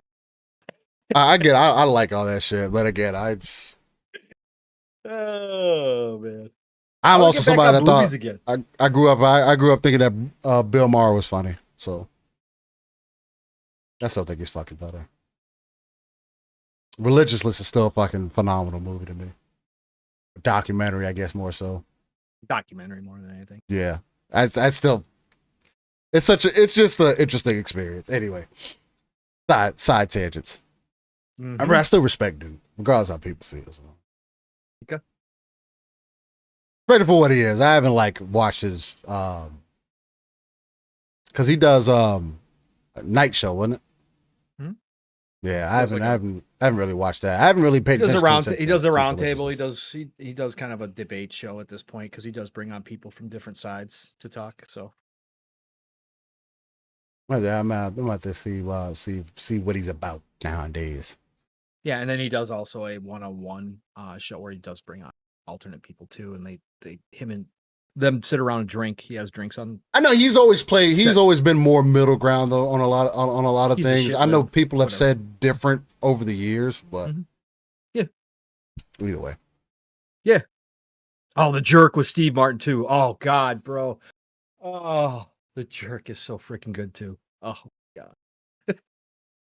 So freaking good, man. Oh, The Toy. Oh, one of my favorites growing up, Takato. The Toy. Oh my God. Oh, Richard Pryor, Brewster's Millions. Brewster's Millions was freaking holy shit too. Oh God, so many good movies. Those are all the ones I'm getting on physical. Because eventually, depending on how things go, we might lose all that content. Oh, I've definitely watched. Yeah, Harlem Nights is a classic. Oh, Harlem Nights. I love Oh, Harlem dude, Nights. multiple times in the theater. I saw Harlem that Nights, multiple New Jack things. City, Life, all them Wow. shits back. Oh, like, Life was freaking Life first. is Life. still a Oh. phenomenal. God. Boomerang, Harlem Nights. Oh God. Five Heart, Red like, Fox. yeah. Red Fox is just so good, man. Yeah, I no, grew up Red on Fox is Sanford and fucking Son. phenomenal. But Red Fox in that movie, holy shit, bro. Just dying. Oh, just dying. He was a funny motherfucker. That was a funny motherfucker. What All you right. gonna do? Shoot my pinky toe? Go ahead. Shoot it out. Oh, right. my God. So, last topic that we're going to be jumping into today, and this is off of the Xbox Ally price rumors. Leak price ranges coming from Windows Central first, saying Sites Insider Leaker, Extrasees, suggesting that the Xbox Ally base is going to be $499, while the Xbox Ally X is going to be $799, launching in October of 2025. However, they caution U.S. pricing remains undecided due to tariffs. EU leaked the prices at right about 599 euro, which ends up being about $700, and then Ally X at 899 euro, which ends up being $1,050 in US. And then other outlets, Tech Radar, PC Gamer, Tom's Guide, and such echo that scale and warning that they're just probably likely price placeholders.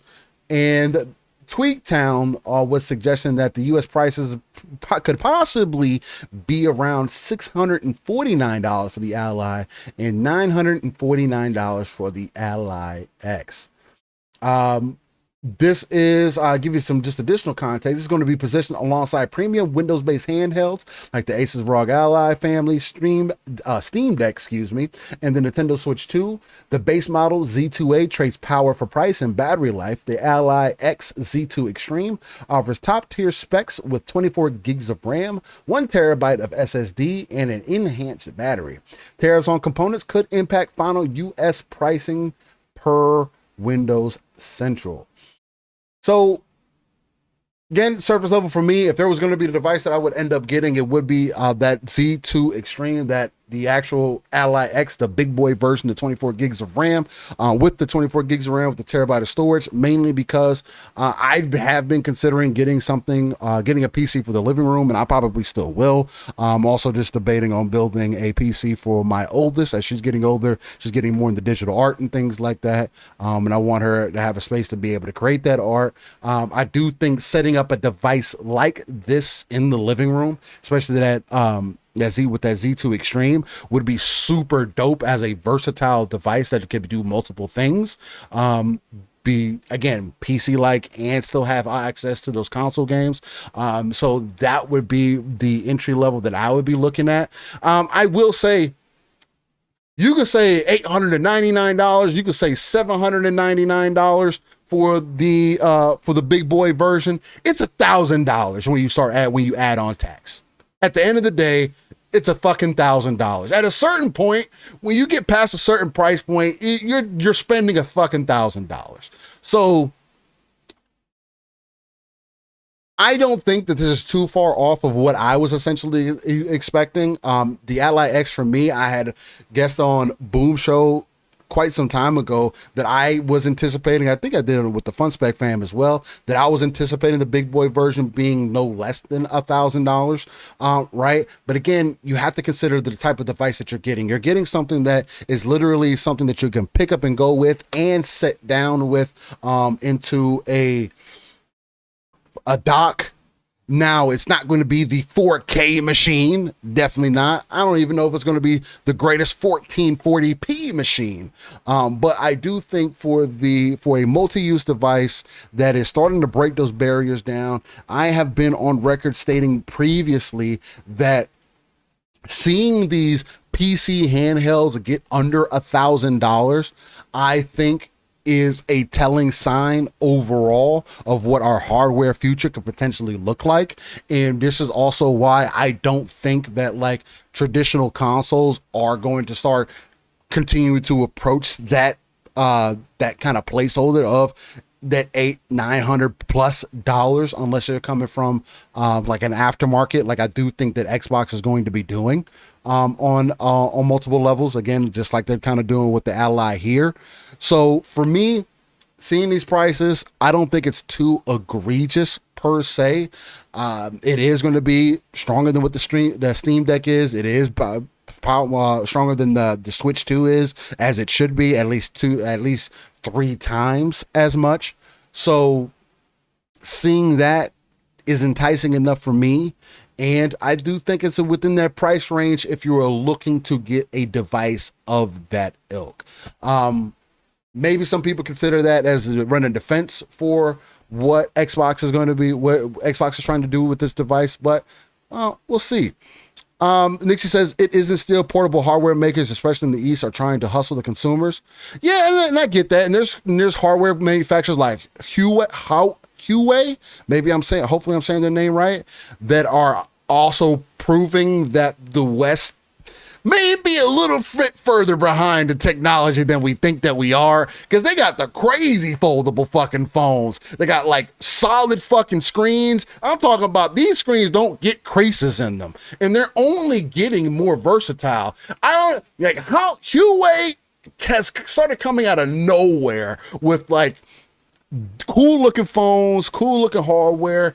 So I definitely think that the East is doing a little bit of that. Now, considering tariffs and everything else and seeing how hardware is going, that's why this $1,000 range, whether you keep it between 700 to 1,000, isn't necessarily too far out of what I was expecting.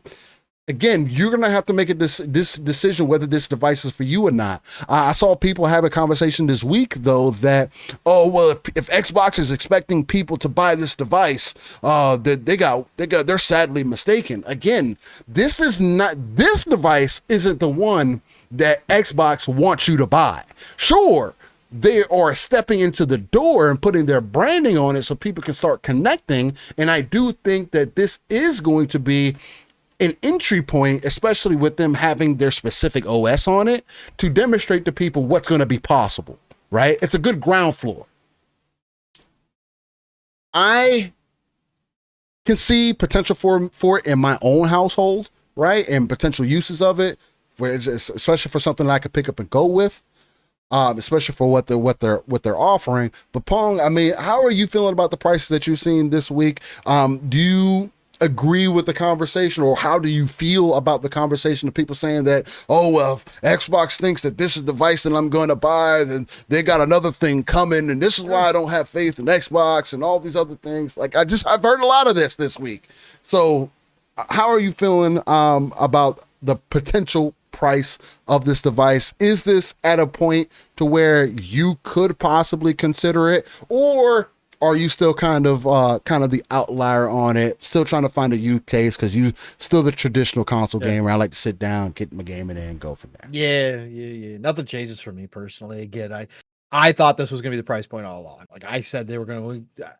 I think all of their future hardware is going to be for the enthusiasts. I don't think we're going to see a cheap Xbox Series S from Xbox or any of their partners the rest of this generation or next generation stuff, or whatever the case we're talking about. I think we're now in an enthusiast mode.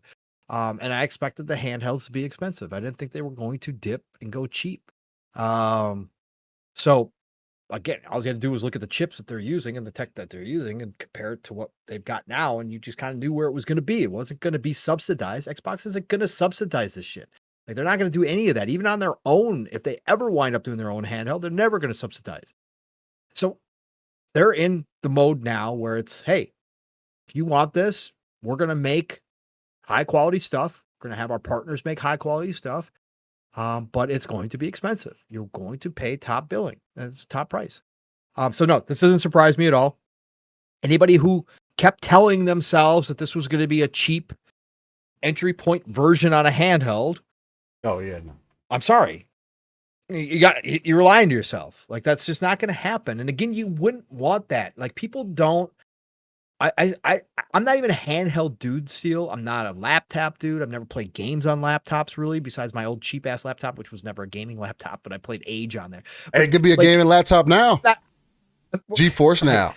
Sure, absolutely. You could now because you're streaming. But I'm just saying from a hardware side of things. Like, I've never been that dude. I'm not the tech guy, but even I understand, like, if you're going to do this, you really don't want cheap tech to try to be running AAA current modern games, not Nintendo games, but modern games. And what kind of quality you're going to get out of that? Again, you're not running this shit on a handheld at ultra settings. Like, no, you need to buy a PC. And we know a PC to do that is going to cost you above $2,000, if not above $3,000 for a lot of games. So why you think you're all of a sudden going to get that kind of tech in a handheld is beyond me. Now, your point always being, Steel, as well, you're not running this high resolution, etc. Yeah, that's all true and correct, and it's all normal. But like, for people who trying to, again, they were tricking themselves into believing that suddenly because Xbox decided to team up with somebody to make a handheld, that it was going to suddenly change everything, and all of a sudden we were going to have a cheap handheld that was performing at a comparable level with the best of the best. That's no. If you want tech, you're going to pay for it. The handheld outside of the Switch, which obviously made the handhelds popular, but the PC handheld space is still kind of in its infancy. Again, not any of these have taken off. Not even the Steam Deck has taken off to some kind of phenomenal Switch-like numbers. And everybody's like, well, PC handheld gaming is here to stay. We're not at that point. Now, could we be in the future? Absolutely.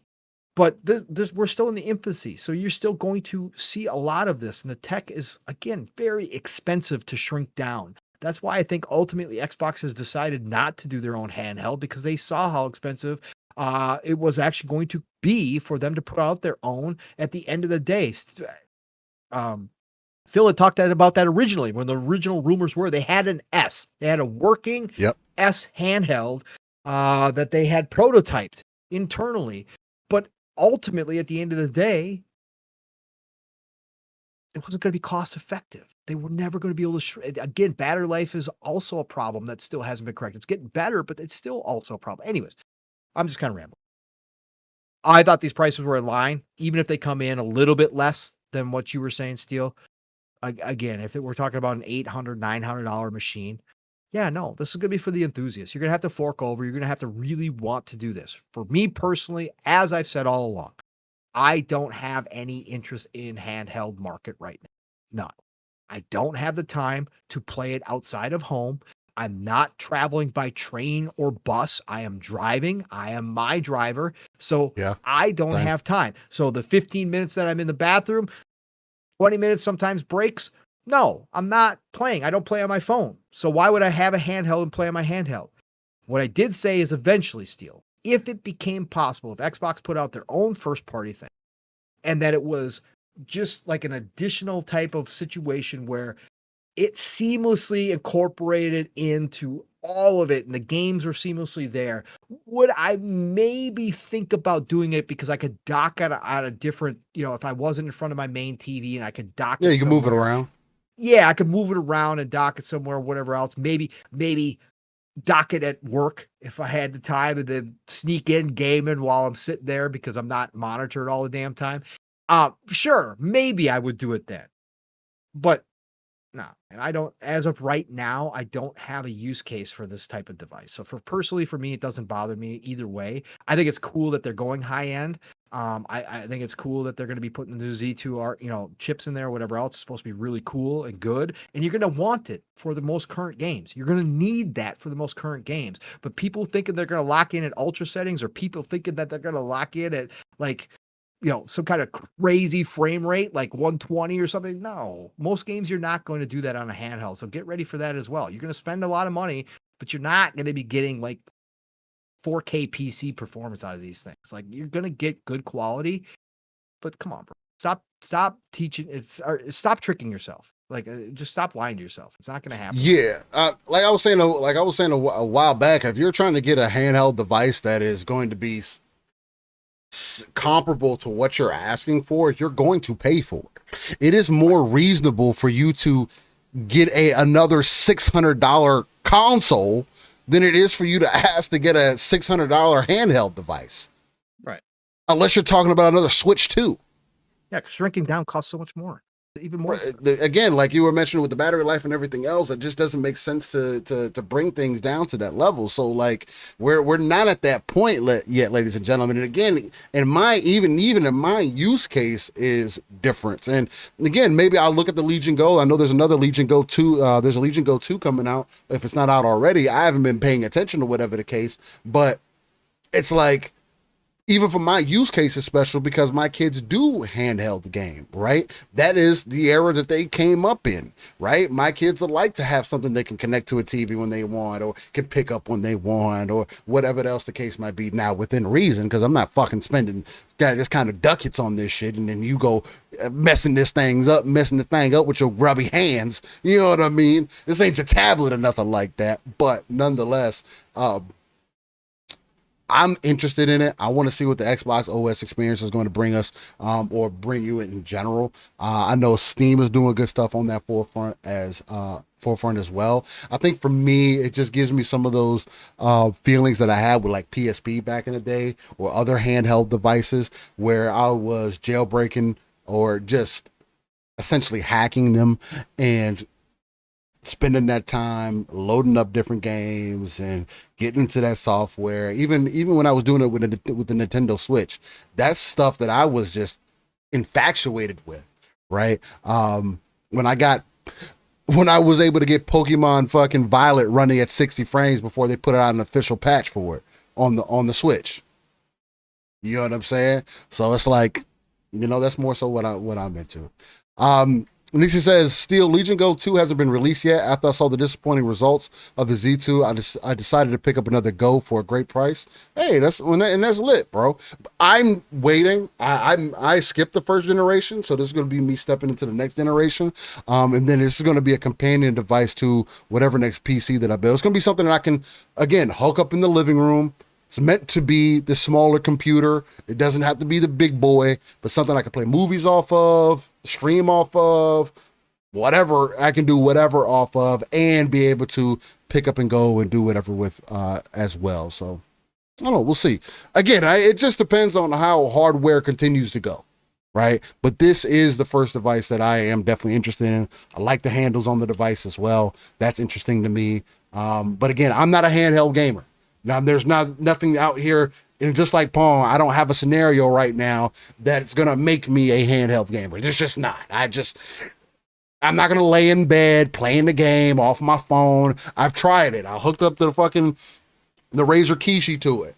I don't like it. I just don't like that experience.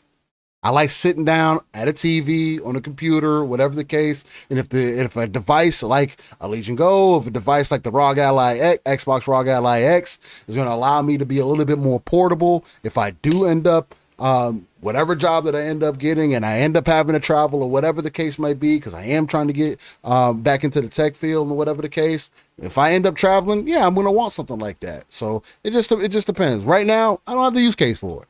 But I do want to get one just to see how it's feeling and start building stuff out there, especially for my daughters and stuff. So I think it'd be a good entry device for my youngest as well. I think that'd be super dope. What else we got going on here? Honestly, that's all I had on my list of things to get into this week. So Pong, I mean, was there any other small hitters or anything else that you would like to jump into as well? No, we had a lot of extracurricular talk in there as well, especially in the beginning of the show. So we've covered a lot, man. I think we did pretty good. So Nice. I think we did. We are going to see, if nobody noticed. This got me excited. Devil May Cry and Dragon Dogma producer Hiroyuki Kobayashi did announce a new action RPG that they're going to actually announce by the end of the year, he said. So they are working on another one. I can't wait to see what he's cooking, bro. I can't wait. Yeah, no, I can't wait either. That's going to be extremely exciting. Again, I'm a fanboy for that. So it's going to be interesting to see how that ends up playing out. Well, I would just want to see what it ends up being. Is it going to be another Devil May Cry? That's been hinted at for quite some time as well. But he said action RPG. Do we consider Devil May Cry an RPG? I don't think so. I don't know. With terms nowadays, bro, I know it's hard because RPGs, we've talked about this, the RPG. Because they could add new mechanics to it. Right. They could. Whatever the case. Yeah. He went on to say, we've already entered the second half of the year, but rest assured that our studio is already preparing to make the announcement. As for how far development has progressed, we're about to enter the voice recording phase. Okay. So they're moving, whatever it is. I can't wait to see it, though. I can't wait to see it. I like his work, so we shall see what it is. Same. So we will definitely see what it is. Dolby was mentioning processors in chat. I was trying to see something real quick. So Yobi, if that's what you want to spend on a processor, there's nothing wrong with that. He was talking about getting the 9900 X3D and all that. Yeah, absolutely. I personally don't believe in getting the top of the line processor unless you are doing like graphical work and stuff like that. Same thing with like GPUs. It's just you don't need that power. If you're trying to brute force some of the new games, Steel. Sure, but like even that, like for price to performance, especially right now, over the last few years, you and I have gone back and forth on this. I know. It's just the price range on that shit is just so out of fucking scope for what you're getting. So that's why I still kind of. But if you're trying to run 4K, I don't know. If you're trying to run 4K, if you're trying to run 4K, I think you could get away with doing a 9700X, just because it would be. You would have enough CPU power. Again, I have a 5800. CPU, but you also threw in GPUs. That's why I was saying that. Yeah. As far as 4K, GPUs you're go, you're gonna have to go high end if you're gonna try. As far as GPUs go, yeah, if you're not talking about DLSS or anything like that, but again, I do think that 1440p should be your starting point and use DLSS to upscale it from there. But even from the GPU standpoint, I would still tell people to go for the 5000 series is iffy just because it's been like no major real improvements. Although there are new things that are going to come to that piece of hardware versus, like for an example, I have a 3080 Ti. I still don't necessarily see me needing to upgrade, right? I'm still playing games phenomenally at the highest quality possible at 1440p.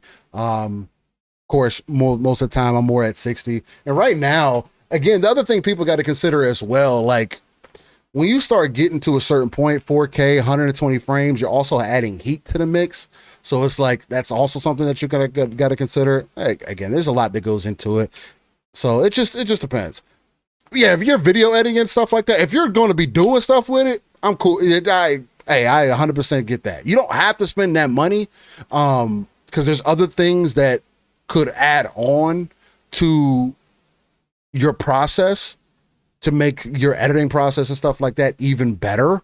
So it's like, hey, could you save a few ducats here? Maybe get some more storage because storage is getting more, is still expensive as fuck as well, especially if you're getting SSDs, M.2s. If you're trying to get an like a 4 terabyte M.2 SSD, you're spending $400 right there just for a fucking stick of storage.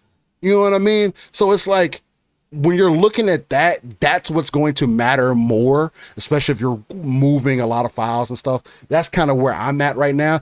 Right now, I'm at the point, if I was going to upgrade, I'd have to rebuild a new computer. Like I'm at a point where I would have to probably give this computer to my oldest. Maybe I get a different GPU, use this one for temporary and my new one.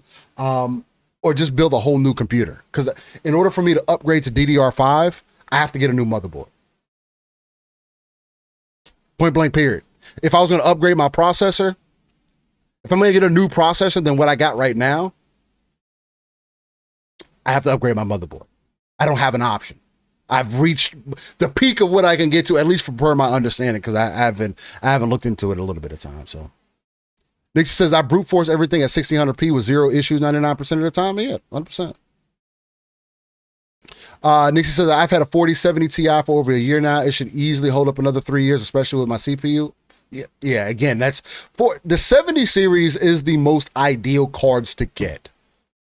Although I heard with the 5000 series, things aren't looking great. But yeah, for 4070 is definitely not a bad card. That may be one that I get temporarily for if I end up having to build another system. So, oh, Nikado 4090, you're gonna be you're groovy. You're gonna be good for at least another fucking 5 years. I think. Maybe. Unless a dramatic change happens, because again, with AI and everything, if they're going to go this way with the less importance on gaming, we may not see as many improvements as we would like to see. Mm-hmm. But we'll see. There's a lot on the table still. A lot on the table. AI can help out with a lot, as long as it keeps my input latency down and stuff like that. Again, I don't mind the technologies. There's certain things I just can't give up, you know. So Okay. shit, I'm working on I'm trying to get another fucking. I want to get a wired controller for my goddamn PC because I'm tired of having controllers that plug in for fucking to the USB port on the controller, and for whatever reason the USB cable goes bad. It hasn't been moved. Bro, it happens all the freaking time. I hate that shit. Like, what? I don't mind wired controllers Bro. now. Like I've gotten used to them, but like, yeah, I've had that same problem. But the wired controllers, I know, well, it's I know. wired, but you plug it into Yeah, plug it in. Just No. give me a fucking wired controller, bro. I'm so cool. Like straight goddamn. up, like straight up without the USB. And Yes, bro. Like, just straight give me the a old school. Yes, Yeah. bro. Just give me a fucking regular wire. Yeah, because like, the USB-Cs Jesus go Christ. bad. I loved USB-C when it first came out. I do and I think too. overall it's better, but bro, they do Whoa. go bad. They go bad. My car, same thing in my car. So sensitive, bro. Like every little I'm like, it's USB. Like how cheap are you making them now? Like this is crazy. But that has to be what it is. They're just fucking skimping out on fuck because it just makes no sense. It Right. just don't. I had a fucking. I'm probably like through my fourth cord. I'm talking about 6 foot plus cords. Like, bruh, I'm not stretching it out, bruh. No. I'm sitting here Problem. playing a game. I move the controller too much. Dink. It disconnect. Like, Dink. why can't I move my character?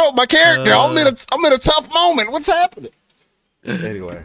side Oh tangent. shit. Anyway, Real quick, we got an update, Yeah. real quick, Steel, What we got? on Battlefield 6 and the thing that's going on. We did get an update to this. It's been confirmed. Shout out to Tom Henderson over at Insider Gaming, by the way. I'll just read this real quick. It's a short update to this. So if you guys weren't listening to the beginning of the show and you don't know, Battlefield 6, they started sending out promotional okay. packages to streamers. And so the rumors started that by the end of the month, we were going to have something, an announcement from Battlefield 6. And then supposedly the rumor was an open beta. Well, Tom Henderson has confirmed, according to the sources familiar with the plans of Battlefield 6 reveal, content creators and media have been invited to play Battlefield 6 from July 29th to July 31st. It's understood that the event will be somewhat akin to COD Next, Call of Duty Next. So you guys know how they do the big plays where they got all those streamers and everybody shows up. Yep. And they all play Call of Duty and we get to see it live, right? And they show people playing the game, which isn't at all surprising given how the next game is shaping up to replicate the Call of Duty franchise's success. The event is said to take place from July 29th for 2 days behind closed doors, allowing content creators and the media to get hands-on with the game. Then on July 31st, Battlefield 6 will be officially revealed to the world with gameplay, developer interviews, and more. As for the promotional care package that was leaked yesterday, and I must stress that this was a genuine leak, not an intentional fake. Content creators will be able to open the packages on July 24th, which will reveal the event details. Okay. Interestingly, we're not the first people to leak the date of the Battlefield 6 reveal, which was already leaked weeks ago on Reddit, but not taken seriously at the time.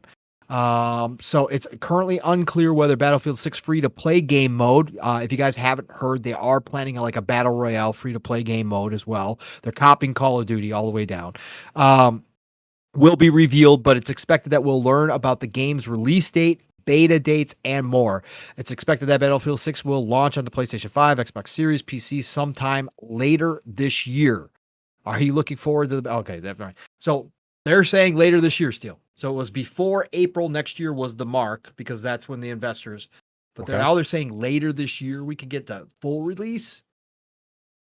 This could get interesting. That would be really dope too. Bad if we end timing up for getting me it this because year. I'm going to be in the middle of a whole bunch of shit that I ain't going to have a whole lot of time to be playing Battlefield 6. But yo, I'm going to get in on these betas for sure. It might be a Yeah, good I'm time. looking forward to this. So July 31st, we're supposed to have a big giant reveal with like tons of information. So everybody mark the calendars. This could be fun. Yeah, well, look Could out be for more, rejoicing. ladies and gentlemen. Yeah.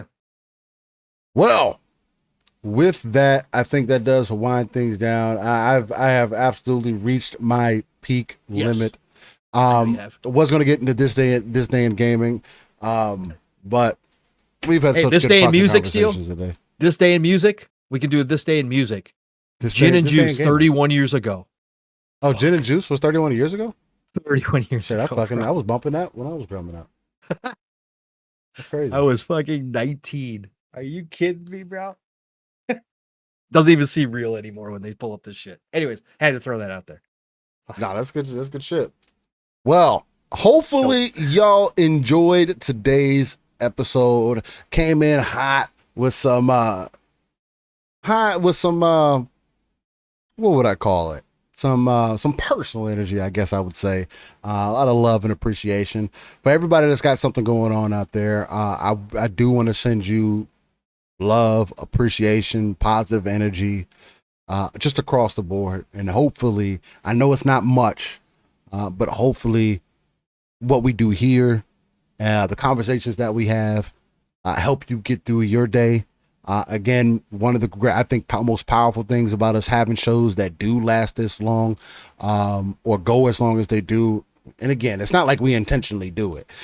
We just have a good conversation involving folks and just chopping it up, man, is that it does help the time fly by, right? I love listening to longer shows.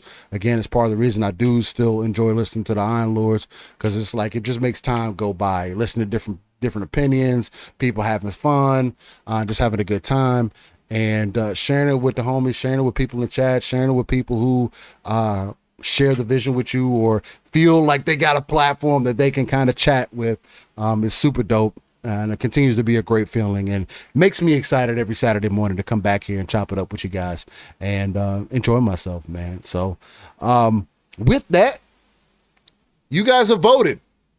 You said there's 30 plus of y'all at least that said that you wanted to see Wuchang Fallen Feathers streamed. So I will bring that to you guys live on Thursday. That'll probably be a Thursday, Friday thing that I'll do. I'll try to get as much gameplay as I can. I am going to try to get out and get some family time this week as well. So we'll see how those things go. I don't know. I'm anticipating going to the probably the beach, but that'll be more like early morning stuff. So we can all go and just have a good time, relaxing in the sun, maybe hit some waves, maybe play in the water, whatever, for a little bit. Although they got flesh-eating bacteria out here all of a sudden now. Like, what? Apparently, like, I don't know. And I never know sometimes. They say that this stuff has been happening for X amount of time. I'm like, I guess, man. Sharks is the number one thing that we're more so worried about than anything. So there's that. But anyway.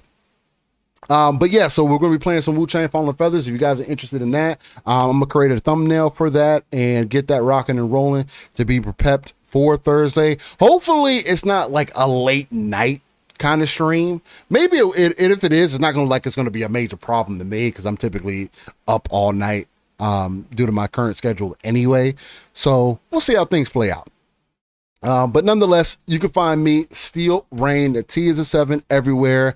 Definitely follow on my personal YouTube channel as well. The more personal Lunch with Steels, if I'm talking about like stuff that I got going on or whatever. And I don't say like directly what I have going on, because I do believe in there still being some form of privacy to your own life, right? But I don't tend to include those for living split screen. If I do, they are member only. So if you're on the Horde of War tier, you do get to see a couple of those. I've only released a couple of those so far for those who are interested in that. But any Lunch with Steels that are directly gaming focused get uploaded directly to all the platforms, TikTok, YouTube, Living Split Screen, and the personal channel. And I'm trying to be consistent about doing it on Instagram as well. So it's a lot going on between all the different ones and trying to streamline things and all that. Again, Lunch with Steel is one of the easier things to do because I can just set up my phone, chop it up, talk about whatever I got on my mind in the moment, and then kind of go from there. But if you're interested in all that, check me out in those places. And follow me everywhere. Steel Rain, T is a 7. Boom! Another fantastic freaking episode, bro. Let these beautiful people know where they can find you. And yeah, man, much love to you. Let me see what I got to get this pizza.